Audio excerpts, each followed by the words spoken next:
Oh, what could happen here? On the way to the opening faceoff, we should think about the former Panthers that'll help the Leafs.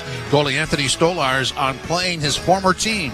Well, it's going to be exciting. I think, you're in the second round. It doesn't matter who you face. It's, you're going to want to go out there and you're going to want to try to outdo them and, hope for some goalie battles. I mean, at the end of the day, it's about just making one more stop than the other guy. So, I'm just going to go out there, work hard, have fun, and, just enjoy this moment in this round with my teammates. Leafs listed as underdogs with home ice advantage. No worries for Coach Berube. Anytime you're playing the Stanley Cup champions, you're going to be the underdog, right? They've proven they're a great team over the last few years, and, they are a real good team. They're a very good team. We're a good team, too. And like I said, we're approaching this business like we got to go out and do our job and play the way we can. And how about Mitch Marner, his first child born yesterday, his birthday today? My son was lucky enough, smart enough to know that, I don't come on a hockey game, or a hockey day. So, I was very fortunate, and obviously, the plan worked out. We wanted to try to end that series and try to get the baby coming out before the next one started. So, lucky enough, worked out.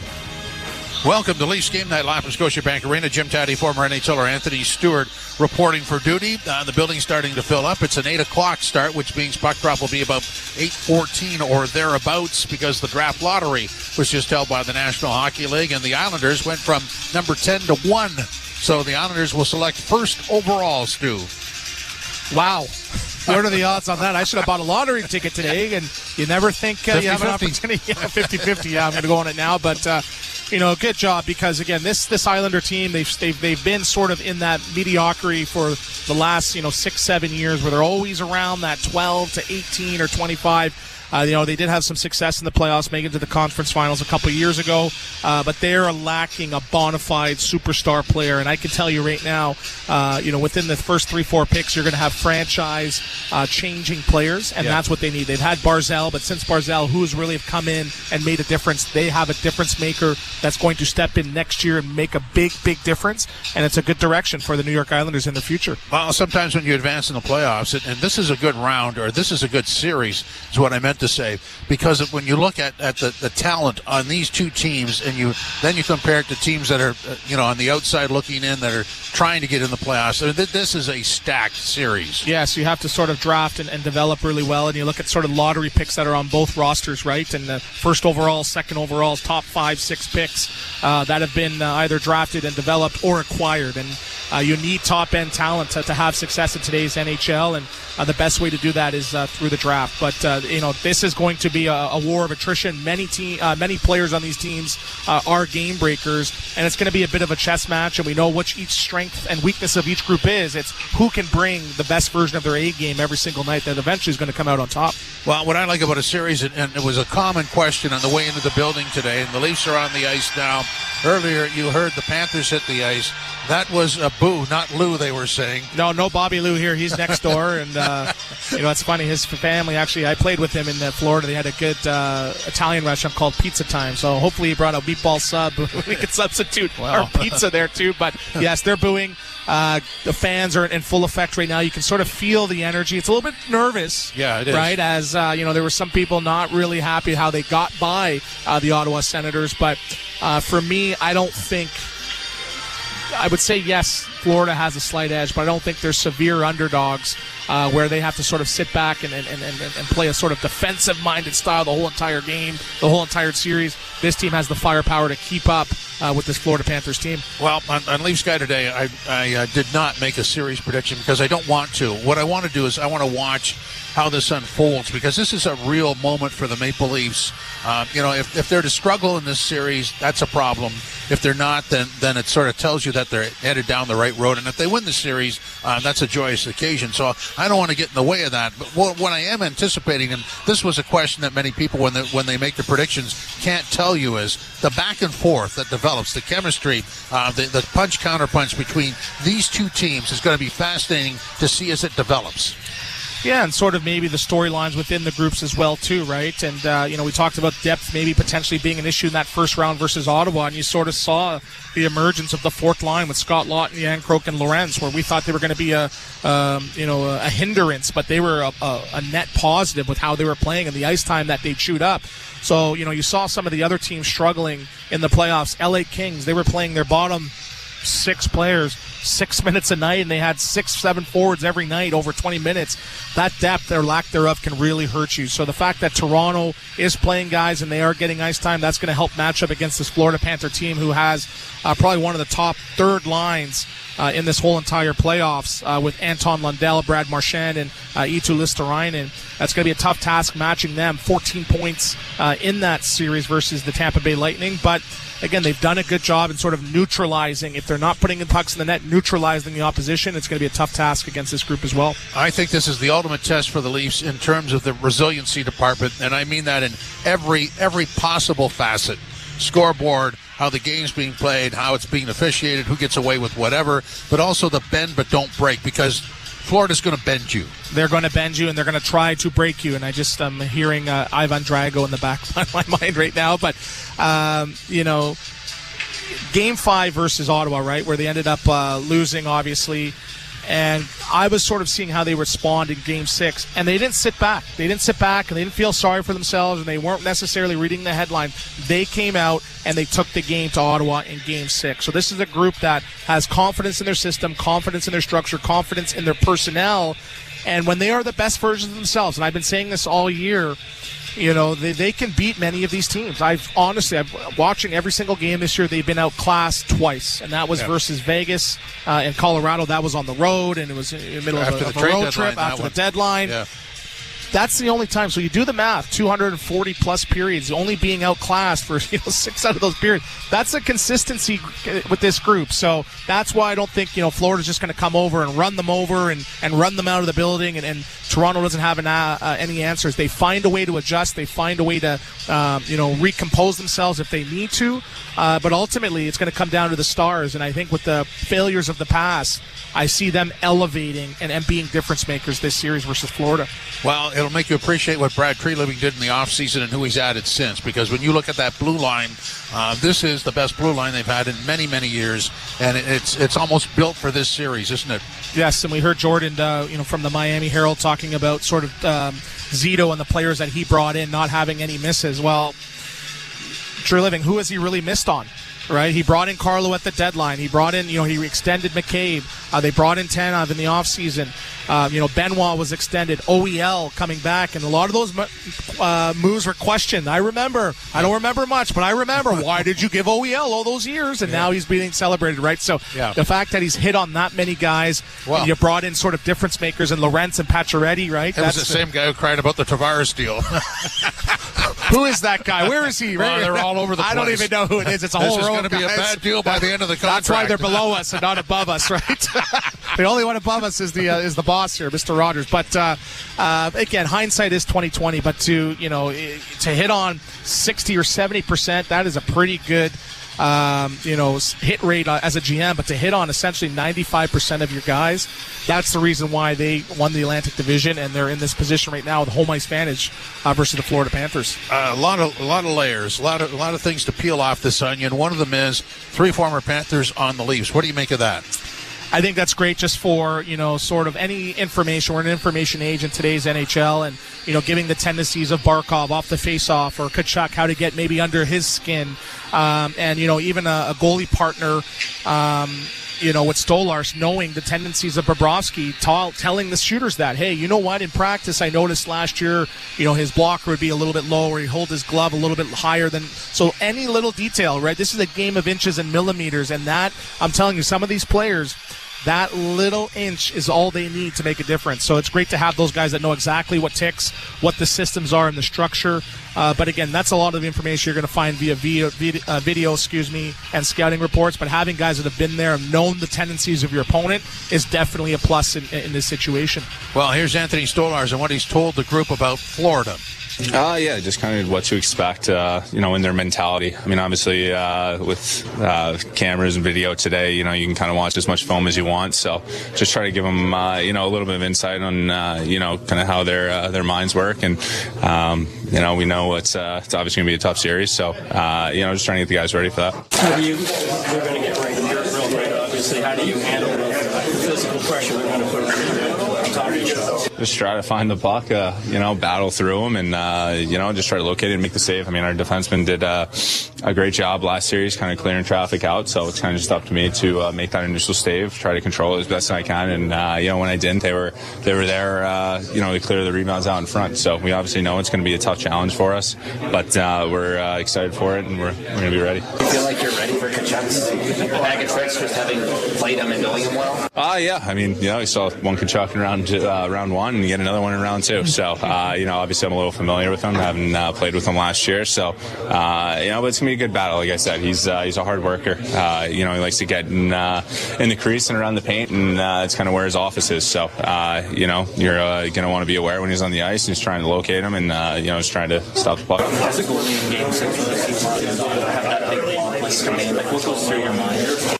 Just a lot of respect. I mean, he's someone who, we brought over for this exact reason, and for him just to kind of go out there, lay his body on the line, and kind of seal the deal for us in that series. It's huge, and we're gonna need everyone to do that this series. It's gonna have to be from line 1 to line 4, deep pairing 1 to deep pairing 3. So, that's what it's gonna take, and it's moments like that potentially swing a series. So, I think the selflessness on his part was huge, and obviously, the rest is history.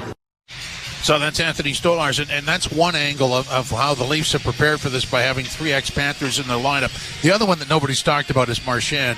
Obviously is a going concern for the Leafs. He's done so much damage over the years as a Boston Bruin, but the Leafs have Brandon Carlo, who was his teammate, so maybe there's a cancel out there.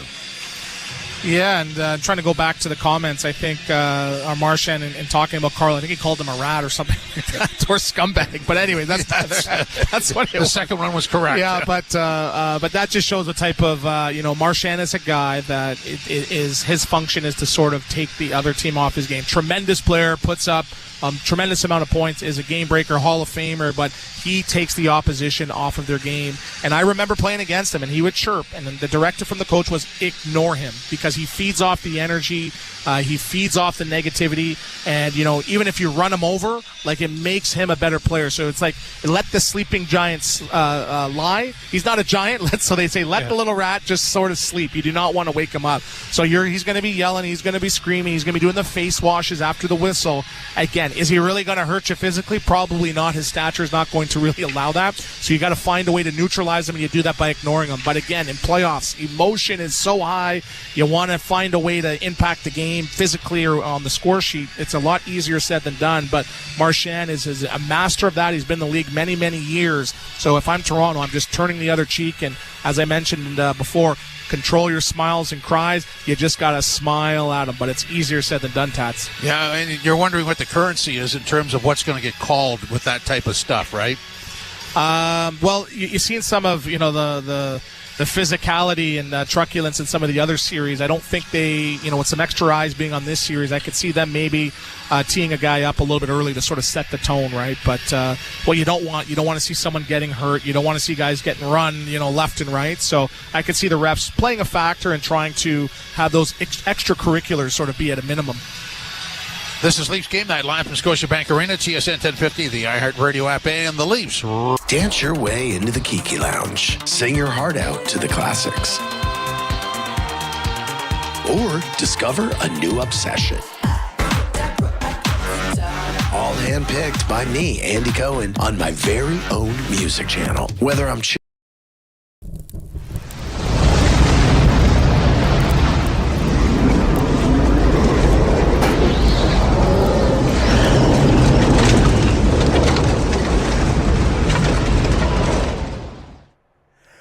Insiders, hockey fans from all over the world, it's round 2. We made it to the second round, and our Maple Leafs are facing off against the Florida Panthers to take who's going to take the crown of the Atlantic Division We're going to find out over the next 7 games. Now is the time for you to let us know your predictions of the series.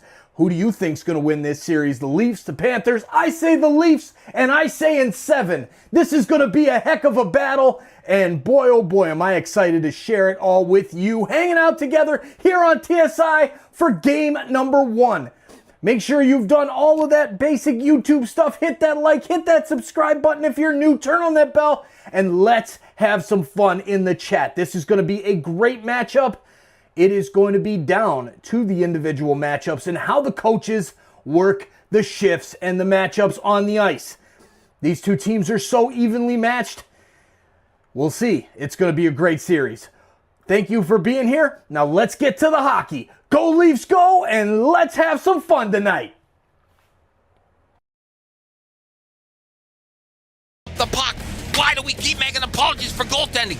Stop it! Under Review with Mick Kern. 11 a.m. Eastern on NHL Network Radio, Sirius XM 91, and the Sirius XM app.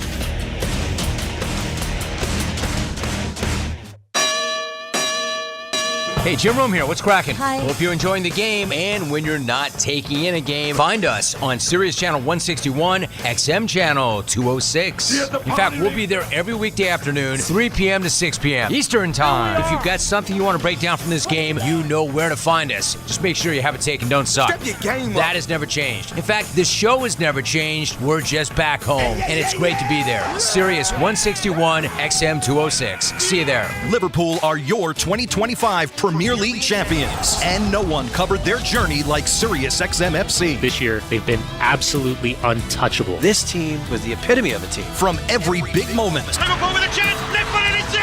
The most dramatic end to this game! to every major storyline. Incredible, especially to win it in Anfield is so incredible. No one brings you closer to the English Premier League than Sirius XM FC. Channel 157 in the car and streaming anytime on the Sirius XM app. Join me, Gord Stellick, and Scott Laughlin as we recap the night that was on NHL Morning Skate, weekday mornings at 7 a.m. Eastern on NHL Network Radio, Sirius XM 91.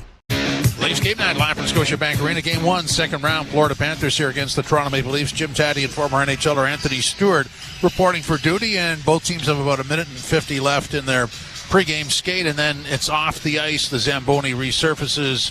The Anthems, Bonesy and Ralphie take over, and on to game 1. Let's hear from Mitch Marner and what he expects from the Panthers. Well, obviously they're a team that, gives you not a lot of space out there on the ice. Makes it very hard to make plays, in your face a lot just with their pressure, and, makes you make plays in a quick hurry and under a second. So we got to make sure we're supporting each other all over the ice, talking to one another when our backs are turned, just trying to figure out where to put pucks and plays, and, stay patient with our game. It's going to be a really tight check-in series. Obviously this team has done some incredible things the last 2 years, so that's why, they bring such a challenge to every team, and for us it's just making sure you stay in the moment, stay in the present, and no, it's not going to be easy. Like I said, there's going to be roller coaster rides throughout games, throughout days, and just make sure you stay in and are ready to battle for them. Throwing up 2 years ago, there was so much emotion off you guys advanced for the first time. What did you learn about having to reset and turning the page quickly this time of year? Yeah, I think it, I don't know, I'm going to probably keep bringing it up, but I mean, it does help us just reset with having the sun and relaxing in that way. But yeah, it's it's a different game now. It's a different page. Another series, another team. So you got to just get completely ready for a new challenge. And obviously they're going to be ready as well. They're a team that's very hungry over there and wants to keep going. So like I said, you're going to have to fight for every inch of your space out there. We're going to have to really talk to one another, make sure we're staying calm throughout everything, and just working through our plans and trying to figure out ways we can capitalize on their mistakes. Guys who were here 2 years ago, is there any bitterness left over from what happened in that series against this team? Like I always speak about it, can't change anything that happened 2 years ago. We're in the present moment now, and they got new players, we got new players. Nothing matters that happened those years ago, but you just want to try to go out every game and try to win hockey games. So it doesn't matter who you're playing against. You know it's going to be a challenge, especially in playoffs, and this team's going to really challenge us in a lot of ways, and we got to make sure we're ready for that, and like I said, capitalize when we have our chances. Mitch Marner talking about the Panthers, and if we go back 2 years ago, the Leaf team then was not anywhere near what this one is, and the Panthers maybe blossoming even further would be the way to describe them, right?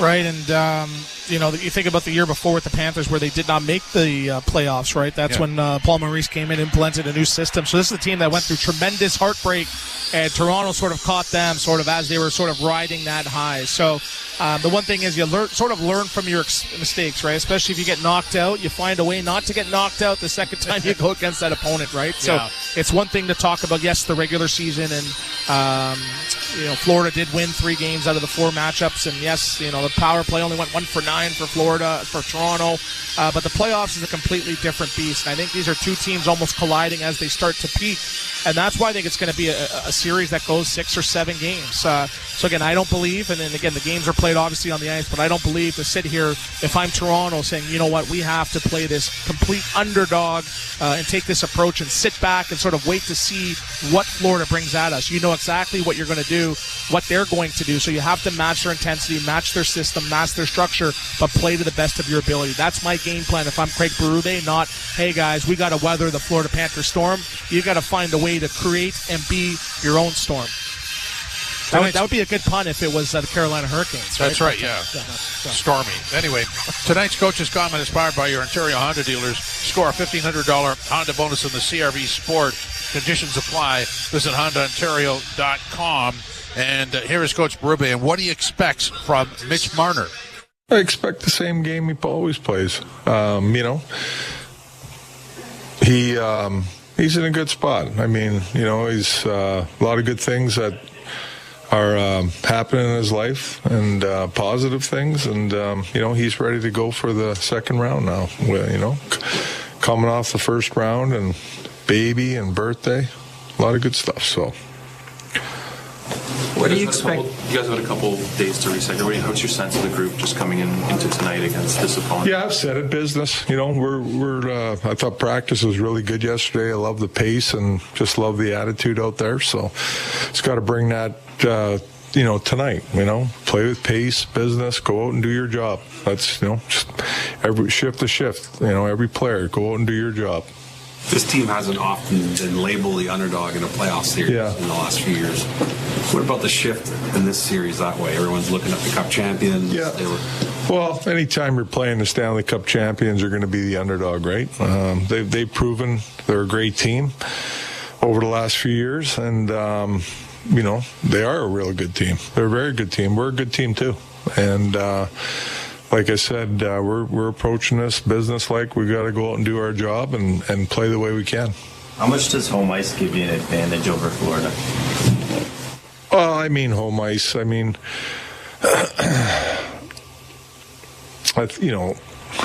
don't know. That's a good question. I really don't know. I really don't have an answer for you with home ice.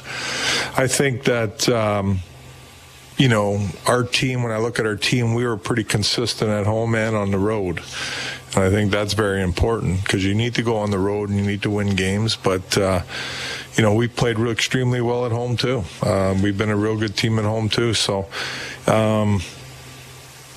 you don't need to change your game home or road. You want to play the same game. I think that's really important. I know we're at home in front of our fans, but we want to play our game that's going to make us successful, whether it's at home or on the road. Maurice, to the same question, Maurice was saying, he's not a match guy. He just, on the road, he'll send his best out. Same with you. Yeah, well, it's hard. You can start chasing matches when you're the road team, and I think at times you can do it too much and get your team off kilter a little bit and get them, no flow, no rotation. Players like flow. They want rotation. They want to go, and I get it. But, matchups are still important. So we'll just see how it goes here tonight. What stands out to you about Matthew Tkachuk and the challenge you see with him in particular? Very intelligent player, very good around the net. He's made his living there. He can pass, he can score, he can do a lot of things. He's a very good player. Kind of like what he had to say about the line matchups. You have to play your game because it got you here. And if you start mixing and matching, all of a sudden you can't play your game because you're not in the same situation, right? Right, and I think that's where, him being around as a player for many years and sort of as a coach, right? He sort of had a bit of a progression into becoming a playoff team and a Stanley Cup champion. So he's had a lot of bumps in the roads and ups and downs. So he sort of learned the positive and negatives and how to sort of deploy your troops. So I don't think for him he's going to be playing that chess match, right? How many times have we seen the fourth line over the bench in a D-zone faceoff? He has confidence in the structure and the system regardless of who the personnel is. Yes, obviously in the power play and penalty kill, you got to play that extra chess. But, I think he goes from shift to shift. He evaluates. He has a great supporting staff and was it Lambert, Van Ryan, and Savard? Like, these guys are NHL guys that have been around for a while. He has great support, eyes and ears, where he can make an adjustment, mid-game, mid-shift, mid-period. I think that is the key. So, yes, you deploy your troops, and if there's any adjustments that need to be made, he has no problem doing that, whereas some coaches is like, oh, man, their third line's getting roasted tonight. I got to go check the tape after the game, and you take a look, and you lose 5-1 before the game's even started, right? Yeah, and, to that point, a couple of games late in the series against Ottawa, he started the fourth line in the opening faceoff. Yeah, and that sets the tone, right? And, speaking of the Islanders, remember they had their identity line was called the identity line. And to have confidence in a group that is, regardless if they're scoring goals, they're going to impact playing good, solid defense, getting in on the forecheck, but they're the best versions of themselves and sticking to that system. And Lawton and Yankrook and Lorentz, not superstars in any sense of the word, but they found a way to earn their spots and earn their keeps and ultimately earn their trust of their coaching staff. And that's why they've had success, and that's why they're getting all this ice time. I mean, correct me if I'm wrong. I think the key to this is sort of staying in the moment and literally shift by shift. You're not going to project anything forward in this series because you are playing the Stanley Cup champs. Right, and I talk about Craig Ramsey, who talked about it might take the last minute of the last period, the last second of the last period for it to work. Well, that was last night. You look at Dallas and you look at the Winnipeg Jets. Yeah, that was last night. And there is a belief in that, right? And you see that face-off, and they, at the end of the game, they fan on the shot. There's no panic. Let me make the play and trust the system. And that's what it is. You have to take about it. You have to live in the moment. You can't let one moment, knock you off kilter and ruin that, because that could be the difference in the series. Just sticking to the system, staying even keeled. But that has been a strength of this Maple Leafs team majority of the season. So how much pressure is there on the Leafs, because this is opening and Toronto has home ice in this series? I think the pressure's on Florida, right? They ran over the Tampa Bay Lightning. They're the big bad cats, and Matthew Tkachuk, and he's on the spitting chicklets, and he's doing the victory laps and the tours, and there's no rivalry against Tampa Bay. So I think the expectations, they're going to come out and win a 5-2 or 6-2 game. So I think for Toronto, I think they're going to embrace the underdog role, but I don't think they're going to sit back. And I think it's going to be a very, very close game, but I would not be surprised to see Toronto get up early. A good start is very, very key. I would not be shocked to see them up early and win this game one. Well, and just go back to the Ottawa series and the sort of the stages of development. It took a while for them both to get under each other's skin, but it did happen. Yeah, it did happen, and you saw Tkachuk get involved, and he was whacking and chopping. You saw Stolarz throw the old WWF shoulder check there to Ridley Gregg, and that series was not without emotion, and I'm sure it's going to be the same against the Florida Panthers. Okay, we'll step out, come back, and set up the opening face-off for you. This is Leafs Game Night live from Scotiabank Arena, TSN 1050, the iHeartRadio app, and the Leafs Radio Network.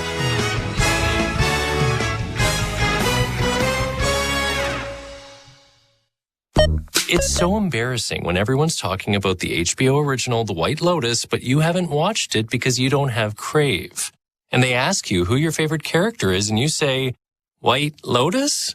And then they tell you, that's the name of the hotel. Switch your phone plan to Bell and get Crave on us and start streaming The White Lotus, all on Canada's fastest 5G Plus network. Available on select phone plans when you bring your own phone. Visit a Bell store or bell.ca.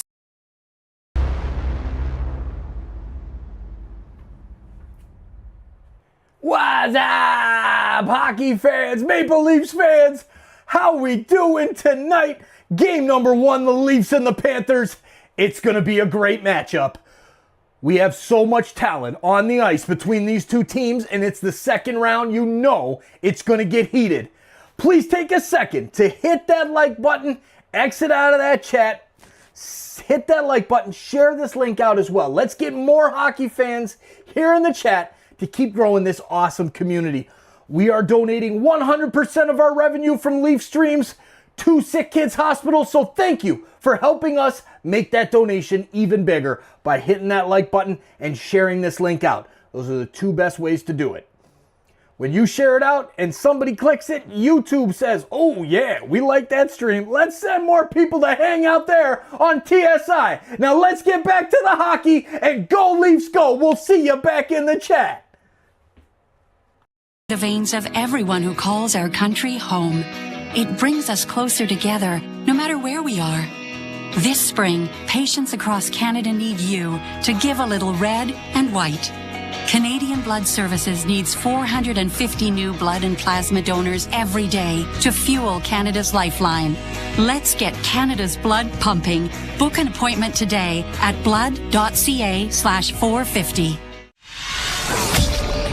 And so here we go, a second round appearance by the Leafs, home ice to start with, and of course the ultimate test, the defending Stanley Cup champion Florida Panthers will have plenty to say about it.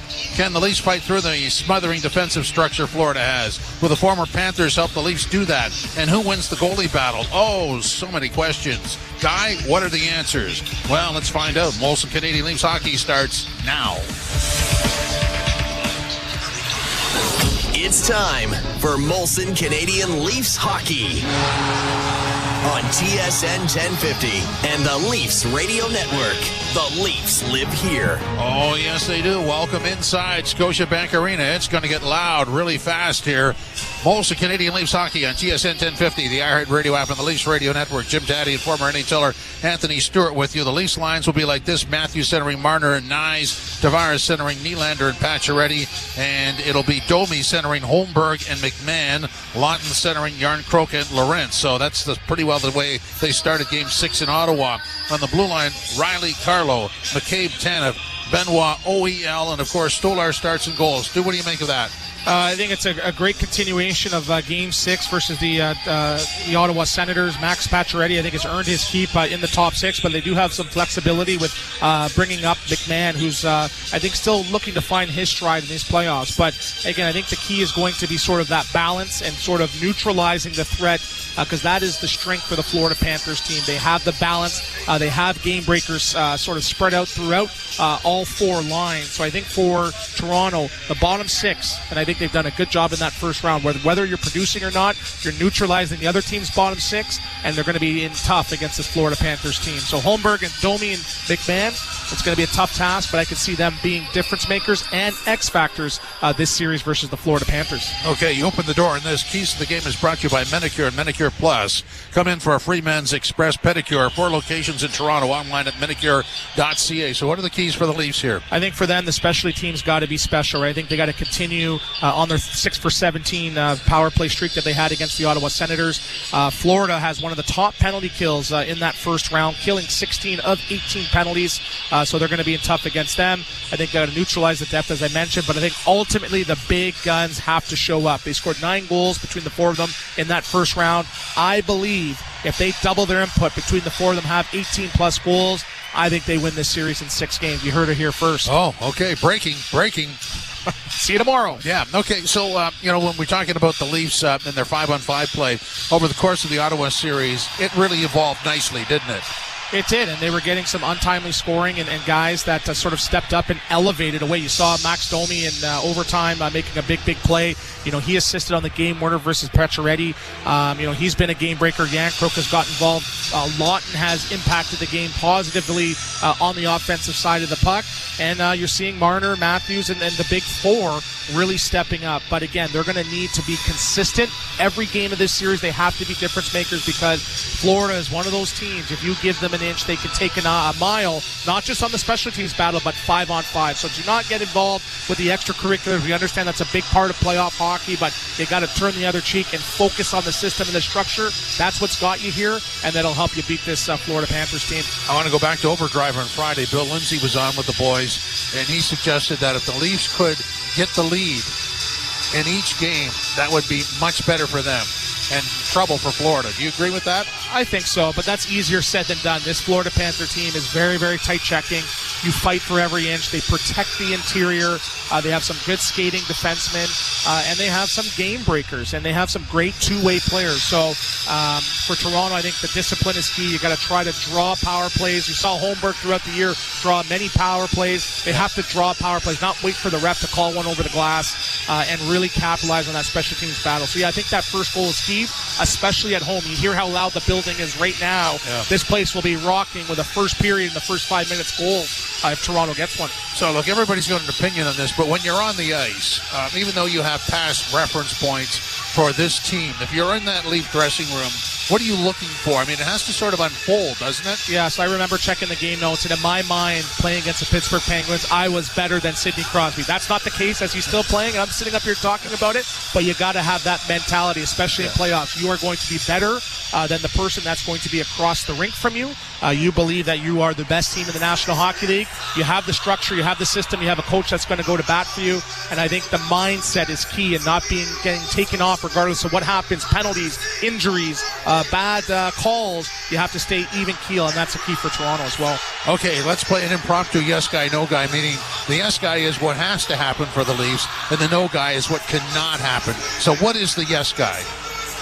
I think yes guy, they need the specialty teams being special. The power play has to step up. It has to continue at a 30% clip. They have to take advantage of it. It's at key moments. It's found a way to get them in games and put them ahead in games. So I think the power play yes guy has to be a yes guy type performance. And what is the no guy?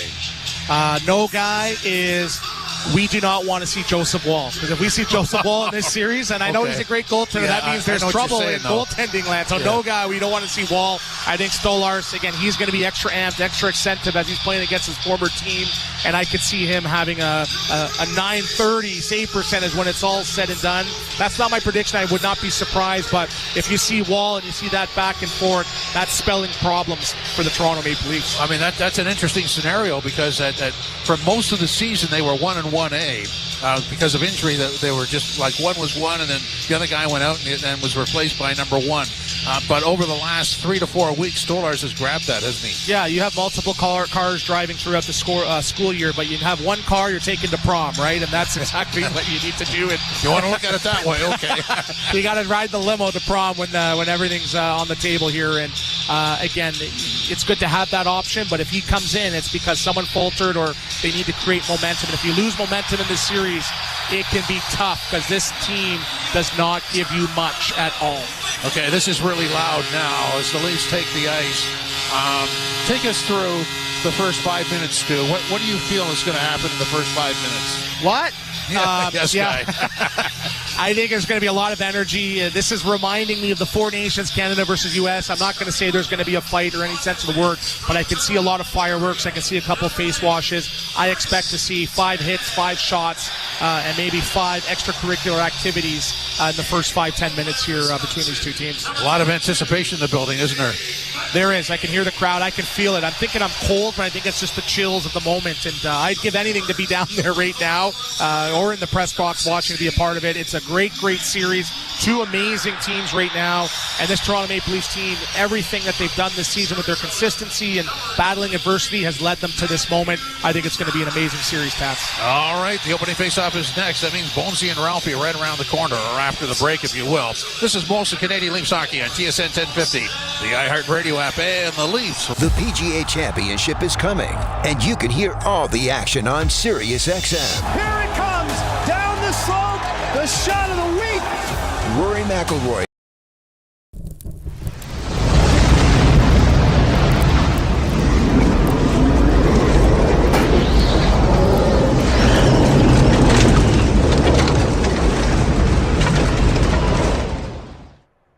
Hey insiders, hockey fans from all over the world, it's round 2. We made it to the second round, and our Maple Leafs are facing off against the Florida Panthers to take who's going to take the crown of the Atlantic Division. We're going to find out over the next 7 games. Now is the time for you to let us know your predictions of the series. Who do you think's going to win this series? The Leafs, the Panthers? I say the Leafs, and I say in 7. This is going to be a heck of a battle, and boy, oh boy, am I excited to share it all with you, hanging out together here on TSI for game number 1.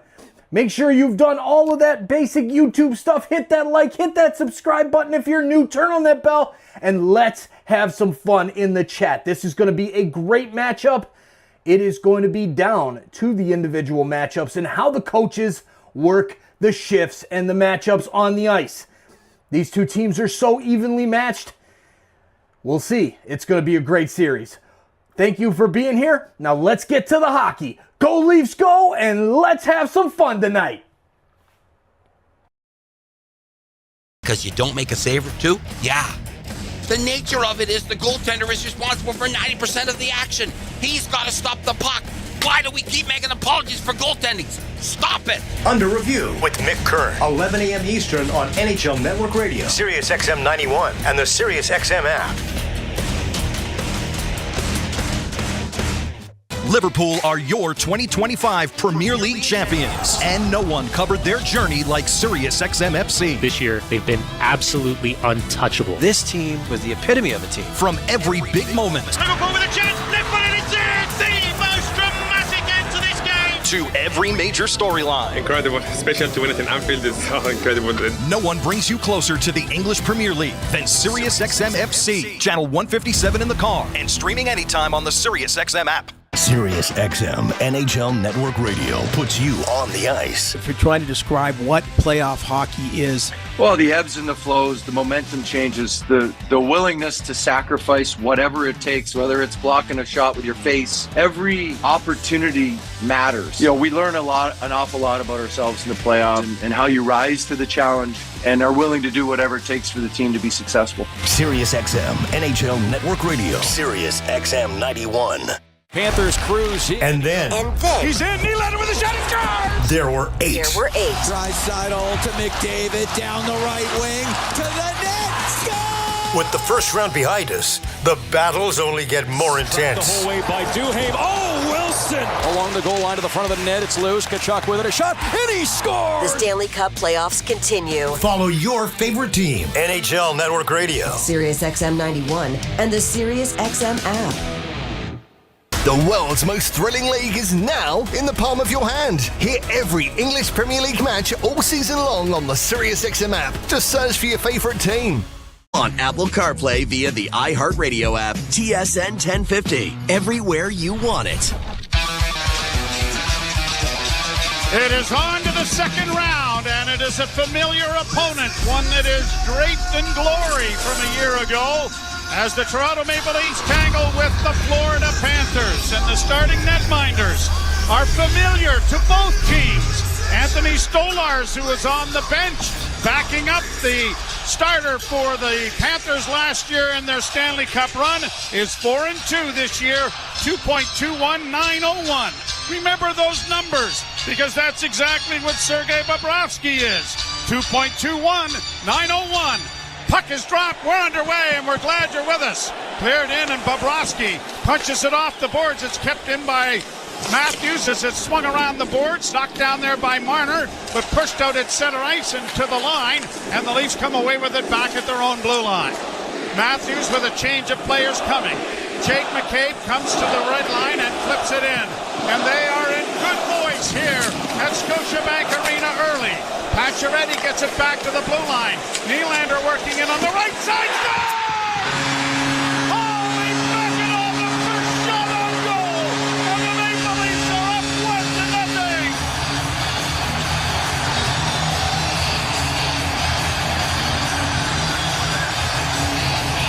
And Max Pacioretty, the hero of Game 6 in Ottawa, will pick up an assist here, gets the puck deep, takes a hit, throws it back towards the point. Nylander coming off the bench, picks it up, and this is a shot that Sergei Bobrovsky usually has. Some traffic in front, but from a rather sharp angle down the right wing boards.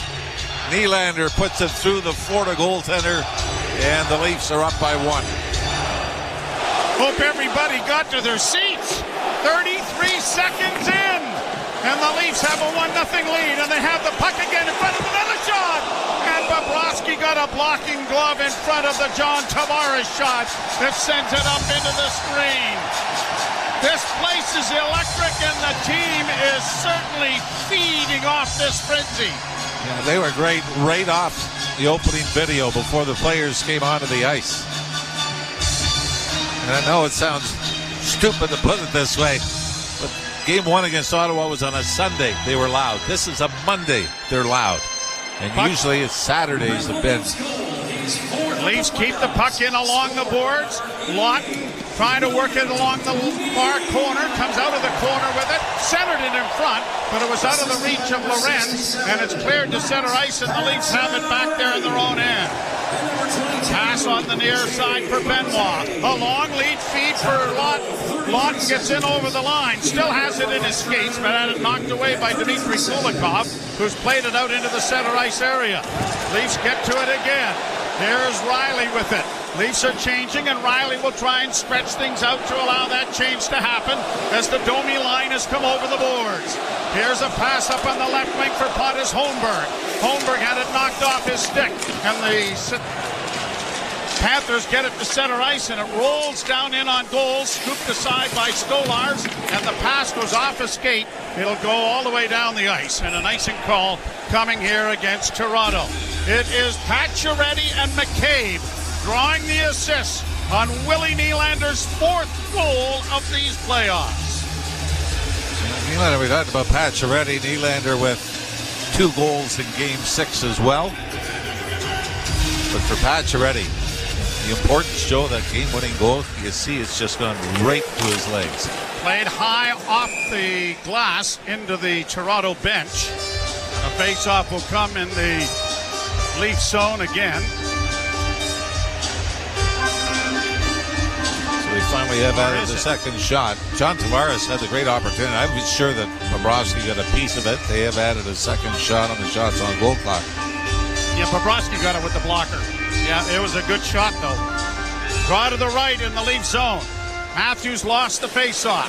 Far side carried in by Sam Reinhart. Centering pass cut off there by Tanev. Chris Tanev gets it ahead, and the Leafs send it off on the left wing side and brought in by McCabe. McCabe down into the left wing corner. Takes a hit from Seth Jones. Puck back of the net. Marner couldn't get to it. And now here the Panthers getting it to center ice and backhanding it down into the Toronto end. Barkov takes his man to the boards in Tanev, and the puck comes up for Knies. Knies trying to get it out, had it played back behind the Toronto goal. Stolarz punches it around the wall, and it'll carry him off a body to the line, but not out.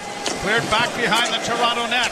Tanev circles the goal, being chased as he got it ahead, and then a pass from Matthews comes to the near wing, and the Leafs are going to get a change going as the defense plays catch with it in the Toronto zone. McCabe got it ahead for Willie. Here's Nylander up on the left wing for Tavares, who sends it in. Down into the corner goes, and Pacioretty gets a good hit in. Nylander comes out from behind the net, couldn't get a shot, and it is played ahead. Pacioretty played 4 of the games and led the Leafs in hits.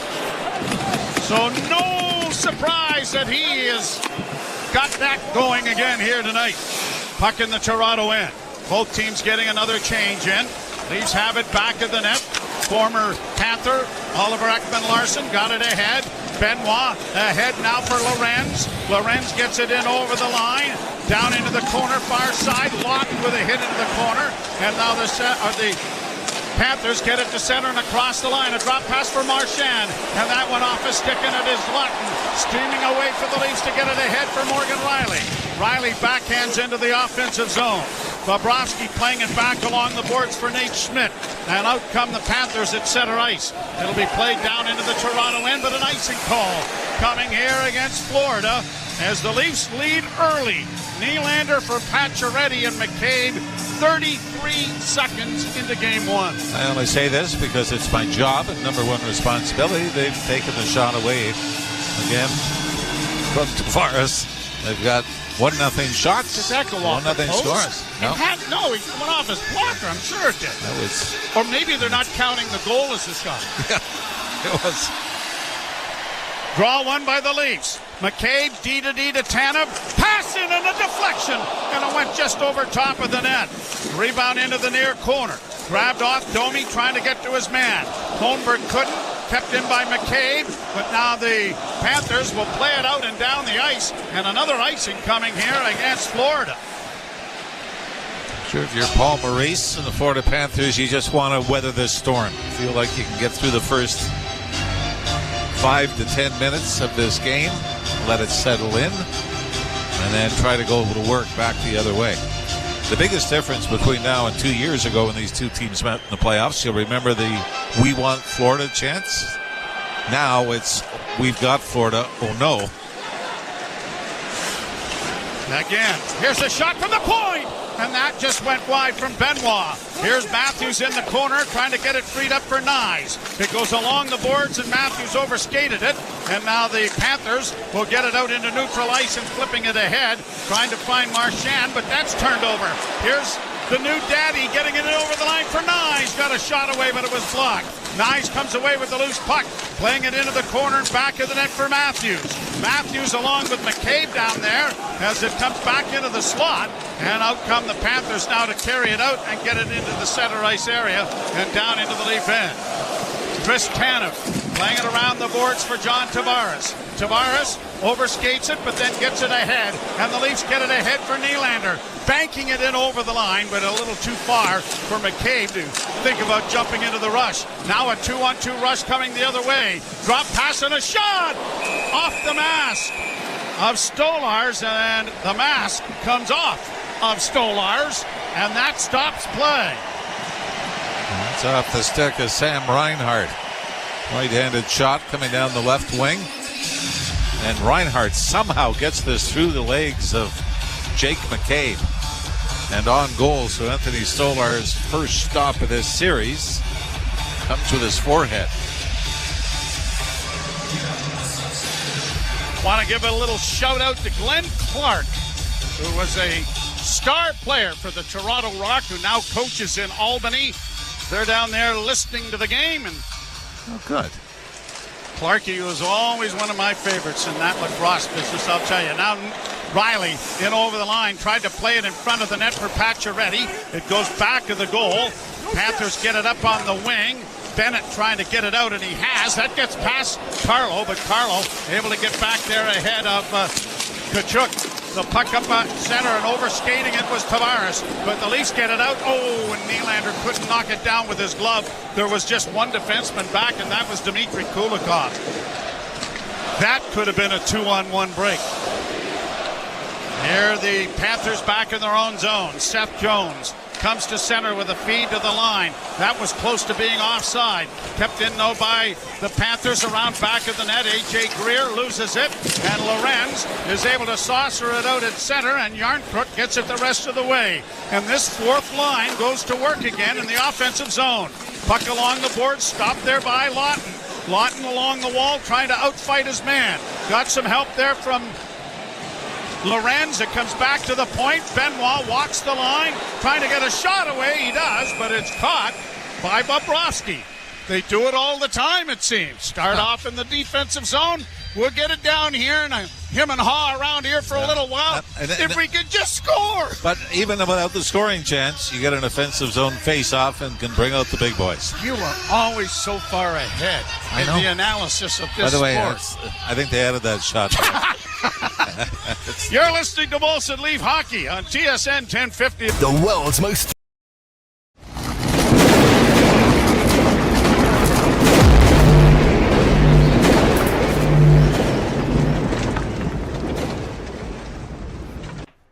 Hey hockey fans, TSI Mike here. Thank you so much for hanging out with us tonight for game number 1 of the second round, the Panthers and the Leafs. This is a hell of a series, and we have everybody from all over the world hanging out with us. Now's the time of the show for you to let us know where you're watching from in the chat. Let us know your city and province, city and state in the USA, city and country out all over the rest of the world. Look at this map up here.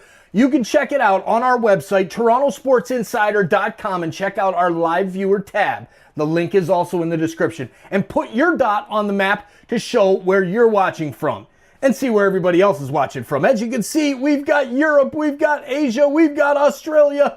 Well, you can't see Australia in there. Oh, there it is, Australia and New Zealand as well, taking it over to the good old US of A and Canada, and that's where the action is for sure, as you can see there, ladies and gentlemen. Thank you for letting us know where you're watching from, and thank you for helping us grow this amazing community. Now let's get back to the hockey. Come on, Maple Leafs, let's go. It's for real now.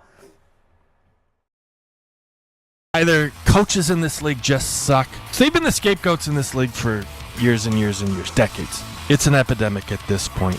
Points with Boomer Gordon. 1 p.m. Eastern on NHL Network Radio, Sirius XM 91, and the Sirius XM app. 4 to 7 p.m. on TSN 1050. Face off in the Florida zone. Domi couldn't kick it back to the point. Grabbed off by Kulikov. Blocked at the blue line, and a long shot is going to be gloved here by Bobrovsky and held. And Kulikov and McMahon shoving a little bit. Yeah, some great video last night. I wanted to tell the story, but from the Winnipeg comeback, unbelievable comeback. And there's a men's hockey league game going on in Winnipeg.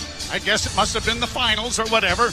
But they had the game on the bench, and when they scored the winning goal, the referee jumped into the bench to celebrate with them. Puck goes in over the blue line, and it's offside. Marchand bringing it in. Oh, and Carlo gives him a shot on the way by, and Domi has a word with Marchand as well. Yeah, Domi it was a late hit after the whistle. Hey, but you know what? I mean, one thing.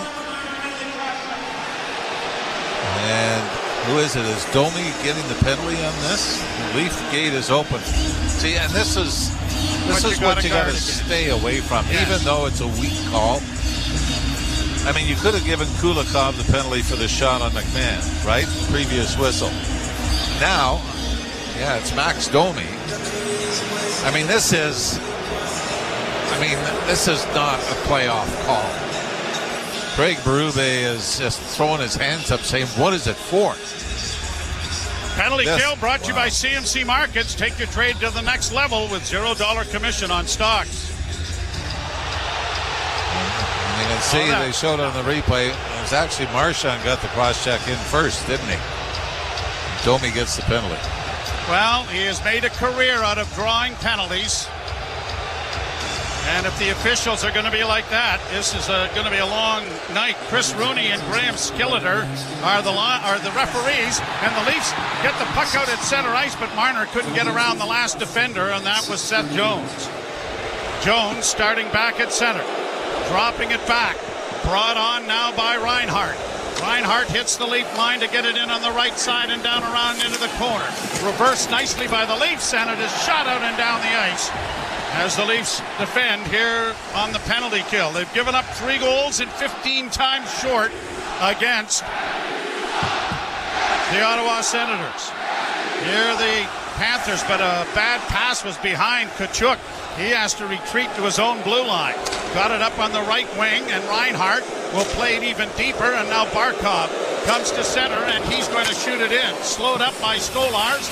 Into the corner goes Tanev.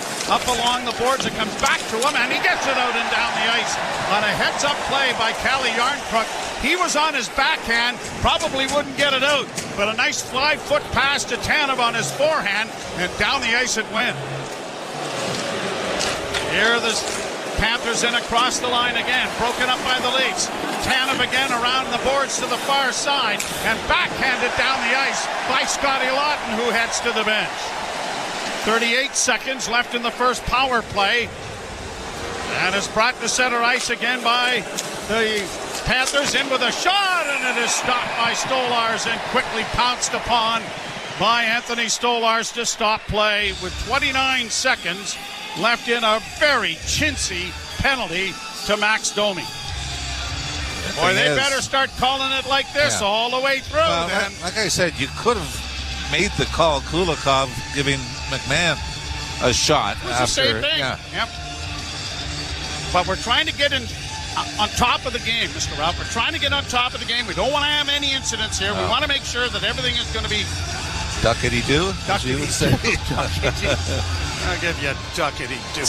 Puck goes around back of the Leafs goal and shot out and down the ice by Simon Benoit.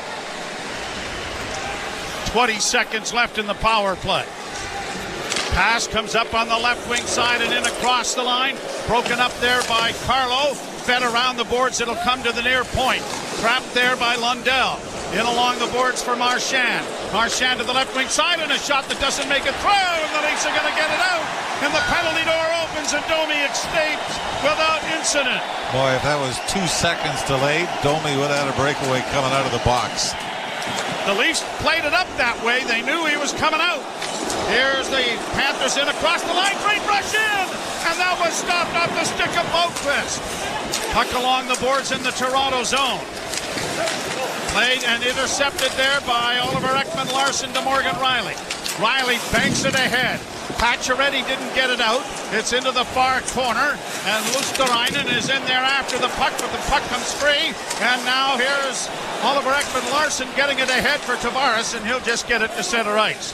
Barkov sends it right back in again. Down the boards far side, Sam Reinhart. Dropping it off, it came in front of the net. Played ahead for Nylander. He's just going to get it airmailed out into Florida territory. 10:28 to go, first period, 1-0 Toronto. A Nylander tally, 33 seconds into the match. Played around the boards by Kulikov into the Leaf end. Down into the near corner it goes. A high stick there, caught Matthews, but no call.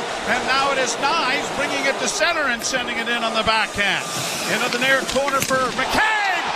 He does a reverse juice on Kulikov and flatten the Florida defenseman. The Leafs keep the puck in but can't get it in front. Reinhart plays it out at center, and he's going to send it high into the Toronto zone, and a whistle on the icing call coming here. They're on their feet. High stick just before that, Joe. That might have been the follow-through of McCabe, and then had his stick lifted by the Florida player. Caught up and got Matthews, and if McCabe was upset about it, he showed it at the other end with a big hit in the Florida zone. And for some reason, what is the official looking at here? Now, looks like we got timeout, and the face-off is going to be coming at center ice. So they've reworked the icing, and that'll allow the ice crew to come on, and we have our first commercial timeout. You're listening to Molson Leaf Hockey on TSN 1050 and the Maple Leafs Radio Network. Breaking story.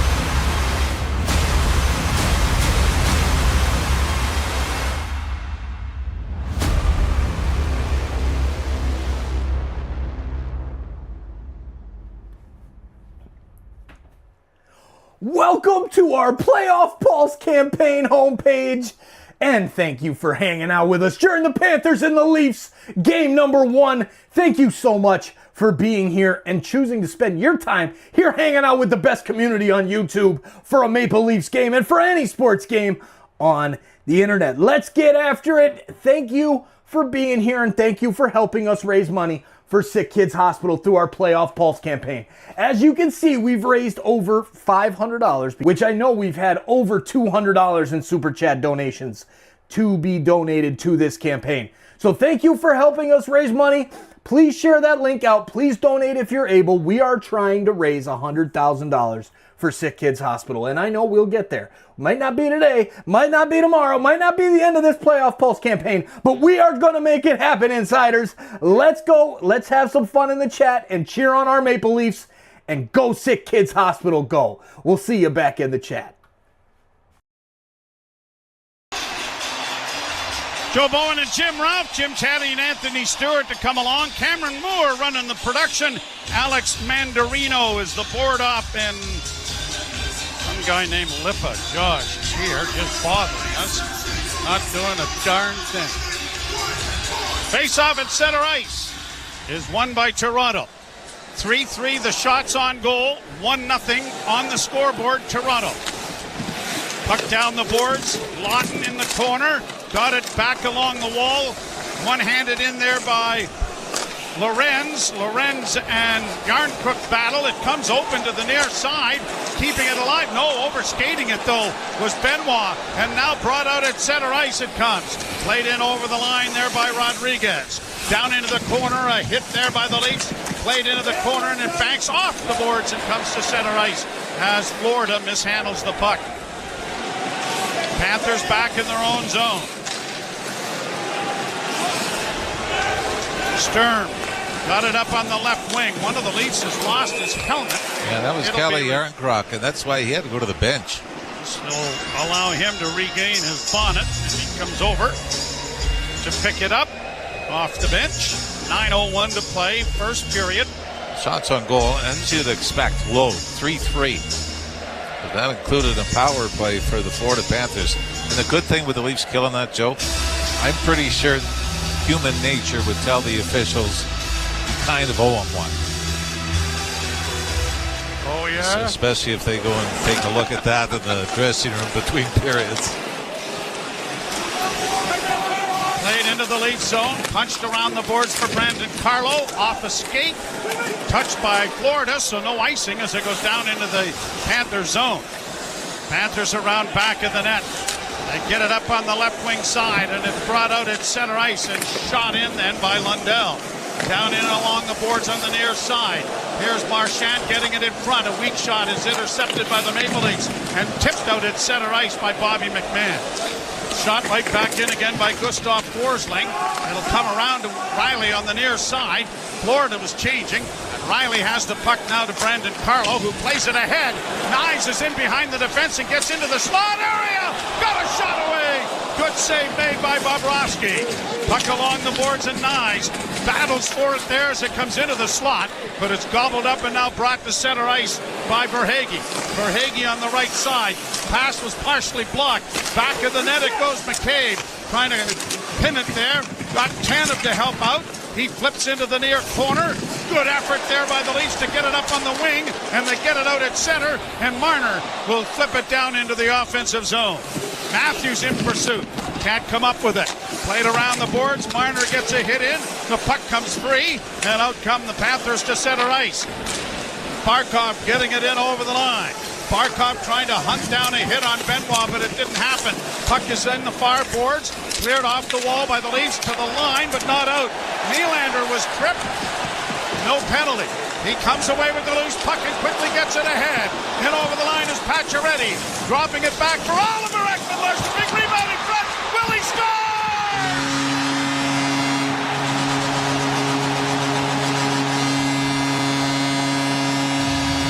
2-0 Toronto. 2 goals from William Nylander.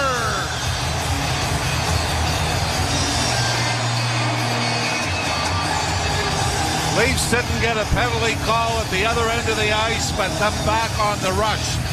And Joe Pacioretty again is going to pick up an assist. He gets over the line and then chips it back to Ekman-Larsson following the play in the left wing boards. Ekman-Larsson's shot provides a big rebound off the left pad of Sergei Bobrovsky and onto the stick of Nylander, who's alone between the hash marks. But what a move by Nylander, Joe. A little backhand, forehand chip over the glove of Bobrovsky. The Leafs up by 2. Shot into the Toronto zone. Stolarz backhanding it along the wall. Good play over on the far side made by Yarncrook to tie up the Florida player to allow the puck to exit. Now it's into the center ice area, and here's this fourth line again, getting it down into the offensive zone. Played out into the center ice area. Out back comes Florida though. In on the right side, a drop pass for Marchand. Cutting to the middle of the ice, and he shot it wide on the far side. A real good look there for Brad Marchand. It comes out in front of the net. Leafs can't get to it. Off the wing it goes to Luosterainen. Luosterainen centering effort. He's crumpled in against the boards by Morgan Riley. That's drawn a crowd. The puck comes free, and the Leafs are going to get it to the blue line, and gingerly played by Lorenz down into the offensive end to allow a change of players. Cleared right back into the Toronto end. Tanev around back of of the net to find McCabe. McCabe got it up on the wing and is played to the far side, but not out.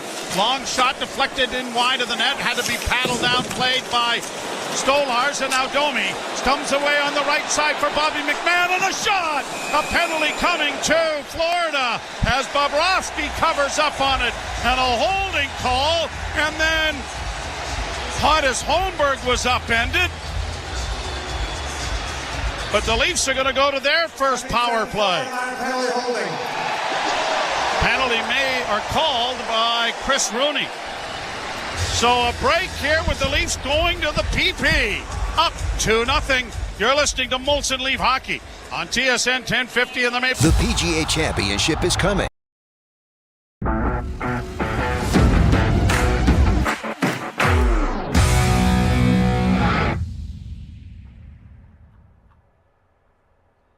Hey, you. Yeah, you.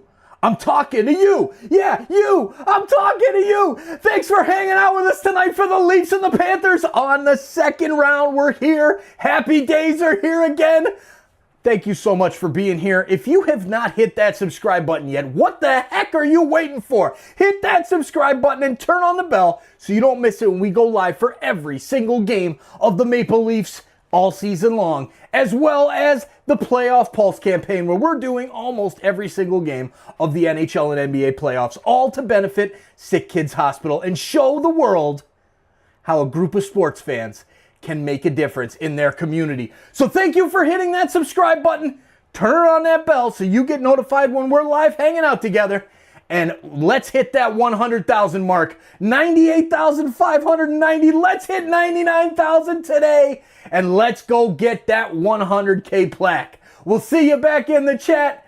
Go Leafs, go. Come on, Austin Matthews. Let's go, Johnny Toronto. Let's go, Maple Leafs. Let's make this happen and keep it going on the way to the Stanley Cup. SiriusXM app. The biggest names in the game. Trying to get behind Ristolainen, walks in, put it between his legs, shoots it, score! NHL Play-by-Play on SiriusXM. Listen to TSN 1050 everywhere you want it. Power play brought to you by Subaru. Hurry to the all-in-one event for great offers and experience all the features that come standard in a Subaru. Leafs power play was great in game one. Sputtered a little bit the rest of the series, but they get it back again, and a wrist shot by Matthews. Deflected off his stick and went wide. Tavares in along the boards, gets it back to the blue line. Marner near side for Nylander, looking for three! And that deflected just wide, and it's grabbed off by Sturm and shot out and down the ice. Boy, you like it. This is why it was so good early in the series against Ottawa, Joe. Shoot first mentality. Here's Marner. A new dad. Miles is into the Marner family. Here's Nylander getting it back to the point now, and here's Marner into the slot. A shot. There's a big rebound in front now. Willie whacked it out of the air, and it went wide, and the Panthers are going to get it out and down the ice. Marner will go back. Looks to drop it back and does. Brought on by Austin Matthews. Left wing feed for Knies. Got it in over the line, but it was poked back at center ice, and Nylander has to scamper back with Marchand chasing him back behind the Toronto goal as the Leafs are changing. 55 seconds to go on the power play. Morgan Riley will take the puck from Nylander, who heads to the bench. Willie has scored twice, and the Leafs lead 2-0. Now, too many men on the ice. Is this going against Toronto? 2, 3, 4, 5. I think the Leafs might be getting nailed here. Toronto bench minor penalty, too many men on the ice. Wow. They had all kinds of and no one touched the puck because it was behind the... How does that happen when the second unit is being exchanged? Wow. That is bizarre. I'd like to see... Maybe TV will show us the numbers. A wider shot. 1, 2, 3, 4, 5. Oh, that, you know what? That's the change, and that's a tough call by the linesman. The puck was behind the Toronto goal. They were exchanging players, and somebody was 6 feet from the bench instead of 5. And it wasn't as if it was passed up to the extra guy on. No. The Leafs win the face-off, and now they're at even strength. Well, 2 rather strange calls against the Maple Leafs so far. Bobby McMahon roaring in on the right side, driving the net, and that was stopped by Bobrovsky. Kept in by Riley into the corner. Centering pass comes back to McMahon. A shot off a skate. He was looking for Riley, who had crept into the front of the net area. McMahon bodies his man. Puck comes free to Max Domi. Centering pass. Here's McMahon sending it around the boards, but Riley won't get to it as it comes all the way back at center ice. Oliver Ekman-Larsson back in his own zone. Got it ahead. 4-on-4 for 3 seconds, and now the Leafs are a man short. Here's a chance for Matthews. Backhand hit the side of the goal. Second power play opportunity here for Florida. And Matthews is going to skate it all the way out at center ice and send it deeper into his own zone to Chris Tanev. And Tanev solidifies the puck and clears it out into the neutral zone. Brought on by Seth Jones. In on the right side. Jones plays it back to the blue line. Reinhart over on the left wing side. Stationed in front of the net is Tkachuk as it comes back to Barkov. Barkov down low to Tkachuk. Tkachuk to Barkov near half boards, creeping towards the net. Pass in front of the net was deflected by Tanev. Kept alive by Jones. Jones back at the blue line, left wing side. Here's a chance for Reinhart. Back of the net it goes. There the Panthers trying to get it out in front. Back to Jones. A shot scores. Oh no. Boy, that's just... I'm sorry, but that is a real chintzy call of too many men on the ice while the Leafs are changing from power play unit number 1 to 2, and the Panthers take advantage of an enormous break. This is one you'd like to maybe get from Anthony Stolarz as well. A wrist shot from the high slot. Some traffic in front, and he may have looked left, and the puck sailed right from the screen in front. So Seth Jones, oh yeah, this goes through. Yeah, amazing. When you get a lower look at it. And as a goaltender, you got to commit to one side, right? Yep. And Seth Jones sneaks it through. What a call. Boy, 2 of them. That's just really embarrassing. Leafs get a pass ahead and a 2-on-1 break. Tavares and Riley. Riley, it's gone! Take that! Morgan Riley on the rush. He took a look at John Tavares and said, I got it, big boy, I got it. But the outlet pass by Willie Nylander, Joe.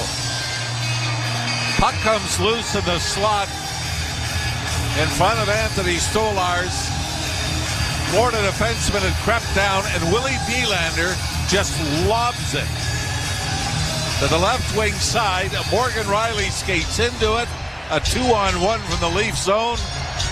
And this is one I'm sure Bobrovsky would like back, as it's a wrist shot, short side, blocker side. And the 2-goal lead is quickly restored. Played down into the Florida zone. Bobrovsky punching it along the boards. It'll come to the line, but not out. OEL keeps it in. Wrist shot goes off a leg and goes wide. Down into the corner. Yarnsbrook after the puck. Gets his man up against the wall. And the Panthers will send a long lead pass ahead to get it in over the line. Dropped off on the wing for Bennett. Bennett with a pass into the slot. Good back checking there by Scotty Lawton. Denies that. And he'll get to center ice and flip it in. They're good at either end this line. They're good at either end. After Jones scored from Tkachuk and Verhaeghe, it is Riley from Nylander. And the Leafs have that 2-goal lead right back in the hip pocket. Back-to-back games, 4 periods for Willie Nylander. And Morgan Riley, his 3rd goal of the playoffs. We raved about that early in the Ottawa series. Draw won by Toronto, and a wrist shot in traffic was knocked down in front of the net. Cleared high to center ice by Verhaeghe. Racing down after the puck is Reinhart. Chased into the corner is McCabe, who got twisted around there by Verhaeghe. Now losing his skate blade. The Leafs get it out at center. And McCabe, careful. He was 17 feet from the bench. You wouldn't want to get too many men on the ice. Pass intercepted, and Marner's in over the line to Knies, dropping Matthews, and it is caught by goaltender Bobrovsky. But boy, oh boy, every line is coming out firing on all cylinders, and they are being saluted with another standing O. When Matthews gets that a little more elevated, it does a great job to toe drag it around Seth Jones, who's standing in the high slot in front of Matthews. Matthews goes glove side about 2 feet off the ice. A lot of players aim for that. You know where Nylander scored his first goal of Game 6 against Ottawa? That 2 feet off the ice, above the pad, below the glove. And I think that's where Matthews was going, glove side. By the way, 2 years ago in that 5-game series between these two teams, the Leafs never scored more than 2 goals at any of the 5 games. Got 3 on the board now. Nylander getting it along the boards into the offensive zone. A hit there by Bobby McMahon. The puck turned over, and the Panthers get it in with Marchand sending it to the net. And a good pad save made by Stolarz. Brandon Carlo gets it ahead for Max Domi. He misses a hit from Marchand as the puck goes down into the Florida zone. Less than a minute to go in what has been a marvelous first period. Marchand can't make a little move, and it's cleared by the Maple Leafs back out at center ice. It was close for Florida being too many men, wasn't it? Oh, no, that's quite all right. Played down out at center ice. The 2 guys going off were still on the ice when the 2 guys coming on touched it. And I'm not saying the only reason, of course, I'm saying that because of what we've already seen. Here's a turnover in the Leaf zone, though, but a bad pass goes out at center before it's shot right back into the Toronto zone. Benoit chipping it to center ice. Pacioretty just about got Tavares away there as the Panthers get it to the line, but not in cleanly. And Pacioretty starts away at center. In on the wing with a dozen seconds left to go in the period. Tavares along the boards. Pacioretty couldn't get it. It comes to the side of the goal. And Bobrovsky is there to cover up on it. And Tkachuk, oh yeah, boy, I mean, you got to draw a line here somewhere. What is allowed and what isn't allowed? Because the Panthers will push that envelope as far as they can. Yeah. But when the envelope stops at Max Domi having a small shove on Marchand. Yeah. But even just before that, Sam Bennett's stick, he lets go of the stick, but it's into the arms of Bobby McMahon. So I'm with you. I mean, you make that call, that first call, and that's the standard you got to live by now. Leafs win the draw. 6 seconds left. Riley near side. Marner! That was swallowed up. Almost got through. Bobrovsky with 1.5 seconds remaining. I think Matthews deflects this, Joe, as Marner lets it go from the left wing boards inside the line. I think you're right. And Bobrovsky was forced to react. Yeah, this is going down 5-hole. Bobrovsky kind of slides the... Stolarz has gone to the bench. Extra attacker on with 1.5 seconds left. Nylander trying to draw it back to Matthews. And Barkov moving early in the face-off circle. And he does! Shot on goal! Stopped by Bobrovsky. You couldn't have drawn that up any better. What a period! Should have got Matthew Knies there, right? Oh, he's better in short time situations. Yeah, the buzzer beater. I'll have a word. But anyway, you love it. Like I said, 2 years ago, Leafs could not find a way to generate offense against Florida. Did not score more than 2 goals in a single game. They come out here in game 1 of this series and get 3 on the board early, but still, as we've seen in games over the weekend, a long way to go. Morgan Riley. The much maligned Morgan Riley, his 3rd goal of the playoffs comes here. Much maligned, but I really think once Brandon Carlo has come in, no question, that is that showed in the plus minus, which was so much better. And for Morgan Riley, he is a defenseman, and there are a few in the league like that their confidence seems to be tied to offense. If they can contribute offensively, the whole game improves, and I think that's what we've seen with Morgan Riley, and even just the confidence to take off on that play on an odd man rush. Jim Taddy and Anthony Stewart standing by. You're listening to Molson Leaf Hockey on TSN 10.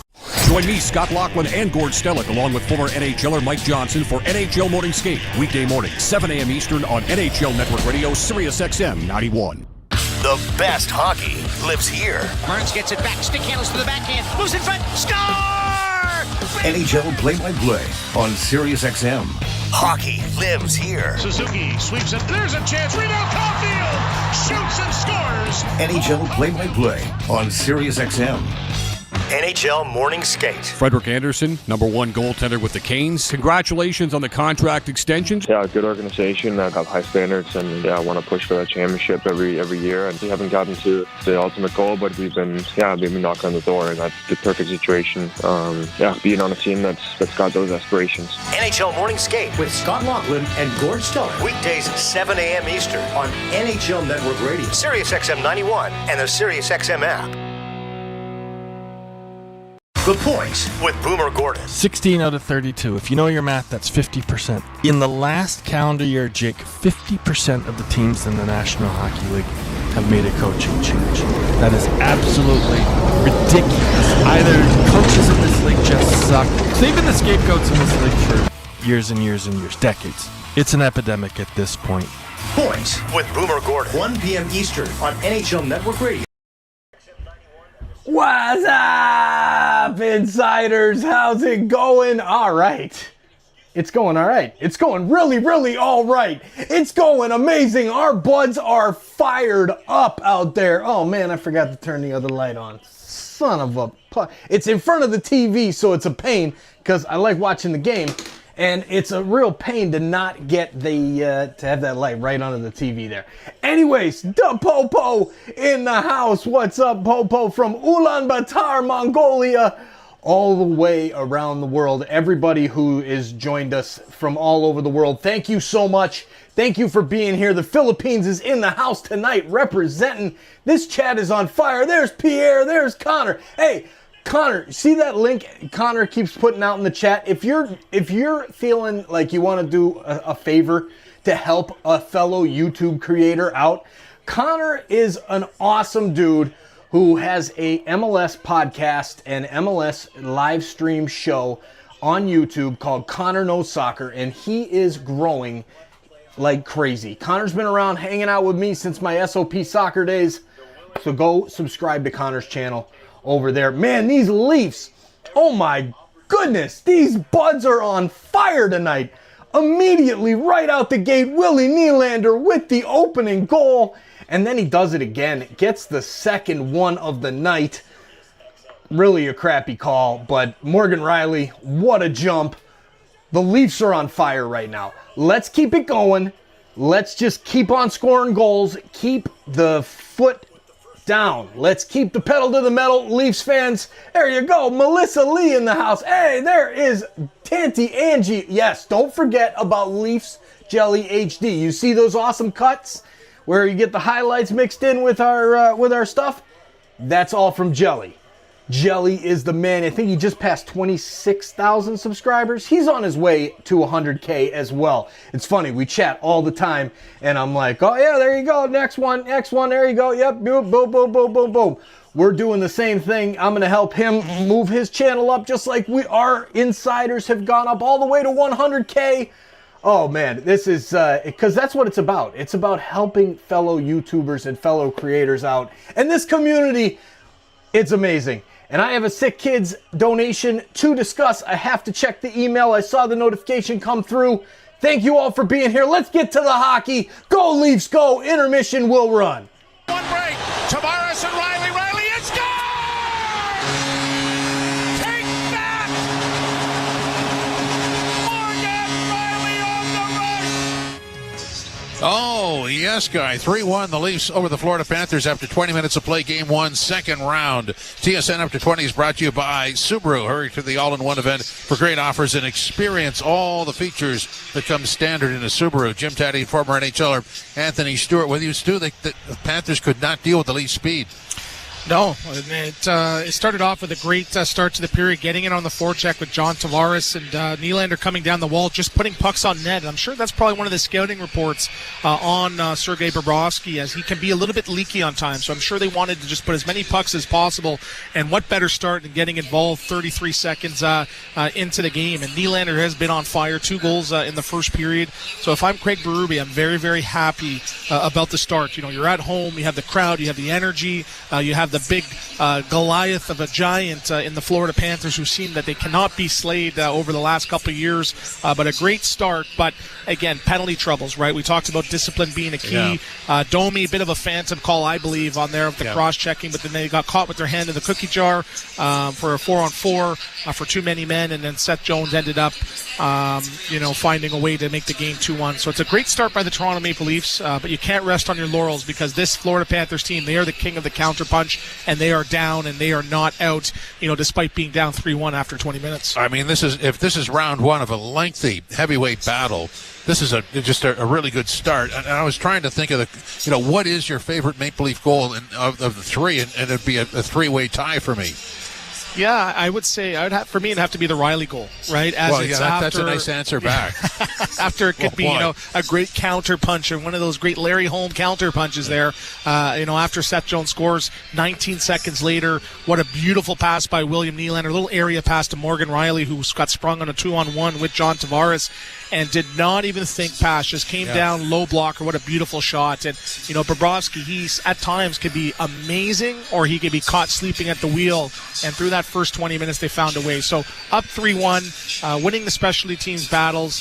Shots are 12-4 in that first period. What a great start, textbook start for the Toronto Maple Leafs, as there's still 40 minutes left to play. Well, in effect, each one of those 3 goals fortifies what the Leafs were doing. The Riley one is key because it answers back after a sort of a gift penalty. Too many men on the ice is just unforgivable when the Leafs were on their own power play.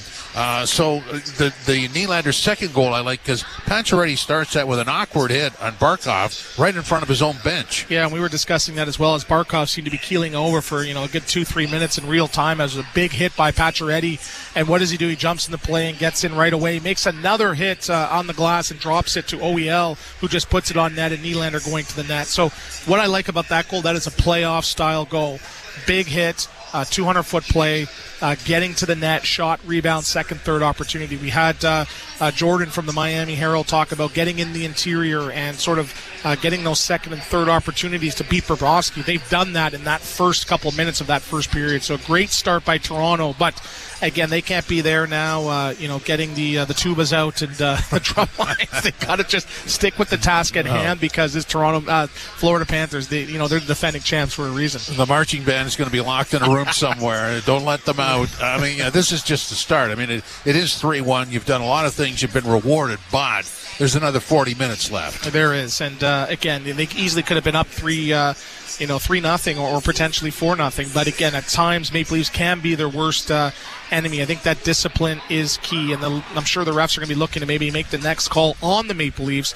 But again, they're skating well. All 4 lines are getting involved. They're playing physical. I saw, Matthews throw a couple big hits there. Marner getting involved, and they're not taking their foot off the gas. Last face-off of the period, Marner almost scores with about 4 seconds left, and then Matthews at the buzzer just gets that great face-off pass by William Nylander. So they're not sitting back, right? We've seen what happened when the Colorado Avalanches and the St. Louis Blues sit back.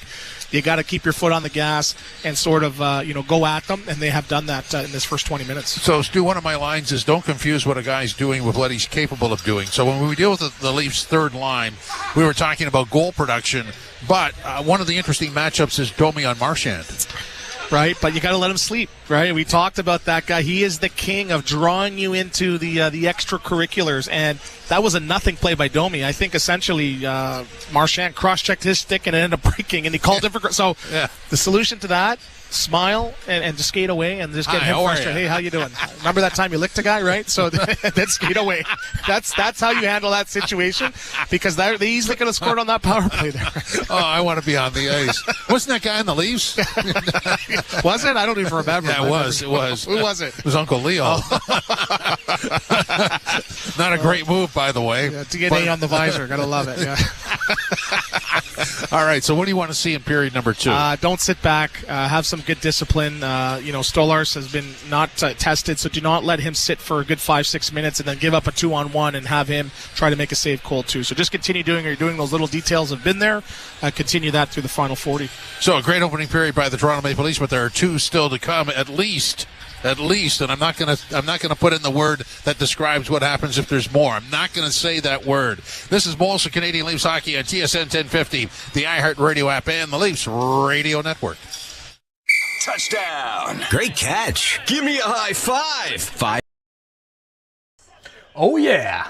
Intermission break, commercial break. Here we are. Mark Duffney, the man, right there rolling. Always point that way. I've got to get used to being on camera. I'm just a normal dude. I really am. I'm just a normal guy. And I don't know which way to point. But there's the chat over there. Big shout out to Mark Duffney. That notification and donation to SickKids Hospital in Toronto was Mark Duffney. Thank you for your $25 donation, Mark, to SickKids Hospital directly through to them. And then the super chats tonight have been flying in. Oh my goodness, I'm going to pull them up here on the chat. I don't know what's showing up in the box there because I always get it in the way. Oh man. Canadian fishing. Holy cow. Fishing, what is your name? Fishing Master? Go to channel. The Fishing Channel. The Fishing Musician. Oh, yeah, get on it. You guys need to go check out Canadian Fishing Musician.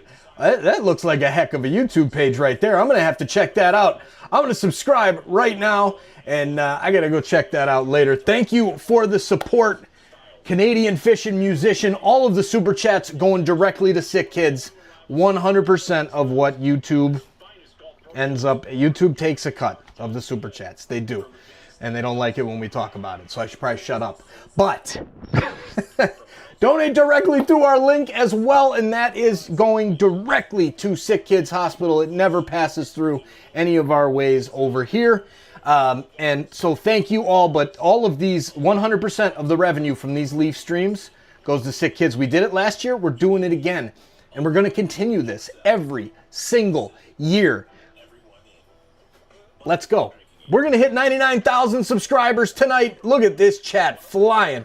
Absolutely flying. Welcome to everybody that is new. Thank you for hanging out with us. 98,810. We're going to be close to passing 99, probably right around the third period there. Absolutely amazing. Thank you, insiders, for helping me grow this awesome community. Now let's get to the second period. I need to go get a margarita. I'm thirsty. We'll see you all back in the chat. Go, Leafs, go. Let's keep that pressure going. Let's keep it going, buds. We're looking good. Let's keep it going. Yes! Bracelet when you spend $295 or more. From iconic charms to sparkling necklaces, rings, earrings, and more, there are so many ways to say, thank you, Mom. So on Mother's Day and every day, tell her how much she means to you. Hurry! Our free bracelet offer ends May 12th. Shop Pandora.net or visit your nearest Pandora store today. The out-of-town scoreboard is brought to you by Maple Toyota. You don't have to go to town for a great new Tundra RAV4 gas or hybrid. Maple Toyota has them in stock and ready to deliver. Visit mapletoyota.com. Well, guess what? There is only one game in the NHL tonight, and we're doing it. 3-1 for the Leafs over the Panthers after 20 minutes of play. Nylander with 2 goals, has 5 in the playoffs, and added an assist. And while he is the point guy with 2 and 1 for 3, everybody else chipped in too. This was a great opening period by the Toronto Maple Leafs, outshooting the Panthers 12-4. Next stop for the Leafs will be Wednesday night here, Game 2, then Friday in Florida, and then Sunday in Florida. So 4 games in 7 days. A busy start to round 2.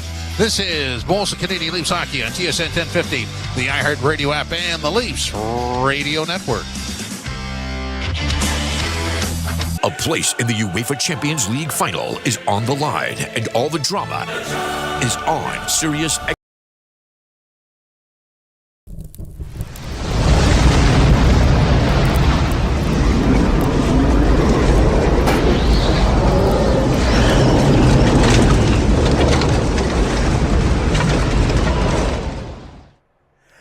Insiders, hockey fans from all over the world, it's round 2. We made it to the second round, and our Maple Leafs are facing off against the Florida Panthers to take who's going to take the crown of the Atlantic Division.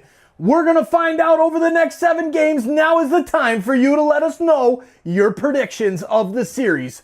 Who do you think's going to win this series? The Leafs, the Panthers? I say the Leafs, and I say in 7. This is going to be a heck of a battle, and boy, oh boy, am I excited to share it all with you, hanging out together here on TSI for game number 1. Make sure you've done all of that basic YouTube stuff. Hit that like, hit that subscribe button if you're new, turn on that bell, and let's have some fun in the chat. This is going to be a great matchup. It is going to be down to the individual matchups and how the coaches work the shifts and the matchups on the ice. These two teams are so evenly matched. We'll see. It's going to be a great series. Thank you for being here. Now let's get to the hockey. Go Leafs go, and let's have some fun tonight. This year, they've been absolutely untouchable. This team was the epitome of a team. From every big moment Liverpool with a chance. They've put it in. The most dramatic end to this game. to every major storyline. Incredible, especially to win it in Anfield is so incredible. No one brings you closer to the English Premier League than SiriusXM FC. Channel 157 in the car and streaming anytime on the SiriusXM app. The world's most thrilling league is now in the palm of your hand. Hear every English Premier League match all season long on the SiriusXM app. Just search for your favourite team. 1050, everywhere you want it.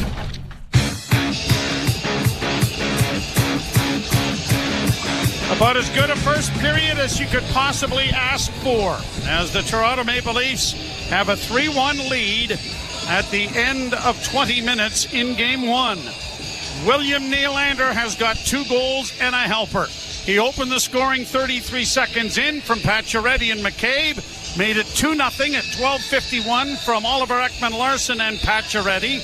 Florida on a gift power play, scored from Jones, from Tkachuk and Verhaeghe, but Morgan Riley jumping into the rush uses Nylander as a decoy, or no, wasn't Nylander who? Tavares. Tavares as a decoy. Nylander with the assist at 17-16, and it is 3-1 Toronto. Glad you were paying attention. That was certainly good, but you know, Florida's going to be better than we saw in the opening period as well. 12-4 shots favoring the Leafs. But as Craig Berube often uses the line, Joe, we got to be on our toes. They were in the first period. They've got to continue that. Here we are with the face-off coming at center ice, and the puck is dropped, and it's cleared down into the Toronto zone. Stolarz leaving it there for Tanev, who got it around the boards on the near wing. The Leafs chip it to the line, but they don't get it out. Florida trying to play it around back into the corner. Trying to drive there was Reinhart, but he had it knocked off his stick. Leafs are able to get it to the corner. Tanev back on his skates, takes a hit, and the puck goes free, and now it is banked ahead by McCabe and chipped into the zone by Matthews as the Leafs will change. Knies getting a hit in on the forecheck as he goes to the bench. Barkov brings it back, a little stutter step move, goes around back of the net. Barkov sending it to the side of the goal. Morgan Riley comes away with it, got it ahead, and Pacioretty gets it out for Tavares. Tavares to center, off a skate. Tavares trying to deflect it in, was taken down, and the puck goes by Mikkola around back of the Florida goal. Off the boards to center. Carlo got it ahead. Pacioretty got it into the zone, but Domi, or at least Tavares, lost an edge and fell. Now here the Panthers centering pass. Big save on the rebound. Pacioretty is there, looking ahead for Lawton, but the pass deflected away from him by Valinskis. You've already seen Joe Florida coming out with a lot more purpose, a lot more crisp in taking the puck into the Leaf zone. Panthers get it, and a turnover. Brought in now by Lawton, but he couldn't come up around the defenseman. It comes back to the blue line. Played by OEL around back of the net. Lawton slowed it up, but couldn't control it. Tkachuk in the corner. A collision now, and a puck coming to the side of the goal, and a penalty coming here. A hook. All right, well, as long as you're consistent, I don't think, I mean, this is into the midsection. I believe it was Yarncroc. There we go again with the fourth line, right? Yeah. They don't score. It was Yarncroc going to the front of the net. I don't think. I think what's frustrating for both players on both teams, this isn't a game 4, 5, 6 call. None of these calls would be called later on in the series. No, but it is game 1, and the power play is brought to you by your Subaru dealer. Hurry to the all-in-one event for great offers and experience all the features that come standard in a Subaru. Draw to the right of Bobrovsky. The Leafs win the draw, and a shot is kicked away by Bobrovsky off the stick of Mitch Marner. Marner can't keep the puck in, has to go back into neutral ice. Congratulations to Mitch and Stephanie. Little guy Miles arrived on the scene yesterday. His timing was explicit. Wasn't it? Brought to center ice by Nylander and in. Nylander trying to flip it to the left wing boards, but Barkov got there. It comes back into the center ice area, and Marner will go back to his own zone.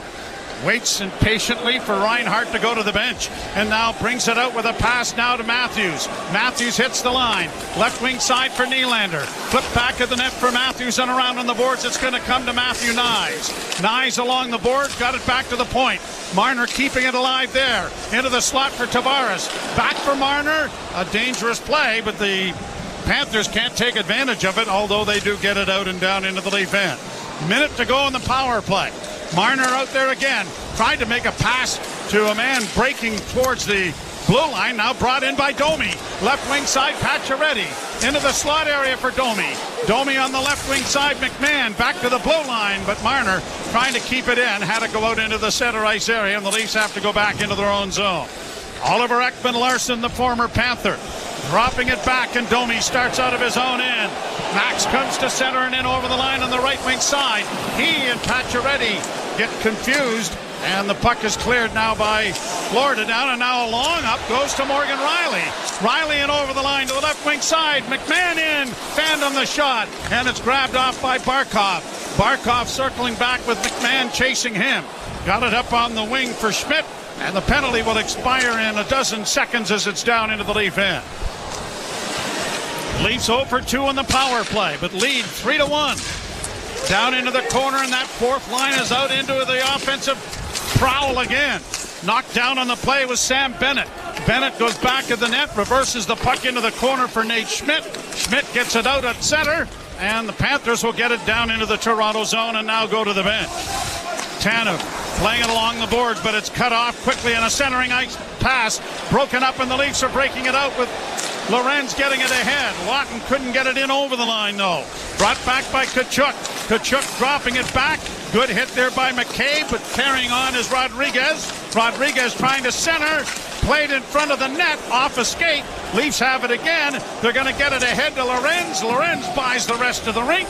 Fourth line does its job again. Leafs coverage in their own zone, Joe. That last shift was absolutely perfect.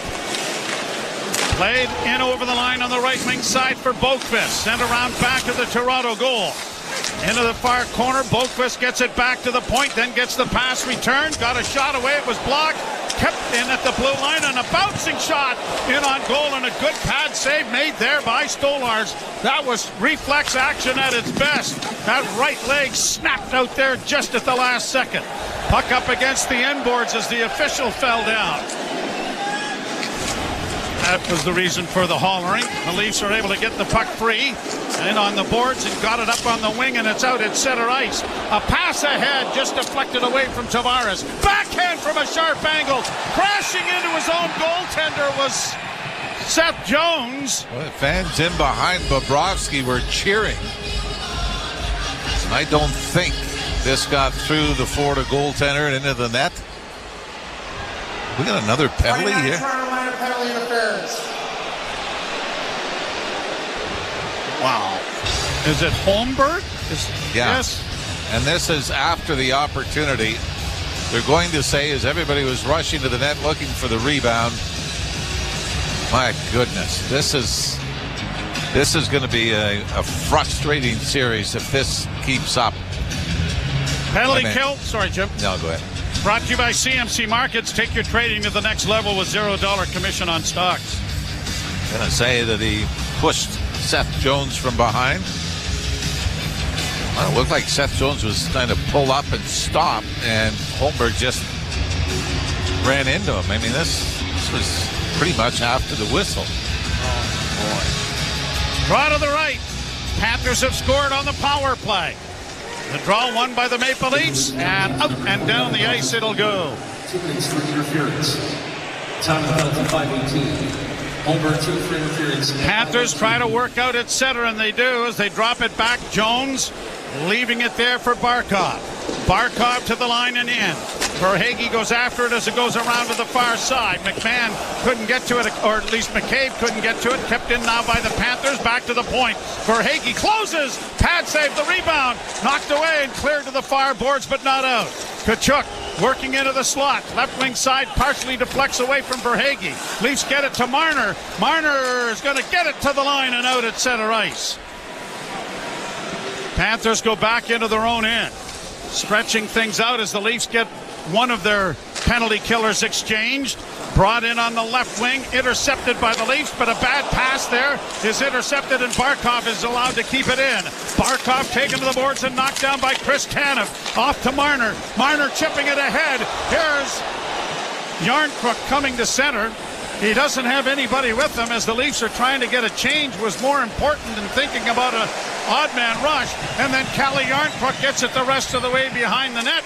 And a round of applause for a good thought and a good process. Bennett brings it back for Florida. Got it into the slot area. The Leafs intercept but can't get it out.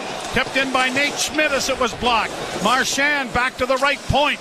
Wrist shot, no. Knies has broken his stick. It comes back to Marchand. A shot. That comes to the side of the goal. The Leafs can't get to it. Cleared back along the boards. Here's Marchand with it again.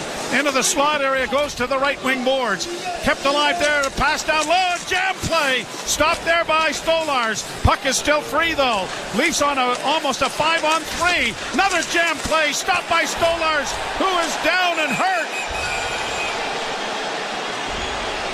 Slow to get up. Had his goal stick knocked out of his hand and his mask taken off. But the Leafs, if nothing else, this is a great piece of acting. If it's with a man legit, down. But you know what? But Sam Bennett does clip Stolars in the head. Now this is where goalies have to be careful, and we saw it with Jordan Binnington last night as well. You don't want to have to be sent to the quiet room as a goaltender. So Stolars, I think, let it go. But this is a cross-check, Joe, into the side of the head. I mean, it's not too many men on the ice, so it wasn't that serious. It's not that serious, yeah. No. Well, we've got a break in the action here as the Leafs have killed off the penalty. And a face-off coming in the circle to the left as Anthony Stolars goes to the bench to chat with Joseph Wall at the end of the bench, and he'll get a visit from the Leaf training staff just to make sure everything is okay. You're listening to Molson Leaf Hockey on TSN 1050 and the Maple Leafs Radio Network. Read product label and follow directions. Fatty foods, alcohol, and excessive sugar can all put stress on.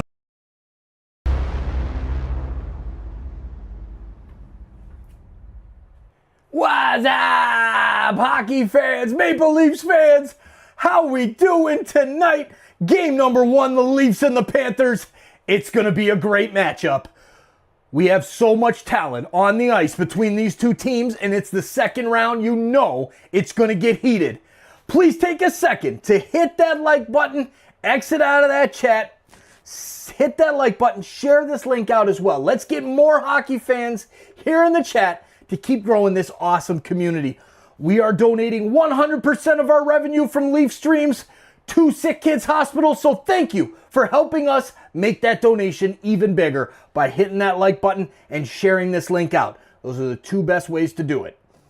When you share it out and somebody clicks it, YouTube says, oh yeah, we like that stream. Let's send more people to hang out there on TSI. Now let's get back to the hockey and go Leafs go. We'll see you back in the chat. 800-288-4991. Let Consolidated Credit get you back to a debt-free life. Call 1-800-288-4991. Call toll-free today for a free consultation. 1-800-288-4991. Ontario license number 4705786. Play back underway as it's cleared down into the Florida zone. Now back out at center, and Brandon Carlo will snap it down into the Panther end. Down into the corner. Tavares was tripped up. The puck goes around to the near side. Nylander forces it back along, and now Nylander gets it to Tavares. Closing! And the shot was deflected up into the screen and out of play. Leafs on the forecheck have been able to force a couple of turnovers in there. Nylander scoops it just inside the Florida line and throws it over to John Tavares on the left wing side. You don't think that Bennett cross-check would be reviewed at all by the league? No. And a $2,000 fine assessed or something like that? Well, he did a lot worse than Matthew Knies 2 years ago, right? Knocked him out of the series. Yeah. Draw one by Toronto. Back to the point to Tanev. Tanev's wrist shot. Goal! It may have been touched just in front of the net by Matthew Knies, is it? It is! And the Leafs get a fourth goal! 4-1. Tanev with the point shot. It may have gone all the way. Yeah, I thought it bounced past Bobrovsky in a very simple play, but I thought Knies took a pretty healthy swipe at it along the way. No, this just bounces. I mean, I thought originally Knies deflects it down. But Chris Tanev, boy, have the defense been on fire in the playoffs for the Leafs. Now, Tanev and Riley tonight. Ekman Larsson has 2. Benoit, an overtime winner. I'm not sure that Chris Tanev is going to be overly proud of the blast. He's going to be overjoyed with the result. But that thing looked like a wounded duck. Serena Williams might have had trouble returning that. Leafs get it in over the line, and Domi trying to find a man in front, misfired on the pass as McMahon just failed to connect with it. Brought back in by Florida. Knocked down on the play. It's played in front of the net. It'll come back into the slot. Bouncing puck. Intercepted by the Maple Leafs. McMahon down the right wing, pushing hard to get around Forsling. Got it to the front of the net, but it was knocked off his stick. Tkachuk dropping it back. And Seth Jones will regroup. The Leafs 4. The Panthers 1. Played ahead at center and in over the line. Morgan Riley brings it around the boards and misses a hit there from Nico Sturm. And now here's Yarncrook backhanding high into the offensive zone. Fourth line out there again. Yarncrook with a good hit on the boards, and the puck goes through center ice. McCabe getting there, playing it ahead, and it's knocked back down into the offensive end. Leafs can't get to it. Lawton does, but it's poked free and brought on by A.J. Greer. Greer with a wrist shot that went well wide. Lundell down into the corner and back of the net for Greer. Centering pass. Good paddle down. Blocked there by Stolars. Back of the net, McCabe. Battling in there, and Tanev got it up ahead for Pacioretty. And out come the Leafs, led by Yarncrook. Yarncrook will flip in. Rest of the team goes to the bench. Leafs get a change. 18 seconds from the midpoint of the second period, and the Leafs lead 4-1. Shot down into the Toronto zone. Ekman Larsson up against the boards. Knocked around on the far side. A centering pass went behind the net. Panthers after it and back on the boards. It's intercepted, and Pacioretty, who's been everywhere, gives off to Tavares. Right wing side for Nylander. Nylander slides it around back of the net. Tavares in the far corner with it now. Tavares is upended. Penalty coming. Leafs to the power play. And oh, can they put an exclamation mark on this one with a power play goal here. I'll say this. The officiating's been consistent. Minor penalty, holding stick. I mean, it's a holding the stick call, but John Tavares, I think, was smart enough to say, I think I could put a little package together and sell this. Yes. Tells the stick, and Tavares goes down, and Barkov goes to the box. We have the Leaf power play when we return. You're listening to Molson Leaf Hockey on TSN 1050. Yeah. The Maple Leafs Radio Network. So good. All right, here we go, buds. Here we go. 4-1. What a power play. Let's go. Come on. We've got this, Maple Leafs. Let's get another one. Let's just keep pouring it on. because when they're down, you gotta just keep on scoring so that we can just have fun all night long and cheer on our Maple Leafs. Oh my God, there's my alarm. Here we go. Dismiss alarm to start the Denver Nuggets and the Oklahoma City Thunder Game 1 live stream. And boom, there's my little clock saying 98.9. 100 subscribers away from 99,000. Let's go. There's Dagger. Go Leafs. Go Jeremy. I love it. Justin Curry. The ghost of Paul Maurice and the Leafs is real.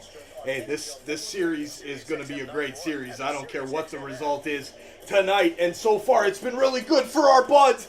They're coming back from the TV timeout.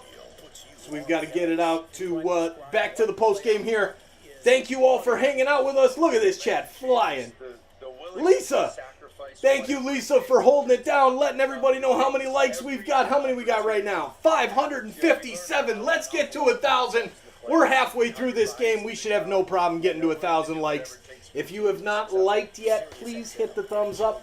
And please share this link out as well. Let's bring some more Maple Leafs fans and hockey fans here to TSI. And there's Jay Tyson. Welcome to VIP, Jay Tyson.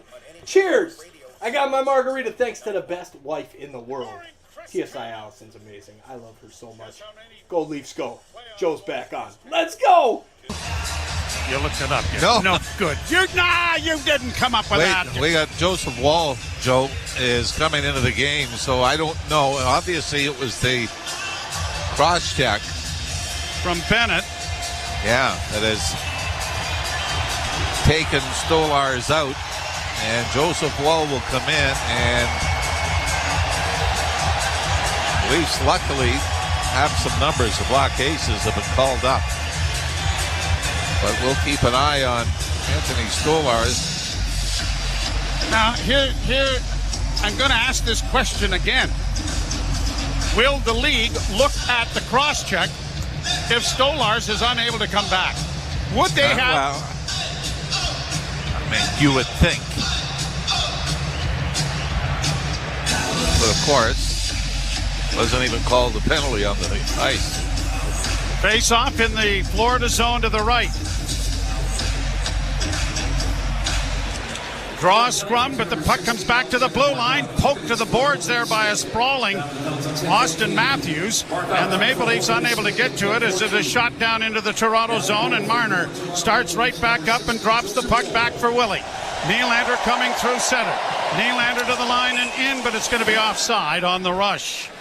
9:27 left to go in the second period, and this is an alarming turn of events. If it is in fact anything more than being asked to go to the quiet room. But I would have thought that maneuver would have been made sooner than... Well, but that's got to be a doctor here, right? That clues into it, so maybe because there wasn't a delay or long enough delay. But if the Leafs needed motivation on this power play, they got it. Puck down in the Toronto zone. Brought on by Tavares. Through center. Swings it in and then shoots it around the boards. Nylander forcing it in along the boards and got it back in behind the net for Tavares. Tried to one-hand it for Knies. That's broken up and cleared. And Marner goes back into his own zone. Panthers trying to get some change to their penalty kill. Marner now shoots it in. Slowed up by Bobrovsky. Into the corner it goes. Back of the net. Trying to pin it there was Tavares. Trying to dig it free is Jones. Round on the boards near side. Good play by Matthews to keep it alive. Knies back of the goal now for Tavares. Far corner back to the blue line. Domi quickly for Marner.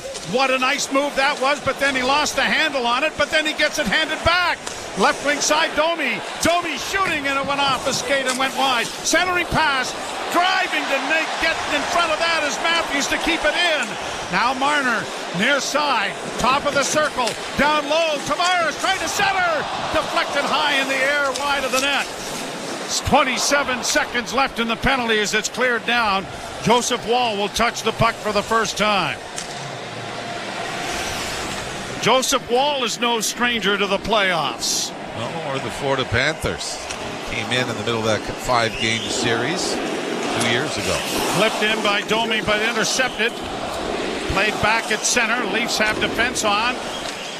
Marchand getting it back to Kulikov. He turns it over. We got a even man rush to the left wing side. Pacioretty looking in front for McMahon, and the pass was too hard and a little out of his reach.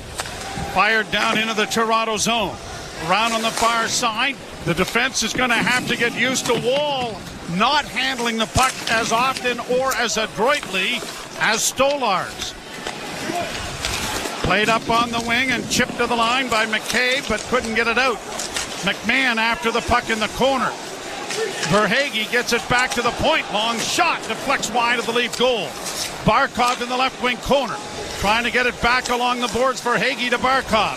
Barkov left wing side. Valenskis trying to get a shot away. That was blocked. Panthers lose it. Domi couldn't come up with it. Has it in his skates. Tried to kick it to Pacioretty. That didn't work. Panthers send it around the boards to the far side. Pressure here from Florida. Left wing side now for Valenskis. Gets it into the slot. And a shot is blocked away nicely there by Wall. First handle of the puck on a shot. Back into the corner, centered in front. It's going to come back to the blue line. But great pressure here from Florida. Valenskis to the slot area. Left wing side, Verhaeghe. Verhaeghe works in, still with it. Verhaeghe forced wide, back to Valenskis. He can't shoot it, too much traffic. Leafs doing a good job here of clogging things up in the middle, and the shot is gloved by Wall. And he's going to get a standing ovation here as a welcome to this game.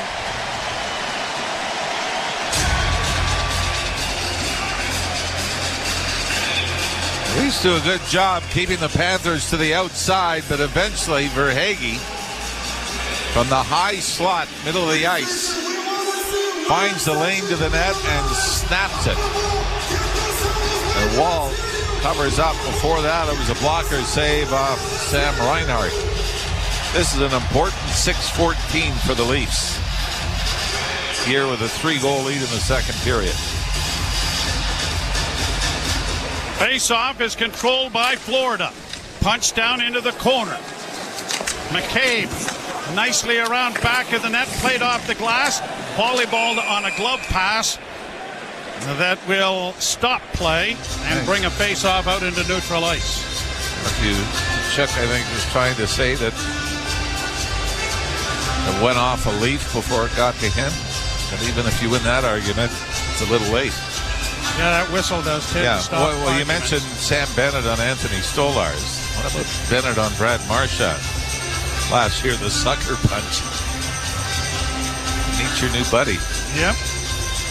Well, Bennett is out here now.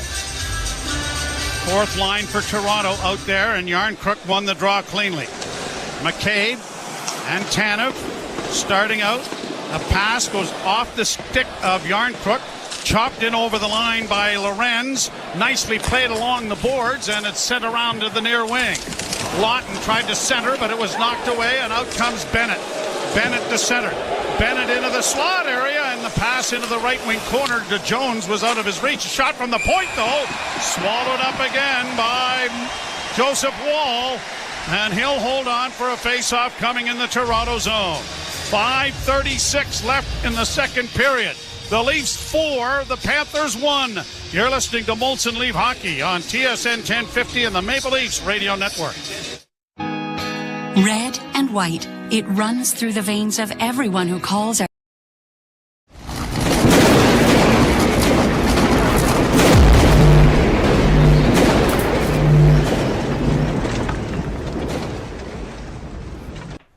Hey hockey fans, TSI Mike here. Thank you so much for hanging out with us tonight for game number 1 of the second round, the Panthers and the Leafs. This is a hell of a series, and we have everybody from all over the world hanging out with us. Now's the time of the show for you to let us know where you're watching from in the chat. Let us know your city and province, city and state in the USA, city and country out all over the rest of the world. Look at this map up here. You can check it out on our website, TorontoSportsInsider.com, and check out our live viewer tab. The link is also in the description. And put your dot on the map to show where you're watching from and see where everybody else is watching from. As you can see, we've got Europe, we've got Asia, we've got Australia. Well, you can't see Australia in there. Oh, there it is, Australia and New Zealand as well, taking it over to the good old US of A and Canada, and that's where the action is for sure, as you can see there, ladies and gentlemen. Thank you for letting us know where you're watching from, and thank you for helping us grow this amazing community. Now let's get back to the hockey. Come on, Maple Leafs, let's go. It's for real now.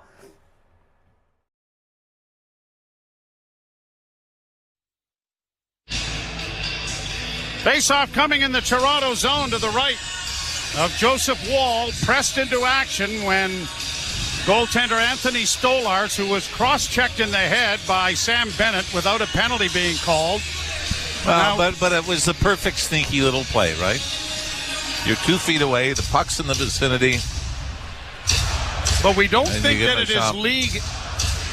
No, because Woll should have got a warm-up, or given the option to warm up, had it been a spotter that had pulled him out as Stolarz out of the game. Pontus Holmberg trying to get the puck out on the far side. Marchand couldn't do it, and the Leafs are able to play it down into the offensive zone, but without icing it. Round back of the net is Nico Mikkola. Mikkola starting out. Toronto 4, Panthers 1. Cleared to the line, quickly sent right back out again by Riley. Mikkola sends it in. Riley has it again. Plays it ahead at center. And it is brought by Tavares and over the line. He's got Nylander who drops in a shot. Oh, what a shot that was. Bobrovsky makes the best save he's made. Yeah, that was wired for that corner. And a great entry by John Tavares on the left wing side, and then dumps it back to Willie Nylander, who's alone on the top of the right wing circle. Nylander tries to go far side, and if Bobrovsky simply butterflies and tries to take up space to block it, it's in the corner. Yep. He has to extend the blocker to his right. Actually, might have gone off the knob of his stick, Joe. All part of your equipment. Yes. Played out at center ice. Across the line, Panthers in with a shot. Wall down. And Joseph Woll's been perfect since taking over here. You and I have been big Joseph Woll fans since he arrived here. And I still believe to this day that he entered the Boston series earlier or been able to play Game 7. The Leafs would have advanced. Face off to the circle in his zone to the left.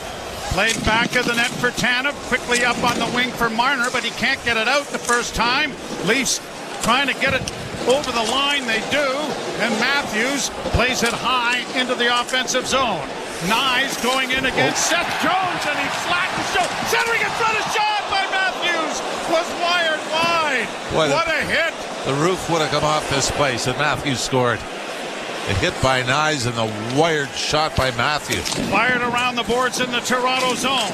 Marner taken to the boards there by Verhaeghe. Shot from the point is blocked before it reached the Leaf goal. Marner dropping it back. Tanev around back of the net, looks for McCabe. Finds him in the corner. McCabe trying to flip it out.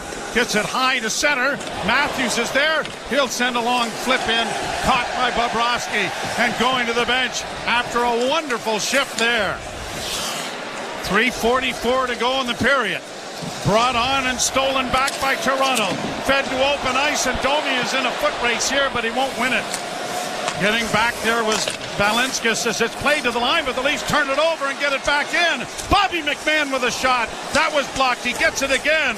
McMahon trying to play into the corner. Domi will get there ahead of it. Domi cycles the puck back to the net.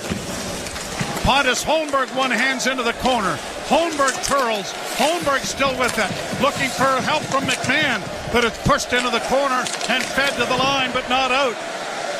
Grabbed off now and brought on by Bennett. Bennett in on the left wing. Bennett shoots. That deflects wide of the Leaf goal. Played into the corner and back at the blue line. Long shot knocked away. Offside called by the linesman. And about 13,000 other. I tell you, this crowd has been fantastic. I realize you get up 4-1 in a playoff game, they're going to be good, but right from the start. I could not agree with you more. And then again, you had Willie Nylander score 33 seconds in, but they've kept it up. There hasn't been a lull in the crowd since the opening face-off. They've been like that for every playoff game this year. Yep. And we were critical of them a year ago. Shot down into the offensive zone for Toronto, and another big hit. Pacioretty runs over Nico Sturm. The tire marks are going to be on his chest. Here's a pass into the slot area, goes around back of the Toronto goal. Grabbed off by Willie. Nylander breaking out at center with a pass. Riley will just flip it in. Played off the boards to the line and out. Leafs are going to get there first. Regrouping the puck back in their own zone with Jake McCabe. To Tanev on the near side. Tanev drops for McCabe. McCabe with a pass that goes off a skate. Almost getting around the defense there was Lorenz. And then Lawton sends it in over the line. And now Florida will try to send an alley-oop over the line. Unable to block that with his glove was McCabe. It comes around to the left wing side, and Verhaeghe loses it. And the Leafs get it out and down into Florida territory. Panthers unable to penetrate. This fourth line doing a job again. Up against the wall. Yarncrook and Lawton shoot it in. They'll go to the bench. Talk about... it's brilliant is what they're doing. It's absolutely brilliant. Brought on by Barkov now to center in across the line. Marchand couldn't get to it. Verhaeghe sends it well wide of the Leaf goal. Trapped at the far point by Schmidt. His shot went well wide of the Leaf end. Chopped by Marner, but doesn't clear. Kept in there on a block by Balinskis. Side of the net, Marner trying to get it free. Got it back to Oliver Ekman-Larsson. He's going to ring the boards with it. It'll cost the Leafs an icing, but it'll take the time down to exactly 1 minute left to play here in period number 2. The Leafs add to their lead. It was 3-1 after the first. Tanev from McCabe and Knies at 7:50 make it 4-1 Toronto. Two of the Leaf goals have been kind of gifts, right? The wrist shot from Tanev that bounces from the point past Bobrovsky, and then Willie Nylander's 33 seconds in from a sharp angle near the boards, 5-hole. Draw one by Florida. A wrist shot is blocked. Oliver Ekman-Larsson got it up on the wing, kept alive by Tkachuk to the left wing side. Here's Mikkola with a shot that was blocked before it reached the goal. Played ahead by Tanev, but he can't get it out. Along the board, slashed at by Marner. Unable to clear. Tanev chases as it goes back on the far side for Kulikov. Kulikov engaged by Knies. Knies trying to flip it out, but it's blocked at the point. Wrist shot coming in traffic is blocked. Rebound into the corner. Knies overskated it. Leafs are able to get it ahead, and they'll play it off the boards into Florida territory. 20 seconds left in the period. Brought on now by Holmberg, who drives the net. That was stopped by goaltender Bobrovsky. Brought on by Tkachuk. Shot into the Toronto zone. Tkachuk trying to hunt down Morgan Riley, and Riley left him with the boards to enjoy. And now Tkachuk trying to stir things up. Yeah, let it go. Leafs have got to... It's tough to do sometimes not to react when somebody tries the cheap shot. But big news of the second period, other than the Leafs extending their lead to 4-1, Anthony Stolarz leaves the game after what looked to be a cross-check from Sam Bennett. And Joseph Woll goes in and was perfect the rest of the period for the Leafs, as it was 30 minutes and 12 seconds of ice time for Anthony Stolarz. Obviously some concern there to have him leave a playoff game, but certainly not a huge downgrade from what we've seen of Joseph Woll in the postseason, but still something we're going to keep an eye on. So the Maple Leafs will carry a lead, and when you look at what Joseph Woll did this season, 27-14-1, 2.73 and a .909 save percentage, you're not losing an awful lot there in quality between the two goaltenders who played so well this season. We'll step aside. Jim Taddy and Anthony Stewart coming along. You're listening to Molson Leaf Hockey on TSN 10. Don't miss a moment of baseball season with MLB Network Radio, including daily interviews with the decision makers from across the league on SiriusXM Channel 89. This is Terry Francona. This is Rocco Baldelli. This is Torey Lavillo. This is Ron Washington. It's Managers at the Mile. What's up, insiders? Okay, that was a heck of a period right there. I am liking that period a lot. 4-1, yes, just like the chat says. So I'm just going to remain calm. I'm just going to try and remain calm here because, wow, this was the Leafs. I just want to start screaming and yelling because I am so fired up after following this team for years and years and years and years and years and years and years and years and years and years and watching this team in the playoffs for years and years and years and years and years and years and years and years, like all of you have. And it's so cool to have 5,000 or so friends hanging out with us here on TSI for these games. Man, the Buds are, wow, those hits, they're lighting the Panthers up right now. And the Panthers are getting some pretty cheap shots in right now as well. So this third period could get ugly really quick. So let's just keep the tempers down, Leafs Nation, and let's just ease our way to victory tonight. Knock on some wood. There you go. H2O, Brett S, Crusty Old Crow. 25 more subs until we hit 99,000 subscribers. Absolutely insane. Absolutely crazy. 99K means 1,000 more until that plaque and that 100K milestone, which is just absolutely insane. And Mr. Roboto, my God, you've been here since, I don't know what, how many thousand, 2,000, 3,000, 4,000, I don't even know. And 99,000 coming up here any minute. Welcome to Insider Kristen Willoughby. There you go, Kristen. Thank you. Welcome to the club. Enjoy the emojis. There you go. Let's get it, chat. All right, 4,000 in here. Isn't that crazy? 4,000 people hanging out with us, getting ready for the third period. We got to refill these drinks. Margarita's good. And honestly, it had nothing to do with Cinco de Mayo. I saw that in the chat afterwards, and I'm like, what? I'm like, that's crazy, because we actually bought a bottle of Patron on clearance the other day. I was like, ooh, gotta get that, it's cheap. And so, yeah, cheers to Cinco de Mayo. Cheers to the Leafs up 4-1 in the second period. If you're feeling like listening to a really good basketball game, go check out the Knicks and the Celtics with this link that I'm putting in the chat right now. We are live in overtime. What do we got? Oh, it's just over right now. 108-105. New York Knicks get the victory in Game 1 over Boston in the Garden. All right. Knicks get it done. 16 subscribers to go. All right. Let's go.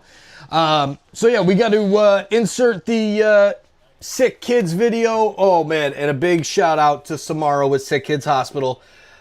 I can't wait to play that next video that you sent me. But I'm not ready yet because that one was a tough one. Boy, that was a tearjerker. Anyways, that's what we do here on TSI for SickKids Hospital. And man, I wouldn't be alive today if it was not for the great work of that amazing place. And that video kind of highlights all of the great things that they do at SickKids Hospital, what they've done over the years. So if you don't know about SickKids Hospital and you're on this stream, which is probably a very small percentage of you, please check it out. And let's get back to the intermission report. Go Leafs go. Let's have a strong third period. Let's not lose our heads. And let's get after it. Cheers, everybody. Go Leafs go. Way to get himself mixed up in sort of situations like this. And in my time, like, I cringe, and it brings like this internal, like, oh my gosh, what can happen? Because when I played in this league 10, 15 years ago, that would spell... All right, I got to mute the intermission report. 99,000, and here I am just clicking all the buttons, not even looking, and there it is, 99,000 subscribers. We are less than 1,000 subscribers away from 100K. Back to the intermission report. Thank you. Thank you. And if you're watching this right now, if you're one of the like 5,000 plus between the 2 or 3 games, because now the Nuggets and the Thunder are live. Nuggets up by 3, 6:23 left in the first quarter. Hit that subscribe button and let's, man, can we get 100K tonight? Could we do it, insiders? Could we do it? Could we do it? I think we actually could, because there's 3,537 people in the chat right now. If everyone in the chat right now hit the subscribe button, every single person, obviously we probably have 2,000 or so that have to be subscribed, but based off the statistics, if you're listening to this, hit that subscribe button and let's do something crazy. Right now, let's go hit that 100,000 and get that plaque right now. All right, hockey. Thank you for being here. Thank you for hanging out with me. And all of us here on TSI, all of us insiders, yes!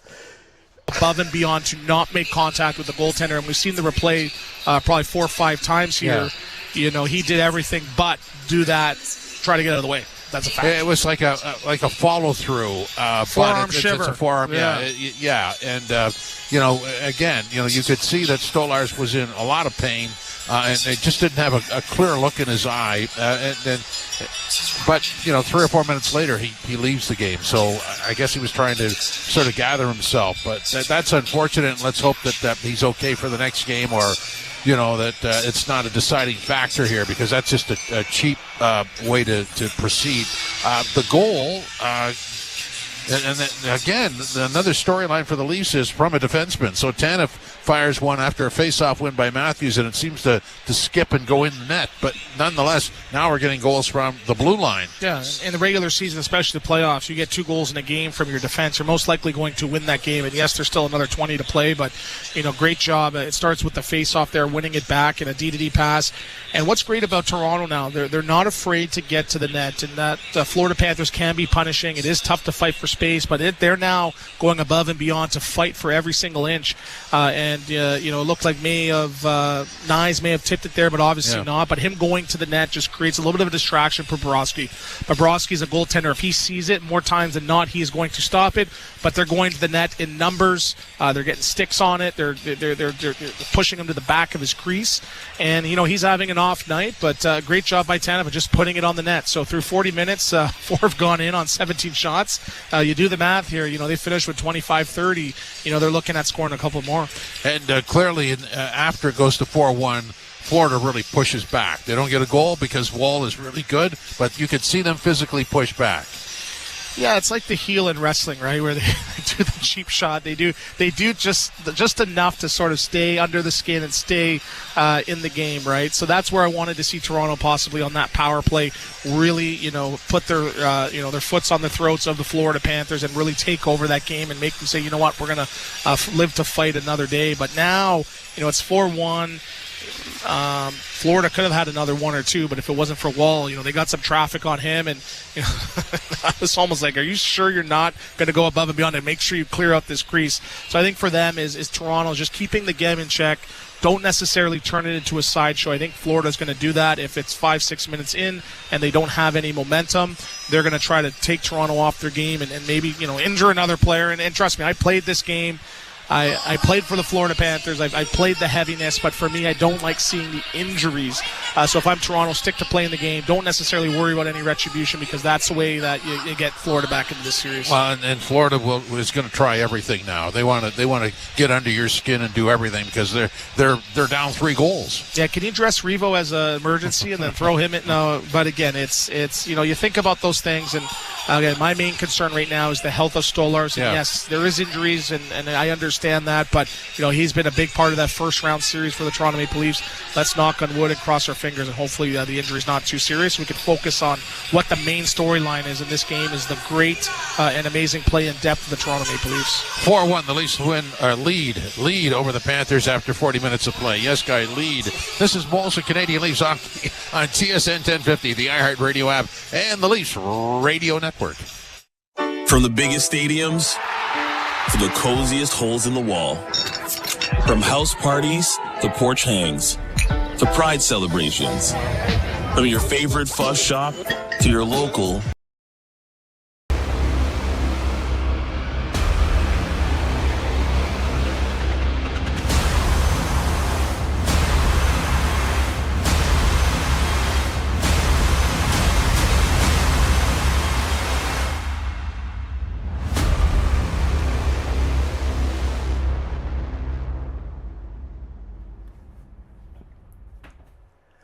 Welcome to our Playoff Pulse campaign homepage, and thank you for hanging out with us during the Panthers and the Leafs game number 1. Thank you so much for being here and choosing to spend your time here hanging out with the best community on YouTube for a Maple Leafs game and for any sports game on the internet. Let's get after it. Thank you for being here, and thank you for helping us raise money for SickKids Hospital through our Playoff Pulse campaign. As you can see, we've raised over $500, which I know we've had over $200 in Super Chat donations to be donated to this campaign. So thank you for helping us raise money. Please share that link out. Please donate if you're able. We are trying to raise $100,000 for SickKids Hospital, and I know we'll get there. Might not be today, might not be tomorrow, might not be the end of this Playoff Pulse campaign, but we are going to make it happen, insiders. Let's go. Let's have some fun in the chat and cheer on our Maple Leafs, and go SickKids Hospital, go. We'll see you back in the chat. Names like Goodyear, Dunlop, and Michelin, all backed by their price match guarantee. For all your tire needs, trust the experts at Maple Toyota, near Canada's Wonderland in the Maple Auto Mall, and mapletoyota.com. We have another tissue donation. All right, I love it. There we go. Canadian fishing musician. There's the webcam. I love it. Hey, SWH, please take a look at that link that is in the chat that I sent out there for you. Go ahead and donate right through that page directly to SickKids Hospital. That's what we do here. We just passed 99,000. We're going after 100,000 right now. 4-1 buds. 4 minutes and 20 seconds on my clock right now until that second period starts. Third period starts. Whew. Whew. All right. There you go. Yeah, nice sound, right? That's that LaMetric time clock. That YouTube official cool clock. Yeah, buddy. That's a real cool thing right there in my setup with all these PCs you see running here with all these streams. We've got the Denver Nuggets and Thunder, 24-20 Nuggets on that one. I expect the Nuggets to get the win in that one tonight because the Thunder probably rested after that easy series again against Memphis. All right, let's go get back to the hockey.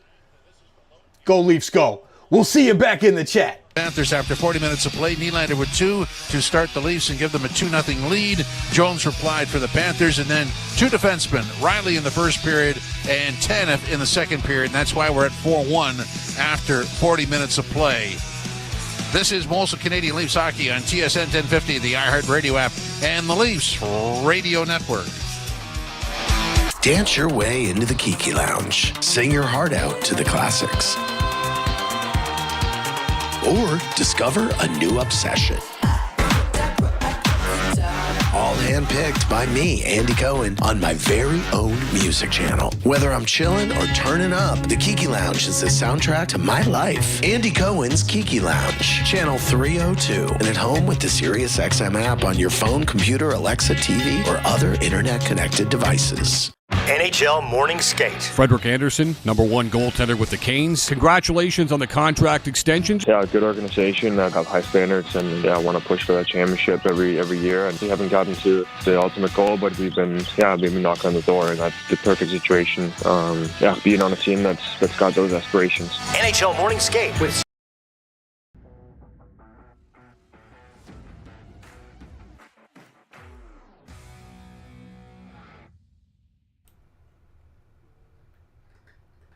Go Leafs, go! Go Leafs, go! Go Leafs, go! Make sure to hit the like button and so you don't miss out on our content. What are you doing? Oh, I'm just telling the chat to like the video. You telling everybody in the chat to hit the like button? Yeah. Nice job. Can you guys please hit the like button? This kid's awesome. Go Leafs, go! We'll see you back in the chat. 5 Premier League champions, and no one covered their journey like SiriusXM FC. This year, they've been absolutely untouchable. This team was the epitome of a team. From every big moment Liverpool with a chance, left footed, it's in! The most dramatic end to this game! to every major storyline. Incredible, especially to win it in Anfield is so incredible. No one brings you closer to the English Premier League than SiriusXM FC. Channel 157 in the car and streaming anytime on the SiriusXM app. The best hockey. Oh yeah, I can't believe I didn't touch on this, but I've been it was kind of cool hitting 99,000 subscribers, and we're 15 away from 99,100. Dude, Joseph Wall, damn, bro, that's how you come into a game right there and own it. Holy cow, couple touches of the puck, and he was zoned right in. Great performance so far from Joseph Wall. I saw him. He actually came out of the wall tonight. My cat, Joseph, came out of the wall. He's long story. If you're an insider for a while, you'd get it. But if you don't, it's fine. He comes in for Stolars. I hope Stolars is all right. Let's go, Buds!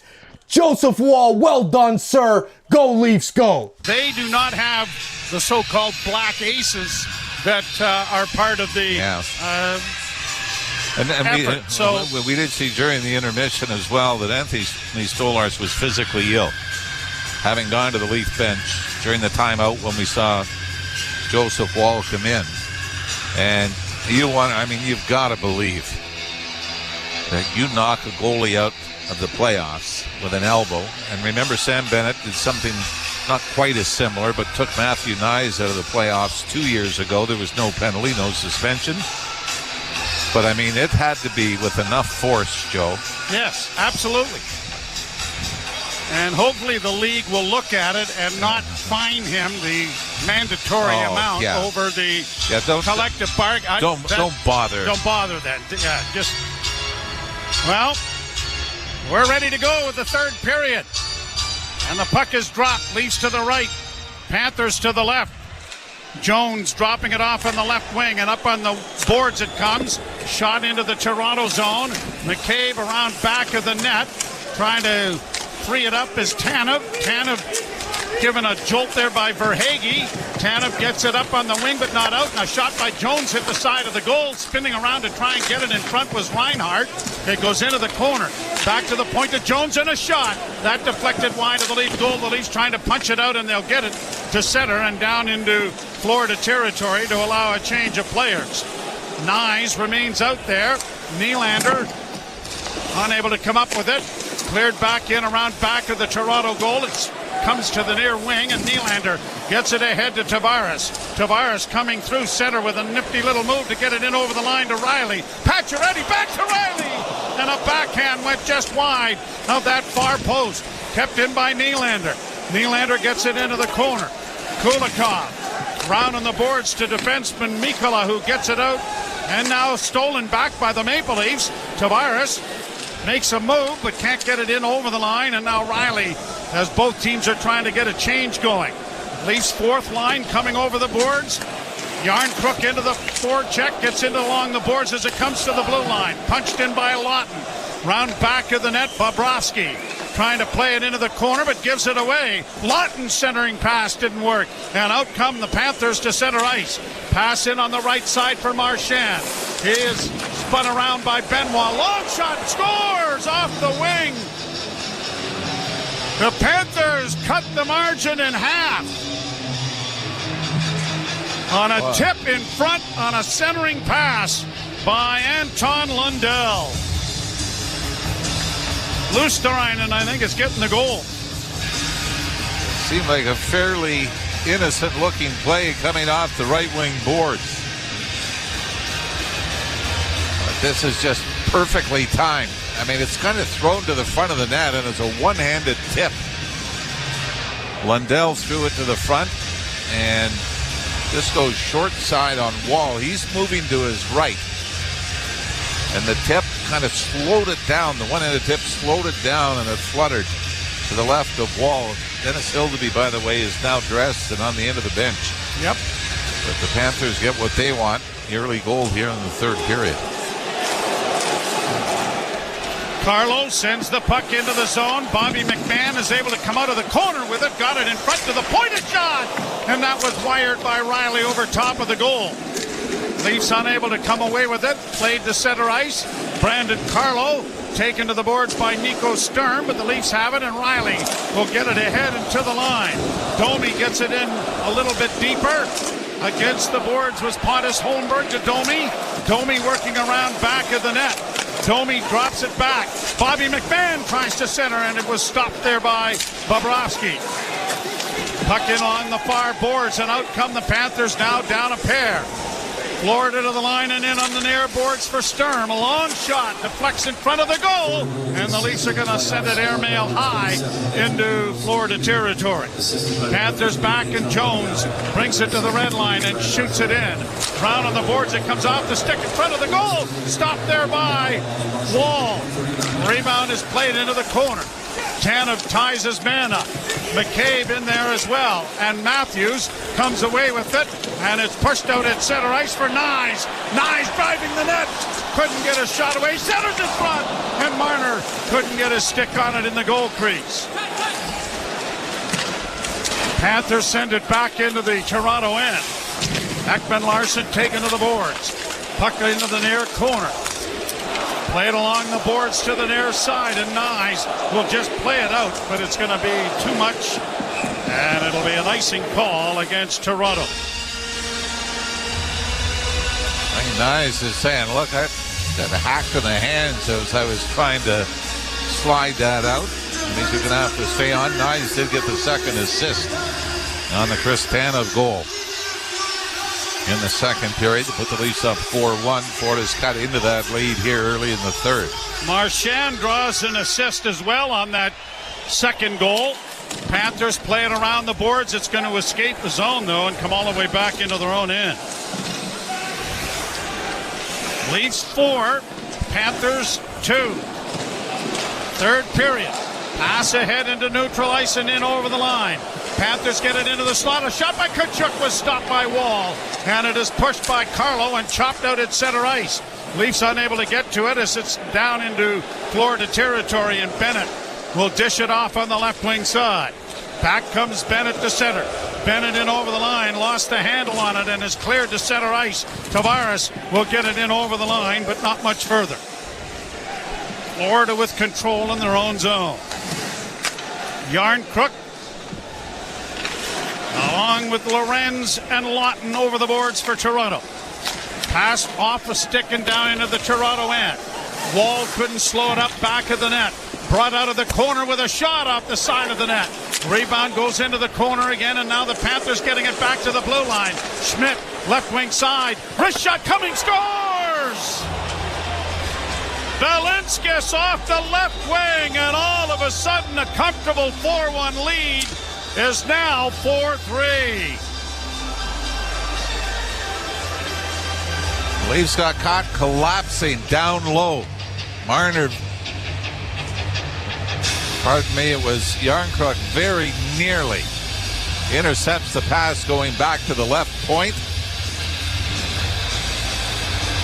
And that was quickly relayed to the top of the other circle where Velinskis was allowed to come in. And do we have a timeout for the Leafs here? Yes, we do. Yep.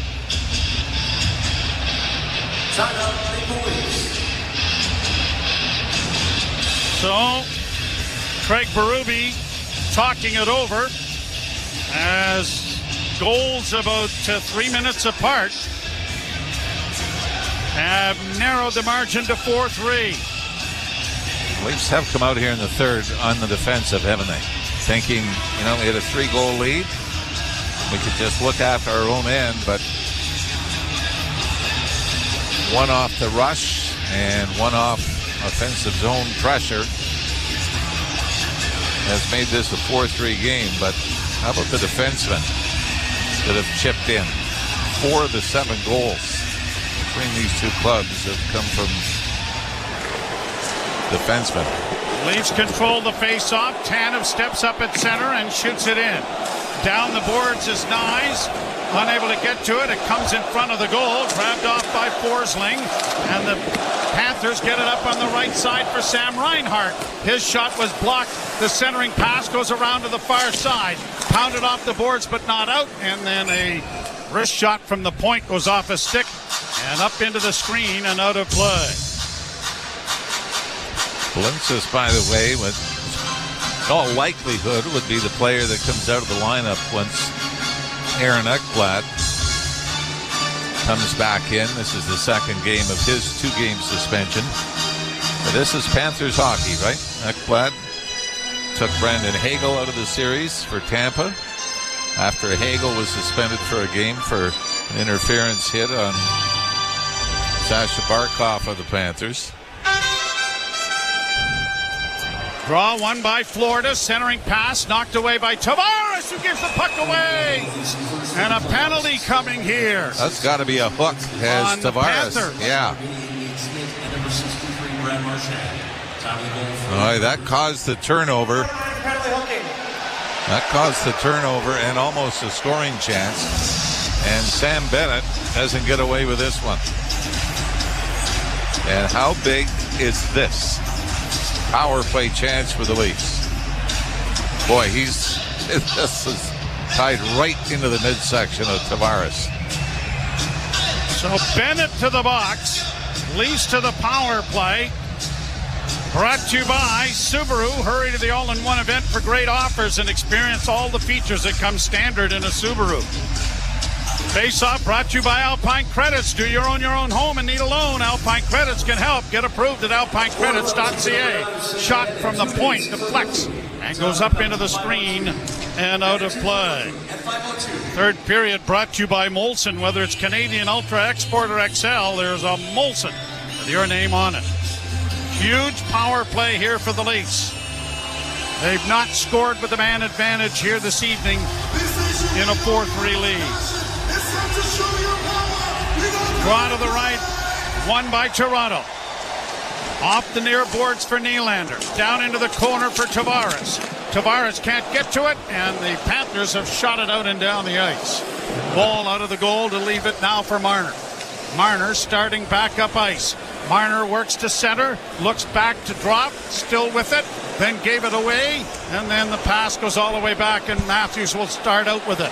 Matthews coming to center. He drops it for Nylander. Nylander with speed to the left wing side to Knies. Played into the corner. Nylander in there after it. Knies unable to get to it cleanly, but now comes out of the corner with it. Back to the point to Marner, quickly to Nylander.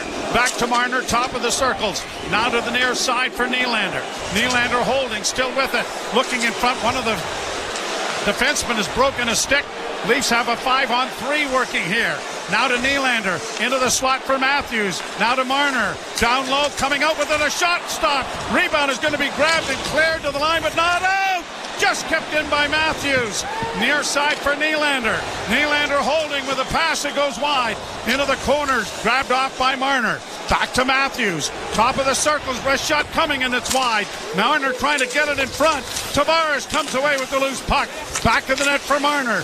Back of the goal for Knies. Slot area for Nylander. Can't shoot it. Willie to the near boards. Here's Marner with it again. Marner working into the slot. Leaves for Nylander. Top of the circles, down low. Knies can't get it in front. Goes back of the net. Centering pass. Blocked. Cleared finally by Florida. Leafs never really did get anything to the net on Bobrovsky. They were looking for an opening instead of maybe getting it there and creating a havoc situation. Domi in for Pacioretty. Pacioretty swinging it around back of the net, but it's intercepted and cleared to the line. Riley kept it in momentarily, but Bennett out of the penalty box gets it ahead. Near side, a centering pass for Bennett. Bennett in, stop, rebound, stopped by Wall. Puck comes back to the point. Another shot, deflects wide. Domi had lost his stick. The Leafs trying to get it out on the near boards. Panthers with a shot. That deflects wide. Cleared into the corner for Bobby McMahon. McMahon battles hard in there. Puck comes free to Bennett. Taken to the boards by Oliver Ekman-Larsson, but the Leafs don't clear. Barkov trying to get it in front. Had it blocked. Barkov had it taken away by Oliver Ekman-Larsson, but the Leafs still don't get it out. Centering pass, shot, stopped by Wall, rebound into the corner. Bobby McMahon with skating room, got it ahead for Pacioretty. Pacioretty to the red line and gets it into the offensive zone. This feels like it's going to be a long 12 minutes, doesn't it? Here are the Panthers in their own zone. Deflected down into the Toronto end. Wall gives the puck away in the corner. Shot from an angle comes into the slot. Schmidt with a drive. That was just off the mark wide. Brought into the slot area by Marchand, and that's caught by Wall.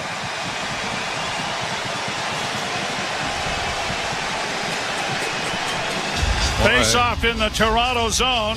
Boy, Marchand has had his name all over the score sheet here for the Florida Panthers tonight. Yeah, assisted on both, secondary assists on both goals here in the third period to get Florida back within one. You're listening to Molson Leaf Hockey on TSN 1050 and the Maple Leafs radio. The PGA Championship is coming, and you can hear all the action.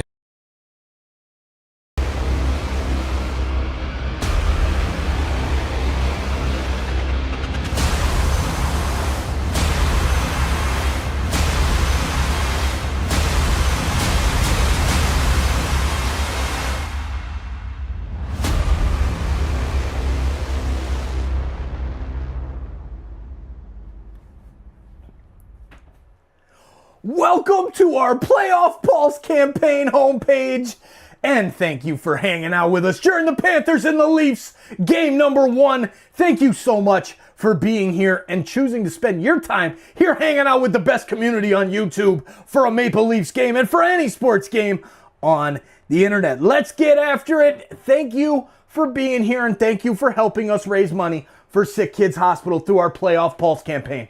As you can see, we've raised over $500, which I know we've had over $200 in Super Chat donations to be donated to this campaign. So thank you for helping us raise money. Please share that link out. Please donate if you're able. We are trying to raise $100,000 for SickKids Hospital, and I know we'll get there. Might not be today, might not be tomorrow, might not be the end of this Playoff Pulse campaign, but we are going to make it happen, insiders. Let's go. Let's have some fun in the chat and cheer on our Maple Leafs, and go SickKids Hospital, go. We'll see you back in the chat. Get behind Ristolainen, walks in, put it between his legs, shoots it, score! NHL play-by-play on SiriusXM. Sens 1050. Leafs 4, the Florida Panthers 3. Game 1, and the Panthers have taken over the shot lead 21-20. They outshot the Leafs 10-6 in the second period. And the draw to the left of Joseph Wall is scrummed. Tavares has it in his skates, but the Panthers come away with it. Centering effort blocked. Comes to the side of the goal and around to the far side. Tipped by Nylander. He works down the right wing side. Nylander in with a drop pass. Passing off for Pacioretty was Morgan Riley, and it went just behind him. Now a shot from the blue line goes wide. Pacioretty tries to center. That's blocked. Pacioretty back of the net for Tavares. Tavares out of the corner with it. Tavares working back to the blue line. Works back on the boards. Looks for Pacioretty to run some interference, and he did. Pacioretty trying to get to it in the corner. Back to the point it goes. Near side Riley. Riley will just send it around back of the net. That should have been a penalty, don't you think? Shot by Marner, deflects. That goes on goal, but Bobrovsky didn't have any difficulties with it. Marner's able to keep it in, but couldn't find Matthews. Then Matthews steals. Matthews into the slot with a shot. Blockered away nicely by Bobrovsky. Benoit pinching, but the Leafs are able to come away with it at center ice, and they'll get it back into the Toronto zone under control. Pass ahead for Matthews. He'll just play it in over the line. Knies up for checking. Off his skate. It goes down into the Toronto zone. Rung around the boards to the near side. Knies was able to get it out at center. Barkov back on the wing for Reinhart. Reinhart shoots it in, but he shot it over the glass and it goes into the crowd. 6 seconds away from the midpoint of the third period. The Leafs hanging on to a 4-3 lead. And the Leafs haven't had is the Matthews-Marner-Knies combination. Knies did get an assist in the goal by Chris Tanev. Jake McCabe picked up the other one, and that was off the face-off win by Austin Matthews.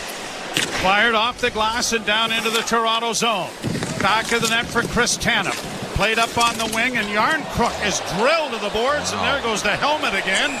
And now that was a delayed call, but it's going to be roughing. The helmet doesn't just pop off on its own. And the Leafs are going to get another opportunity. 77 Florida minor penalty roughing. And it's going to be Mikko Mikkola is going to go, and the Leafs are fortunate. We're getting another commercial break to rest up. They need another one.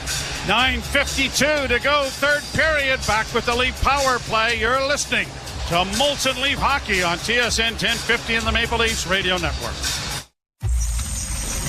It's the big little world everybody loves. Oboe by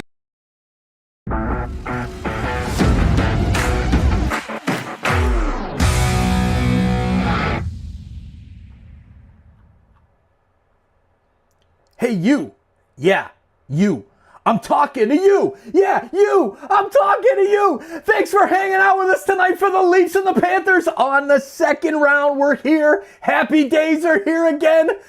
Thank you so much for being here. If you have not hit that subscribe button yet, what the heck are you waiting for? Hit that subscribe button and turn on the bell so you don't miss it when we go live for every single game of the Maple Leafs all season long, as well as the Playoff Pulse campaign, where we're doing almost every single game of the NHL and NBA playoffs, all to benefit SickKids Hospital and show the world how a group of sports fans can make a difference in their community. So thank you for hitting that subscribe button. Turn on that bell so you get notified when we're live hanging out together.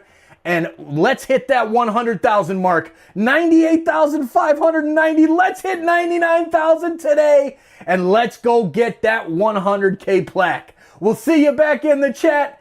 Go Leafs, go. Come on, Austin Matthews. Let's go, Johnny Toronto. Let's go, Maple Leafs. Let's make this happen and keep it going on the way to the Stanley Cup. Yeah, that's what I'm talking about. All right, they're coming back on. Shout out to Steven Spates. Third super chat on a live stream. Thank you for that. Cheers. Go Leafs, go. Come on, let's finish this off, boys. A power play goal. 4-3 is the score. Draw one by Tavares. Nylander steps to the middle of the ice on the wing. He gets it back again. And the shot went off a leg and went wide. Marner trying to fight for the puck, but it comes free and poked out at center ice and down the ice by Nico Sturm. Leafs go back and now brought out by Morgan Rielly, who was on this first power play unit. Left wing side, Matthews. Into the corner, Nylander. Back of the net, Marner. Swept around the boards. It'll come to Nylander. Back of the net, centering. Pass, a shot. Rebound in front. Oh, Matthews had a great chance. Comes in front again, a shot. That's blocked, and it's shot down the ice by Florida. Leafs looking more dangerous on this one. Rielly drops for Marner. He has Nylander behind him. Nylander doesn't get the pass. Tavares does. He'll bring it to the line and in, but the linesman says Nylander couldn't straddle the line long enough and put the rush offside. Second unit coming over the boards. Interesting that it wasn't 6 forwards or 5 forwards. Yeah, we kind of talked about that in the commercial break, right? That you're going to safeguard against that. Though I like the fact they just got pucks to the net right away. Austin Matthews, boy, had an opportunity, just couldn't settle the puck down on his stick with Bobrovsky out of the net. Leafs win the face-off. Rielly gets it back from Oliver Ekman-Larsson. Looks to drop and does. Domi with speed hits the line to Bobby McMahon. Down and along the boards. Back to the blue line to Rielly. Rielly has scored in the game to Max Domi. Domi with a wrist shot. That got through. Knies couldn't get his stick on it for the redirect. And Bobrovsky was able to smother and hold. 45 seconds left to go in the power play and another change coming. Matthews coming back on with Tavares and Nylander. Riley will stay out there with them. Yeah, it's Knies as the forward being substituted for Morgan Riley. Draw to the right of Bobrovsky.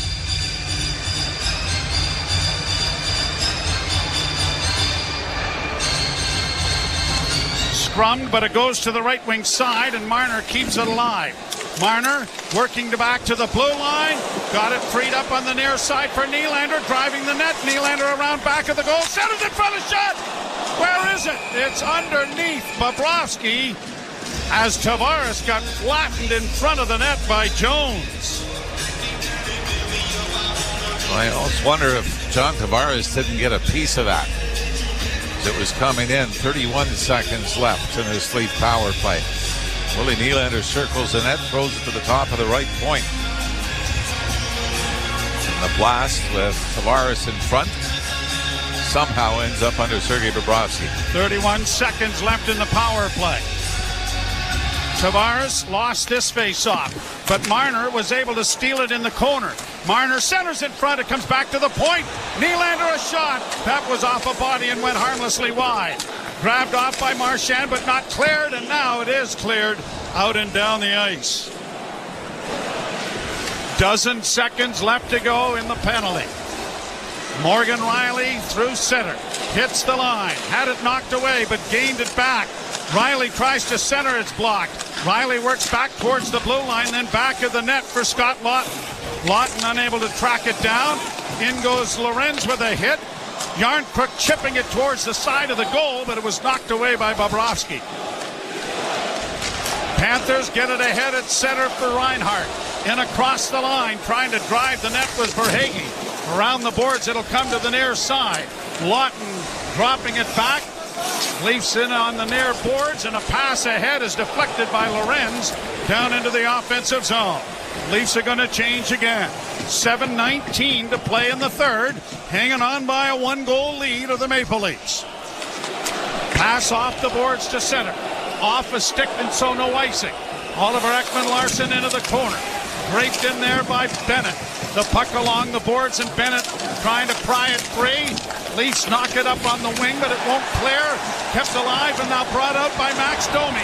He gets it ahead. Here's Bobby McMahon for Domi. He's in! Oh, what a save by Bobrovsky!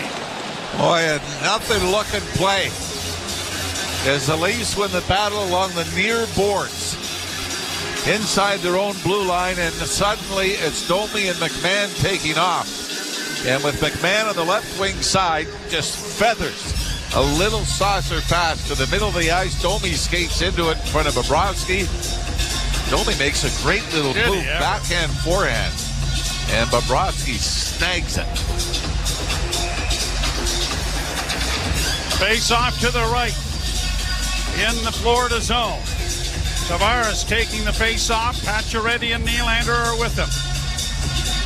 And Nylander will have to take the face off as Tavares is waved out.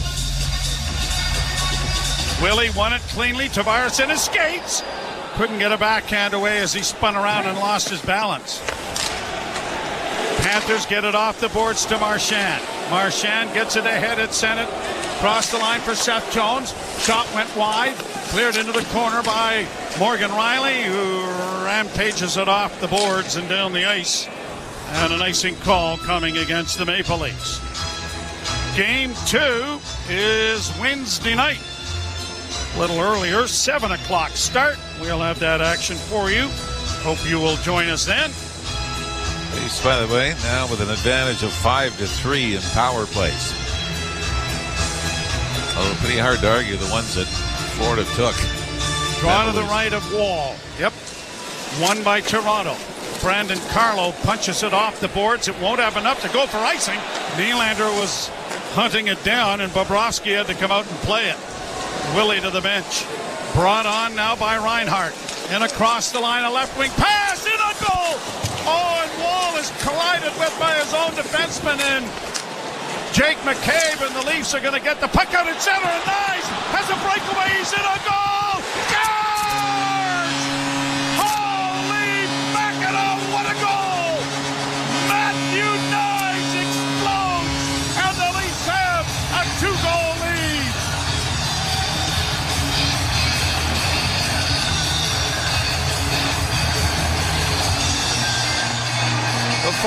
get over the horror of Joseph Wall being crashed into. The Leafs take off back the other way. Domi stopped earlier, but this time Matthew Knies bulldozes his way to the front of the net off the right wing boards. And what a move this is. Left-handed shot. Stick, middle of the ice. Fakes the shot, draws it to the backhand, and chips it over that same glove that Bobrovsky used to stop Max Domi to give the Leafs a 5-3 lead. A great description, bulldozes. But a bulldozer goes way too slow. Oh, yeah. Bulldozer on steroids. Still lots of time, but a huge goal. Unfortunately, Wall unscathed. Shot into the Toronto zone. Down the boards to the near side. Bennett hit there by Benmore. Where's the puck? Goes up into the crowd. Everybody pointing. Matthew Tkachuk going after Scott Watt. Of course, chomping on the mouth guard, turning the other way while trying to spear somebody through a crowd. But the Leafs, 5:39 away from opening this series with a victory. Marner and Tanev get the assists. Well, Dad, that's an important assist. And little Miles will enjoy that as the Maple Leafs have a 5-3 lead. You're listening to Molson Leaf Hockey on TSN 1050 and the Maple Leafs. Boogie down the boulevard. Or rock out on Route 66. To the groovy sound of Road Trip Radio's 70s mix. Disco, you know. And the jams you forgot you loved. Road Trip Radio 70s Mix. Listen at home with the SiriusXM app on your phone or on your computer, Alexa, TV, or other internet-connected devices. Under review. And stop making excuses for bad goaltending. And is it bad? Is it horrendous? If you don't win because you don't make a save or two, yeah. All right, Kniesy, what a goal from Matthew Knies. Oh, man. Beautiful, beautiful, beautiful, beautiful goal. Just what we needed there at 4-3, giving us just that little bit of insurance. Let's go get another one, Maple Leafs. Come on, buds. This chat's fired up. 99,171 subscribers. Let's go. If you haven't hit that subscribe button yet, what the heck are you waiting for? Hit that dang subscribe button. Let's go get that plaque. It's right there. Come on, buds. And big shout out, Canadian fishing musician. Go look at that man's channel. My God. Or man and woman, I don't know. Woman, I don't know, whatever. Check it out. Awesome channel. Go Canadian fishing musician in the chat. Go check that channel out. But after the game, we've got to get back to the hockey. Go Leafs, go. Let's finish this game off. Come on. Let's go. Are you ready? Are you ready, Leafs fans? Let's go. Let's go. 5:39 still to play, though, in the third period. After Matthew Knies explodes down the right wing after a brilliant little chip by Marner to spring him free. Shot from the point. Didn't make it through. Blocked by Chris Tanev. Another shot from the point goes high and wide. Kept in at the point by Jones, and that shot went wide. Far side Forsling. Got it around the boards for Jones.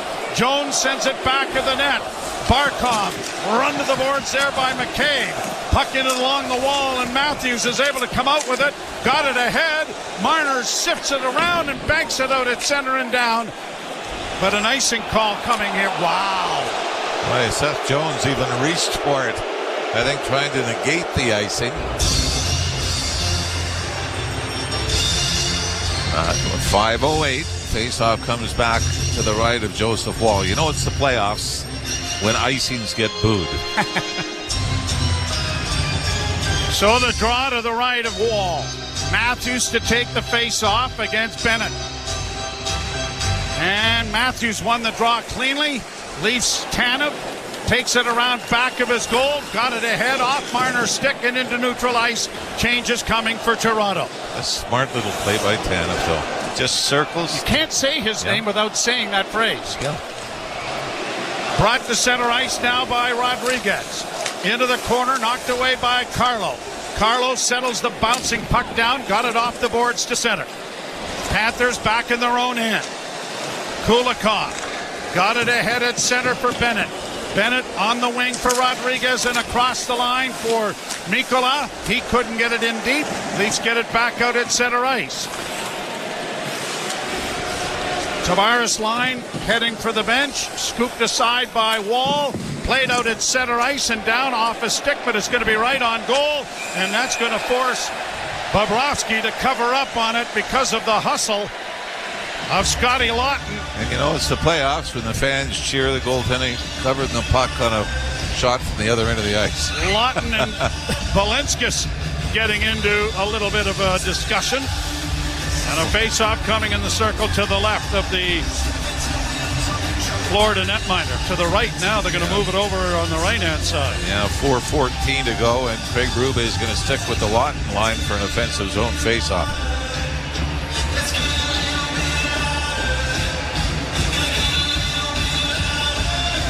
Lawton pushes the puck back of the net.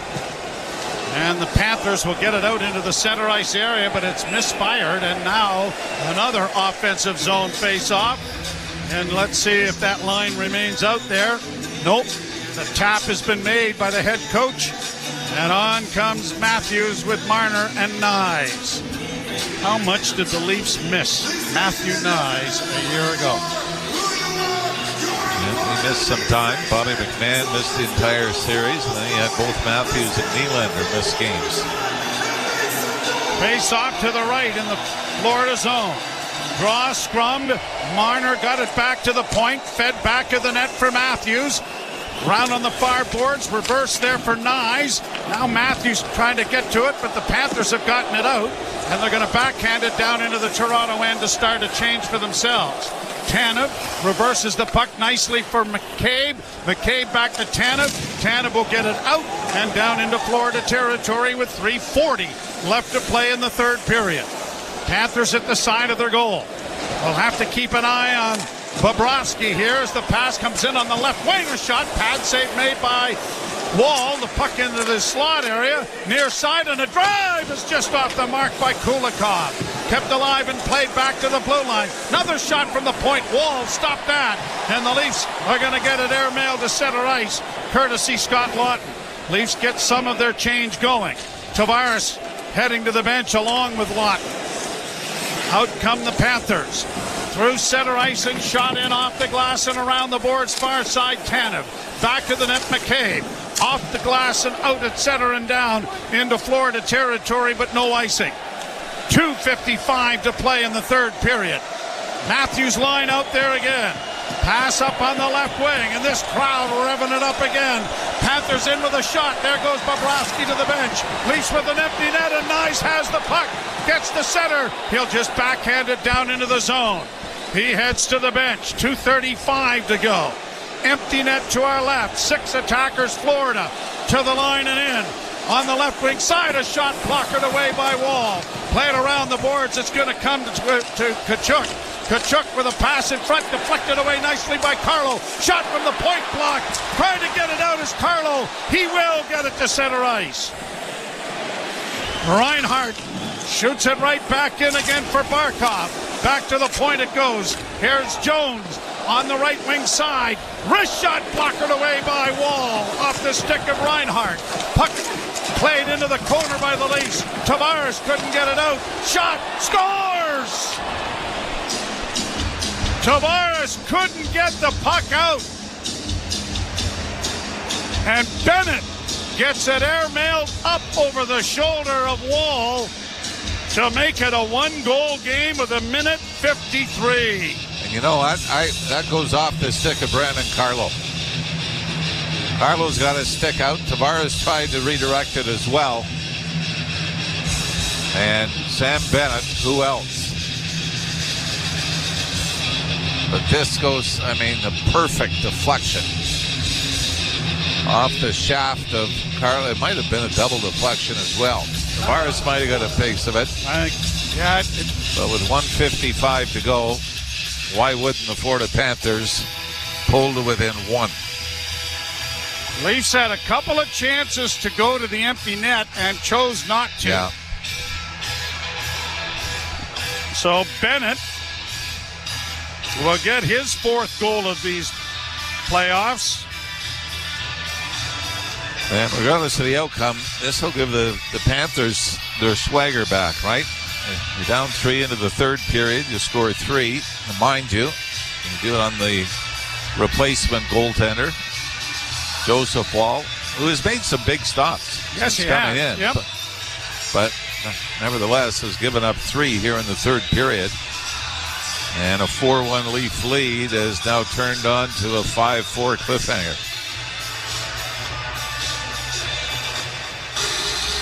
Marner with a word from one of the assistant coaches. That line remains out there. Bobrovsky back in the net. But hang on. Draw one by Toronto. Tanev and McCabe get it ahead. Knies gets it the rest of the way into the zone. Goaltender came out to play it, or it might have been icing. Here the Panthers breaking it out. Pass, though, is behind Seth Jones, who has to go back into his own zone. Minute 36 to play. Jones getting it up on the left wing. Brought to the line and in, and there goes Bobrovsky to the bench. Into the slot, Jones tipping it near side for Reinhart. Reinhart with a pass across. Deflects into the corner, centering pass! And it came into the goal crease, and there's Wall getting that glove down on top of it with a minute 20 left to go in the 3rd period. Well, that came so close to ricocheting off the skate of Jake McCabe. Just thrown to the net. Was that Barkov that let it go? I think it was. Tavares will face off against Barkov as he replaces Knies.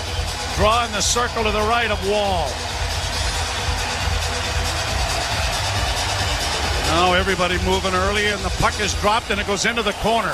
Tanev up against the boards, loses it. It's set around the boards, trapped on the near side by Reinhart. Down in along the boards and into the corner. Chopped ahead, tried to play it ahead, and Marner, instead of going for the empty net, just plays it down into the Florida zone. He had really no chance to go for the goal. Brought on by Reinhart. Stolen by Matthews. Misses the empty net by 2 feet.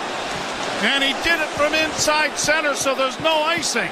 Oh, my. And along the boards and down into the Toronto zone. Tanev back of the net, Marner for Matthews. Chipped along, but not out. Shot blocked in front of the goal. Set off a stick and out at center ice. Did Tkachuk throw his stick at that puck? Sure looked like it. Played down into the corner with 28 seconds left. Benoit trying to pin it up against the boards. Matthews couldn't get to it. It comes back to the point. Jones keeping it in with a shot. Blocked. Just get it out. They don't. Kept alive by Jones, left wing side. Trying to get a shot for Hagee. Pat save. Brilliant save made by Wall. The Leafs get it to center. 7 seconds left. Played off on the wing. They'll get it back into the corner. Time ticking away. Benoit will rag the puck long enough to win the game.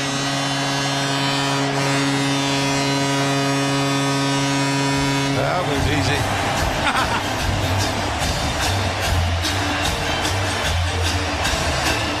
This has the potential to be a long, difficult series. As the Leafs in full control of this game, 4-1 into the 3rd period. Florida scores twice, 4-3. Knies makes it 5-3. Florida scores again and forces the Leafs to battle, defend, and hang on to a 1-goal lead before eventually taking game 1 of this series, 5-4 Toronto. Like we said, a lot of unlikely heroes, and got 4 of the 9 goals being scored by defensemen in this game. But I think it is so important, Joe, to win the first game of a series. And I didn't want to bring this up earlier because I didn't want to jinx it. The last time that the Leafs had blown a 3-goal lead on home ice during the playoffs, you would have to go back to the 1977 quarterfinals against the Philadelphia Flyers at Maple Leaf Gardens. Rick McLeish scored the tying goal late. Bobby Clark scored the overtime winner. And I'm pretty sure I'm golfing tomorrow morning with the goalie that gave up those goals. Oh, no. But I won't bring it up. No. Mike, That would be inappropriate. No, to him. But, Yes. but Mike Palmetier, I know, is in the alumni box tonight, so I will not bring up the... No, should you? Yeah. It's just long, ancient history that has no implications here. But the good thing is, he has no idea where I played. So what's he going to say? He's not going to be able to look up those stats. No, of course not. Kalamazoo game in 84? Oh, No. I remember it fondly, yes.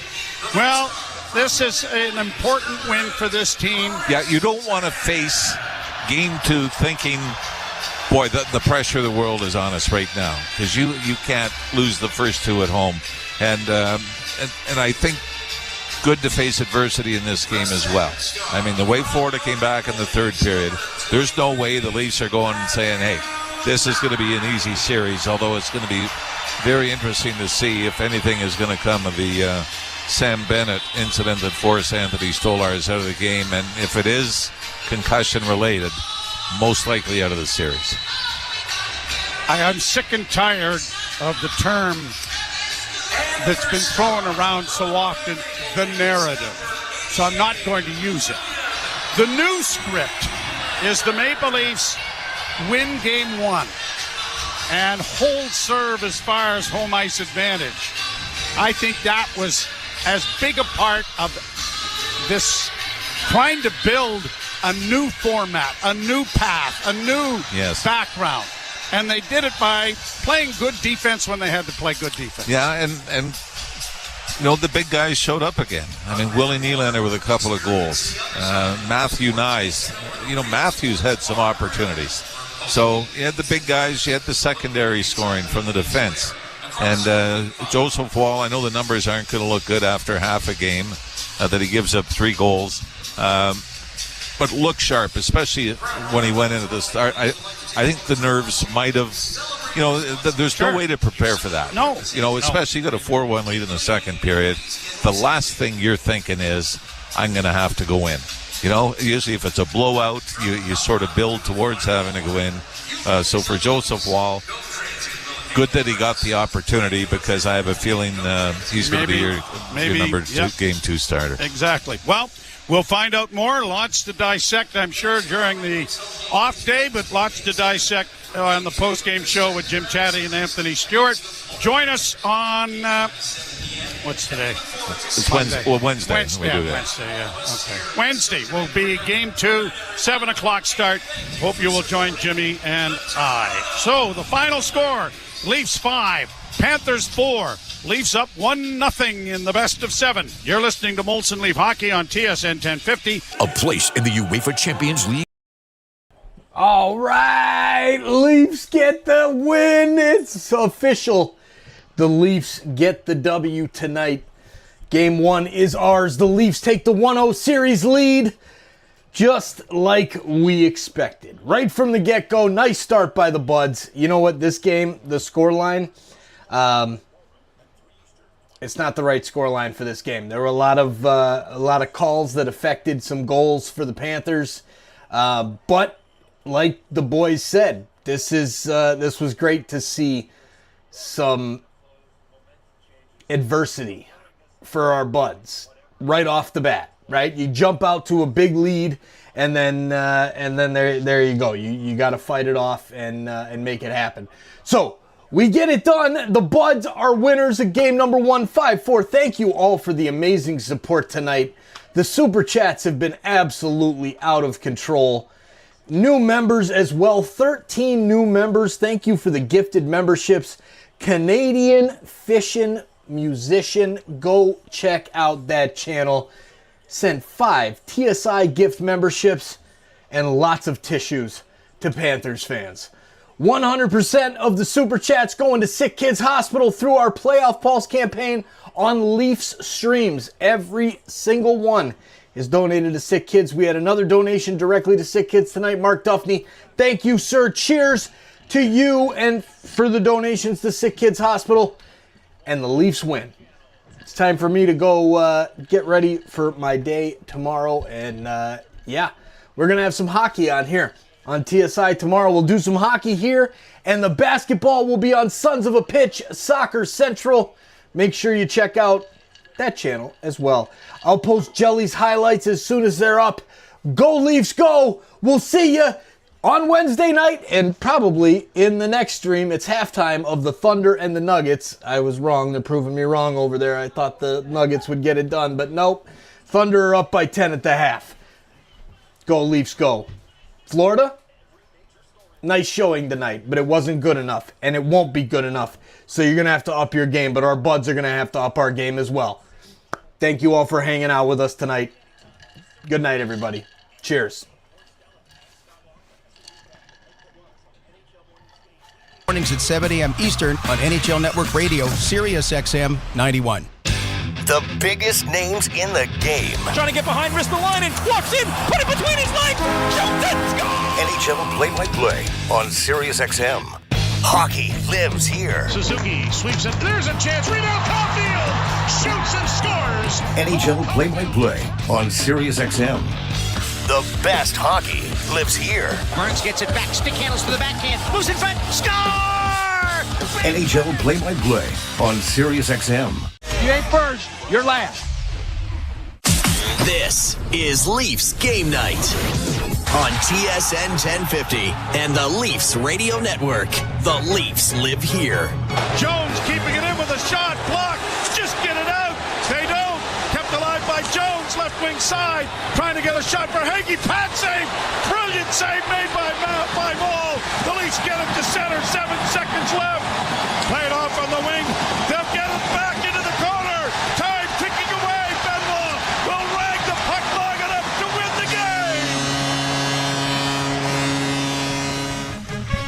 And that's how it winds up. 5-4. The Leafs win. Take game 1 of the series. Lead it obviously 1-0. Welcome to Leafs Game Night, the postgame show live from Scotiabank Arena. Jim Taddy, former NHLer, Anthony Stewart with you, and Ralphie kind enough to hang around. Well, first of all, can I say something? Sure, go ahead, sir. He's good. Joe. Oh, absolutely. You know, because so when you're working together, it's hard not to hear him, but you're not. You can't hear it like everybody else does. And then you hear the highlight, and you go, "Wow, that sounds so much better when I'm paying attention." But it's what a great call. Well, it is a great call. We're going to get into a lot of stuff, but I think we should go back to the Stolars, the shot to the head from Bennett, just because this could be a series-altering thing. The Leafs win the game, give them credit for that, but this alters the series, doesn't it? Yeah, and I don't think it's a suspension. I don't think they'll go there. Bennett did the same thing to Brad Marchand last year. Remember the sucker punch? Yeah. Marchand knocked him out for a few games. He did it to Matthew Knies. I'm not saying there was an intent, but I just think they're going to say, hey, his elbow was there, but maybe it wasn't on purpose, and we know exactly. We've always got the same guy involved all the time. Yeah. But I'd be very surprised, even though you're going after a goalie with his head down.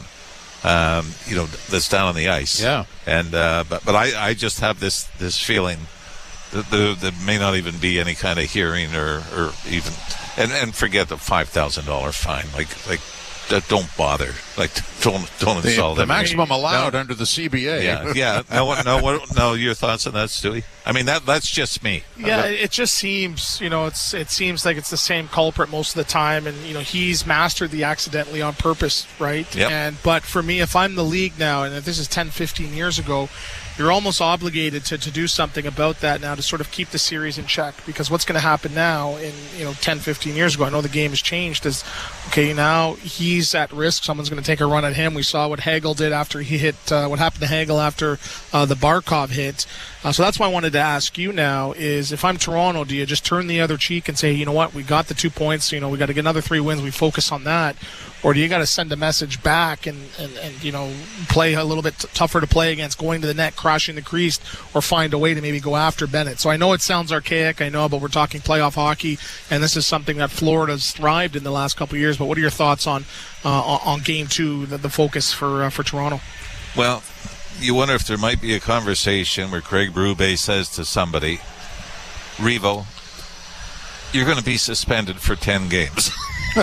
But you were in the top 5, and I mean, I don't think it will come to that, but you do get into it, and you're right. You brought up the previous series with Tampa and Florida, the eye for an eye and tooth for tooth. So either whether it's Bennett or whether it's Bobrovsky, I always remember this story that I'd heard from the Leafs playing Montreal in the playoffs, and it was John Ferguson lined up next to Dave Keon before a face-off, and he said, "David, tell Eddie Shack to leave Henri Richard alone, or I'm coming after you." And that settled things down, and that's the way things were done back then. Yeah. I don't think you can go out of your way, but I will say this: if there is a game where the Leafs are losing and the game gets out of hand, you can bet somebody's going to be sniffing around for a pound of flesh back the other way, and that's human nature. Whether you say it's right, whether you say it should be out of the game, but that's human nature, and that's the scary part. If you don't do anything about this, if you just let this slide, then there's going to be, a few guys in the Leaf lineup saying we're going to accidentally do something ourselves. Well, I mean, that's why you hope that things are called properly so that doesn't happen. Now, the time you're talking about, the game policed itself, it doesn't do that anymore. So and usually it's the retaliation gets it worse than the initial infraction. So, if you don't like the hit, but somebody goes after Bennett in the boards, you know what? You're getting 3 games because you can't decide what his punishment is. So we're going to punish you for it. Yeah. And that's the unfortunate thing. You do understand that from a league standpoint. I mean, you can't have the what do they say? The inmates running the prison. And but I mean, I just think you've developed this atmosphere now where you're going, okay, every series the same guy seems to be involved in something like this, like Stewie was saying, and but I don't think they're going to say it wasn't premeditated. There's going to be a lot of elements there. I mean, I couldn't believe he wasn't suspended for the sucker punch on Marchand last year. Mm-hmm. So I guess that's what I'm comparing it to. If they didn't suspend him for that, if they didn't suspend him for taking Knies out of the series 2 years ago, I think he's got the gold card in the postseason. Yeah, it's just disappointing, right? Because it took away from such the great plays before then, starting with William Nylander, 2 goals and 1 assist, and another great performance by him. He just seems to be showing up when it matters most, and that's in the playoffs when the games are on the line.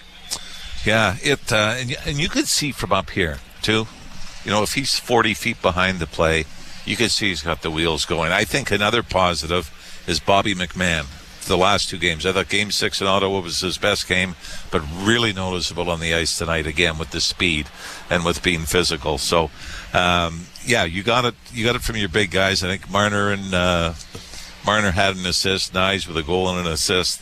But it was a game where everybody chipped in. I know the fourth line didn't get on the score sheet, but you had everybody really have some great moments at both ends of the ice for you, and you're going to need that and a little bit of luck to beat Florida here in the second round. Well, I'm going to throw this at you. Tell me if I'm right or wrong. Even when it's 4-1.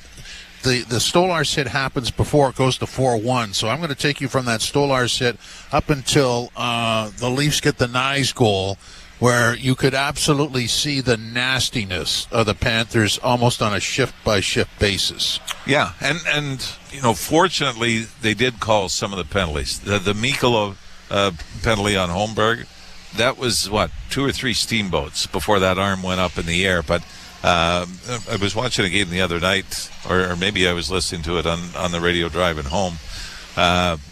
Some guy got hit and the helmet came off. And it was a great line. It said, helmet doesn't just pop off on its own. There's a little bit of help the there. Ejector button on the helmet. So I'll give them, they early on in this game, there were some calls that you went, oh no, if this is the standard, the special teams is going to decide this game. But they did, they did make some calls in the offensive zone for Florida. So you give the officials a little bit of credit for that. But you're right. There was this was the school bully swagger that they started to get back. We didn't see it in the first half of the game, and I think I think the Leafs were a little tentative in the third period, and I think they were. I don't want to say overly trying to protect Wall, but I think everybody knew the situation that he was in, and probably it became a distraction as much of anything. Like, we got to take lanes away. And you start to overthink what you probably weren't thinking when Stolarz was in. So Florida was able to take advantage of that and keep pushing. Another goal for Morgan Rielly tonight, and what was great about that, it was 19 seconds after Seth Jones made it, 2-1. Is it safe to say, can we anoint him now, playoff Rielly, and forgive his regular seasons of the past? Well, you do. It does remind you of a couple of years ago. That series against Tampa, I think, was easily his best playoff when the Leafs beat the Lightning in 6. Brandon Carlo, I think, no question, has so much to do with that.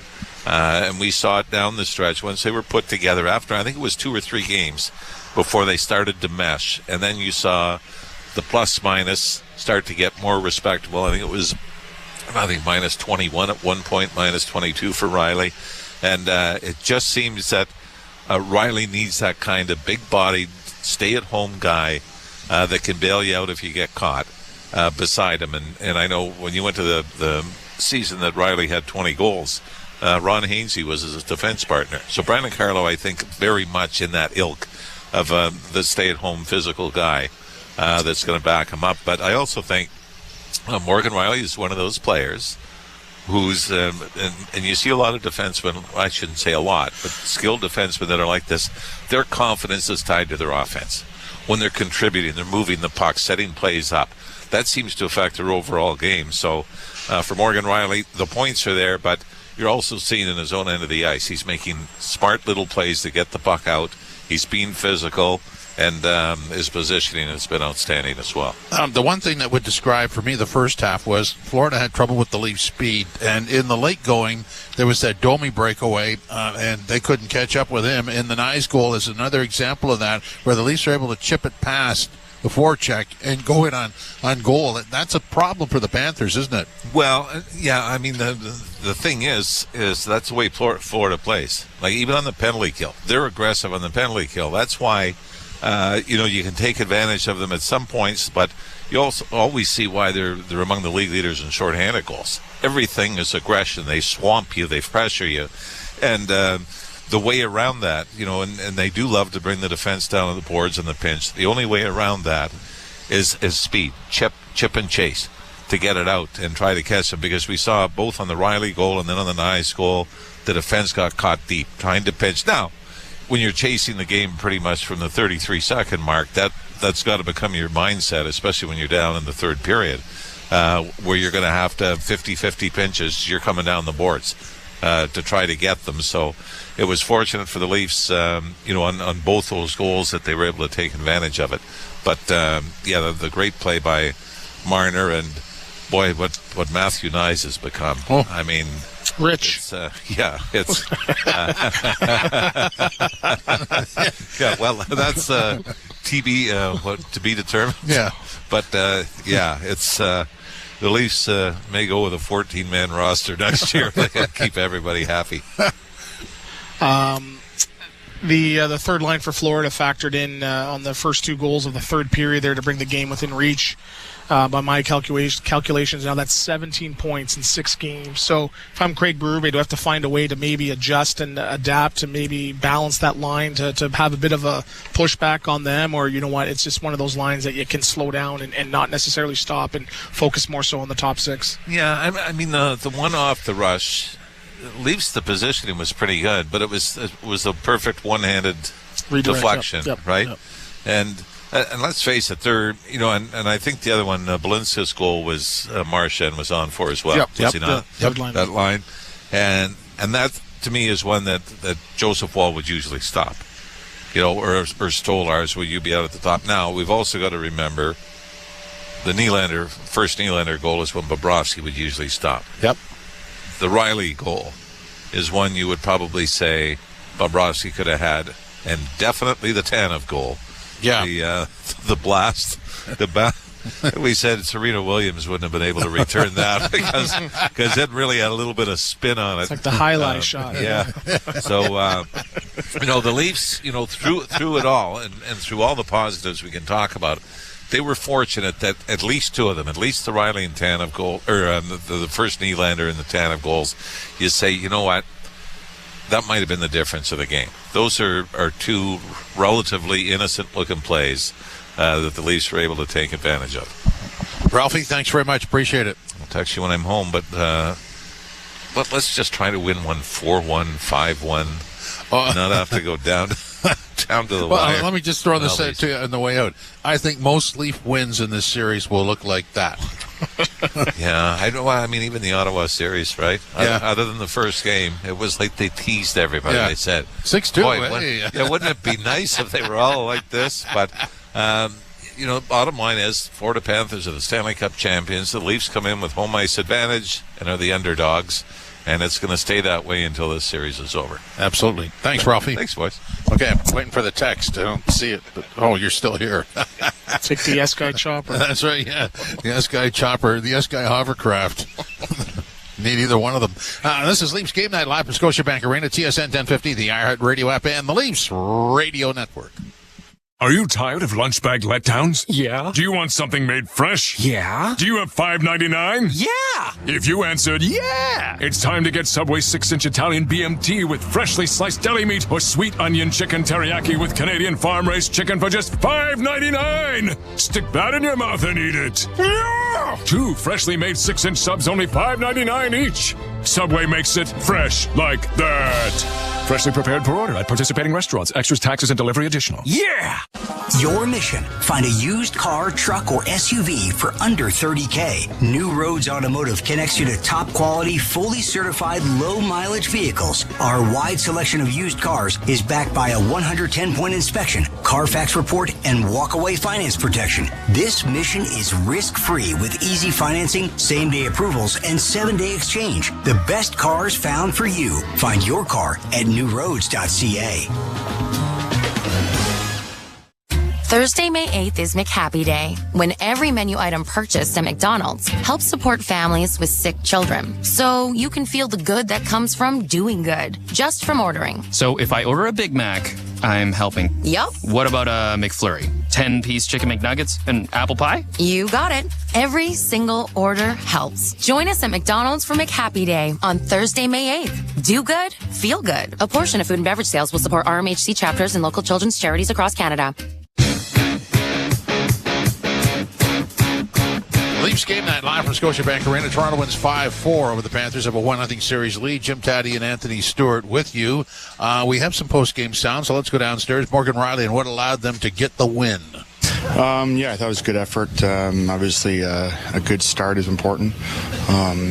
But, it's going to be a long one, so enjoy it, and then, we'll get right back to work starting now. What was your perspective on what you see on the Bennett Stoller's elbow? I didn't really have a good look at it, to be honest with you. So I'll check into it, I guess, but I didn't have a good angle of it. What goes through your mind when he leaves the game? I'm not sure you could tell he was sick on the bench. Yeah, we didn't know what happened, but we have all the faith in the world in Joe. So you don't want anyone to leave the game, but we have faith in our depth and our guys. So I thought Joe came in and played well. You talked about having a good start. What about Willie's first period for you? Yeah, outstanding. Obviously, he came out and was feeling it, and that obviously helps. Set the tone, and it's nice to get the first one, and then you just go from there. On your goal, why did you like to keep the? I just felt like I had space. That's all. You've got more goals in the plans than any defenseman in franchise history. Like, when you hear that, what goes through your mind? Yeah, it's cool. But ultimately, we're still chasing one thing, and you ask anyone in here, no one is really focused on anything else besides that.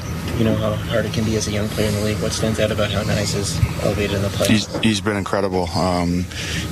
Those goals when he's at high speed like that coming down are extremely impressive. That's not easy, and those are big moments. And he just seems to thrive. And he's been outstanding for us. And so hopefully we can keep him going. And he's a big part of that line. What was the message on the bench after those 2 goals going in the third and Craig calls the timeout? Just kind of, tighten up, dig in. Now, obviously, that's not ideal to give up those two, but I thought the guys did a good job rebounding.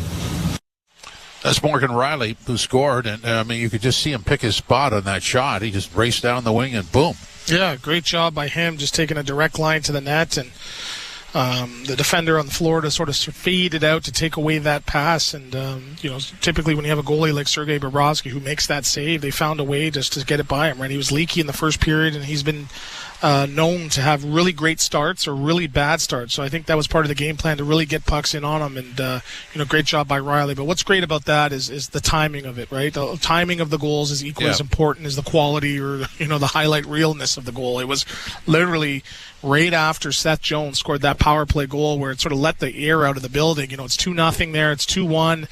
You're now maybe going into the second period, and now you're on your heels, but they find a way to go into that second period up 3-1. So that is a big factor in Riley scoring that goal. And that's why he's now anointed playoff Riley, because he steps up, and it's no fluke that he elevates come playoff time. So it was a big goal, big moment. And for me, it's I'm just disappointed in this whole Stolar situation. It puts a black cloud on it, and you can hear him in his voice too, where almost you can hear the concern in his voice too, and he didn't really want to comment too early on until he gets a look. But I think it was a dirty play, and again, I made that play, but this is not 2005 or 2002 where I took I made players in vulnerable positions and taken them out. But in today's game, I don't think there's really a place in the game for hits like that. And I'm a former Florida Panther, and I understand it, but it'd be really crappy if it's a situation now where Stolarz isn't out any extended period of time, and that's the difference between winning and losing in this series. Well, and because we're in the building and we saw the look on his face when he took his mask off when the play was blown dead, he did not look well. The Leafs went down and scored, and I want to say 5 or 6 minutes later, he goes over to the bench and loses his cookies and then leaves the game. So this is like as you look at the hit, you go, okay, that's not a good hit, but the onset, what am I looking for? The symptoms sort of ratcheted up pretty fast, which is kind of scary. Yeah, and just taking another look at it, right, I think he had the same jam play probably about 10, 15 seconds later. So that's why I'm not saying, hey, this is, why it was on purpose, but I think why he felt, if it was something that he wasn't planning or trying to do, I think he'd maybe try a different move, right? So, again, he's been known to be doing stuff accidentally on purpose, but, again, you never want to see anybody hurt, and, again, try not to spend too much time on it. And for those that are listening right now, I'm sure you'll hear down the line, whether it's tonight or tomorrow, that there are reports that Stolarz did leave the building before the end of the game. So I don't know if that's precautionary going to the hospital or not. I don't want to comment on that, but that's some of the things that I've been hearing through some of the people on the inside of the organization. So we'll see how that goes. But any way you dice it with him out. And the one thing about Wall, yes, he's been playing great, but he's been cold now for how many weeks? He did get sick, I believe, at the beginning of the Ottawa series. It was a sort of a bad situation to throw him into, cold and not really having that experience. But I do feel they do have an opportunity to win with Wall between the pipes. Yes. But, first things first, you got to sort of analyze and then see and diagnose where Stolarz is. But anyway you dice, it's a big loss for a goaltender that sort of carried them through, the first couple games of that series and into this game as well. Well, I think you'd say the same for any team. Your starter goes out, and then all of a sudden you only have one goaltender. So that's always a problem. And, based on where we are in the playoffs, if you're out for a week, that could be catastrophic just because you've got no leeway. Here's Joseph Wallen having to come in cold off the bench. Yeah, you go from just kind of chilling to be, front line of action. I've been trying to do my best to stay prepared and be ready for moments like that because, you never know what happens. And, just tried to kind of, get the feel back. Was there a conversation there with Anthony when he came over to the bench? Between me and him, not really. Just didn't look like he was feeling very great. How concerned are you because he was sick on the bench there? Like, what's going through your mind at that moment? Yeah, I think it's kind of a mix of concern for him, and I don't want to see him, not feeling well or whatever's going on, and at the same time, getting prepared to play. So it's kind of a mix of that. It had been a while. How have you gone about trying to stay as sharp as you can? Yeah, I think not really changing much in terms of my mindset and my habits and continuing that. I think trying to continue as best I can like I've been playing and doing different routines and continuing that. And I think just trying to do my best in that way to keep my mind right. How do you brace yourself? There are a few stages you had to make your slot early on and kind of hit the ground running, if you will, to get right back into this. Yeah, it's nice to get pucks early and get the feel back.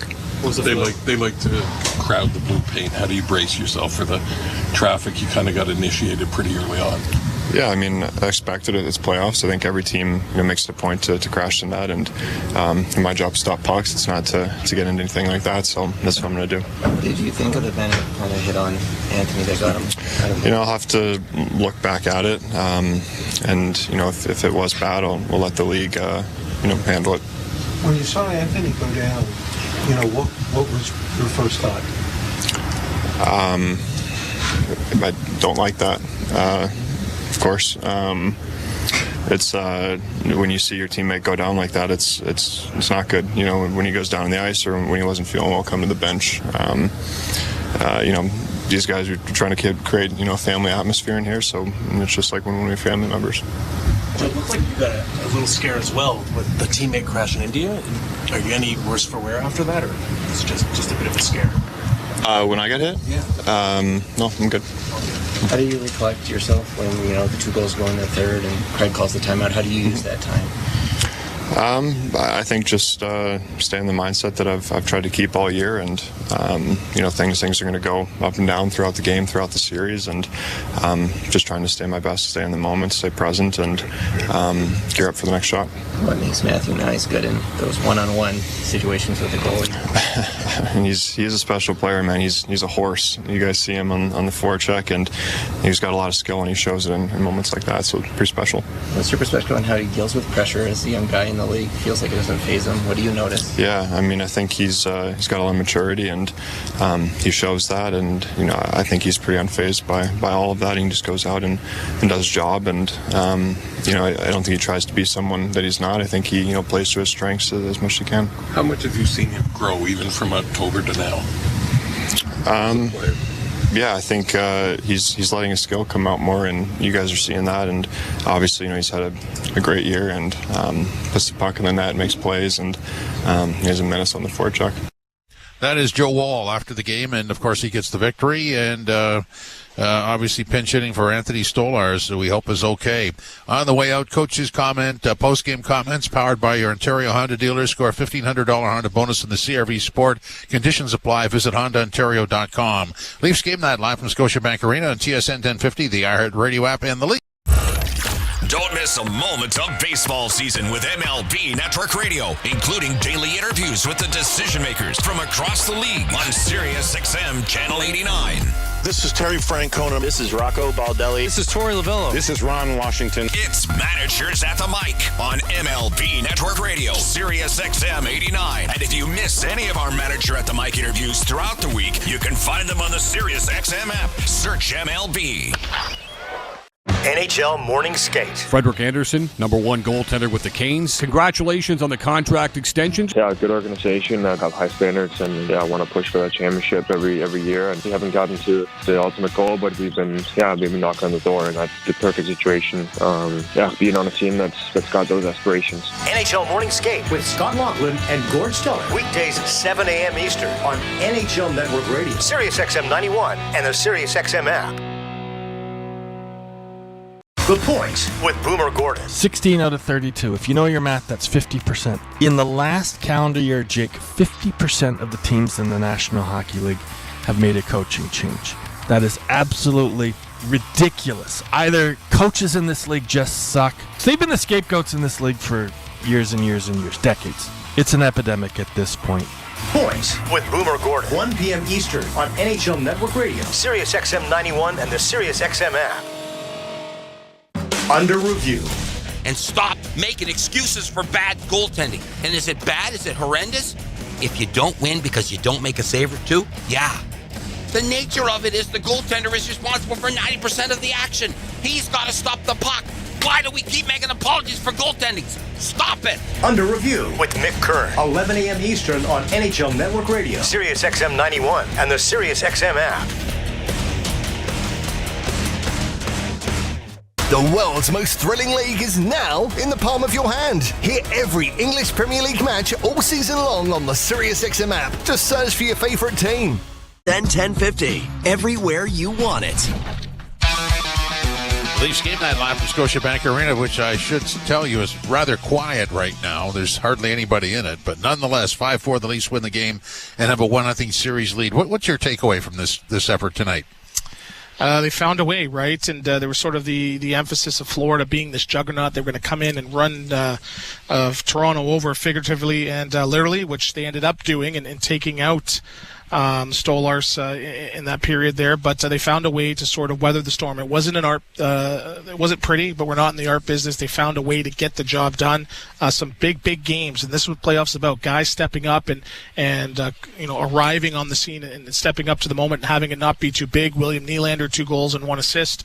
Matthew Knies, a goal and assist. Tanev scoring, he's got 2 points as well. And Morgan, so it was a great team effort, but there's still that black cloud of the uncertainty of how serious the Stolarz injury is. Let's have our fingers crossed, and hopefully it's not too bad, and hopefully we'll see him back this series, but it's not looking too bleak it's not looking too great on the initial reports that I'm hearing. No, absolutely not. So again, well wishes that hopefully he's checks out okay and at least can get back to a normal life and then worry about playing later. What I came out of this with is something I thought going in. If the Leafs control the scoreboard, they've got a really good chance here, but they have to do that. They're not going to be rallying. Right, and we were discussing, can we just have a game where it finishes 5-1 or 6-2, right? But they had the opportunity to do that. They did have a bunch of power plays where that could have put the game sort of out of reach. But, again, for the first game of the season against a team that was supposed to come in and, what we're hearing is sweep or dominate, that wasn't the case. And, I think one of the turning points for me was Domi when he got that 2-on-1 breakaway and he almost scored. He threw a big hit. Yes.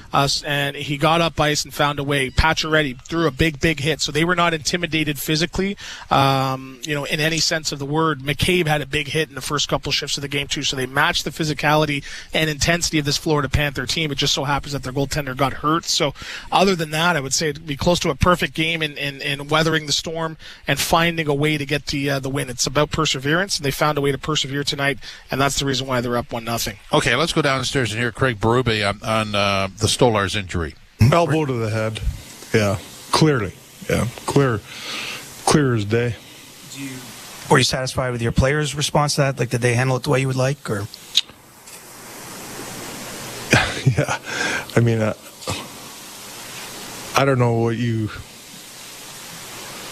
I mean, I think at the time, we handled it the way we should handle it. I'm not sure why there's not a call on it, but. I get it. They missed calls, but it's clearly a penalty. Craig, obviously concerning to see Anthony get sick on the bench after the play. Can you give us an update on his status right now? Being evaluated. That's all I got for you guys on Stolarz. So I wouldn't keep commenting on it. I just wanted to. I'm sorry. I know you don't want to say much more, but is he in hospital being evaluated? I don't. Right now, it's just being evaluated. Right. Yeah. Outside of that play, it certainly felt like your team was the one imposing themselves physically early on. I mean, you're happy with that that's part? what we said. We wanted to set the tone, and I thought we did that in the first period with how we wanted to play the game, and, I was really satisfied with that side of it. Coach Berube, on the Stolarz situation.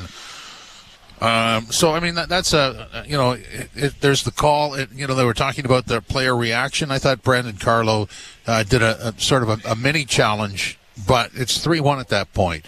You don't want to get the instigator, and then you don't want it to cost you the game. So you have to be careful with that stuff. Obviously, as the series goes along, there may be an opportunity for retribution, which is unfortunate because the play wasn't called properly. What's the saying? Justice doesn't have an expiration date. But again, I think the saying is, the power play is their toughness, right? And I think ultimately the way you best get revenge is beating these guys and beating the Florida Panthers in this series and going on and continuing your trek towards the Stanley Cup. So yes, injuries is part of it. It just sucks that it happens this way. But again, this team has gotten this far by playing a team system, having structure, and different players stepping up at different moments. And Wall has had his moments as well. So yes, it sucks that Stolarz is potentially out for a while, but we'll see what Wall does. But great response by the Leafs in getting the win tonight. Stu, thanks very much. And approximately 13 hours from now, we'll be on Leafs Guy talking about the same thing. Okay, taking a nap now. Okay, good. This is Leafs Game Night, live from Scotiabank Arena, TSN 1050, the iHeartRadio app, and... You've been listening to NHL Play-by-Play on SiriusXM. Head over to SiriusXM NHL Network Radio, SiriusXM 91, for the best hockey talk. League in the NHL, there's a lot of great coaches and a lot of good young coaches that are really good at that. The X's and O's, I say to people, are easy now. When the X's and O's are a very simple part of hockey.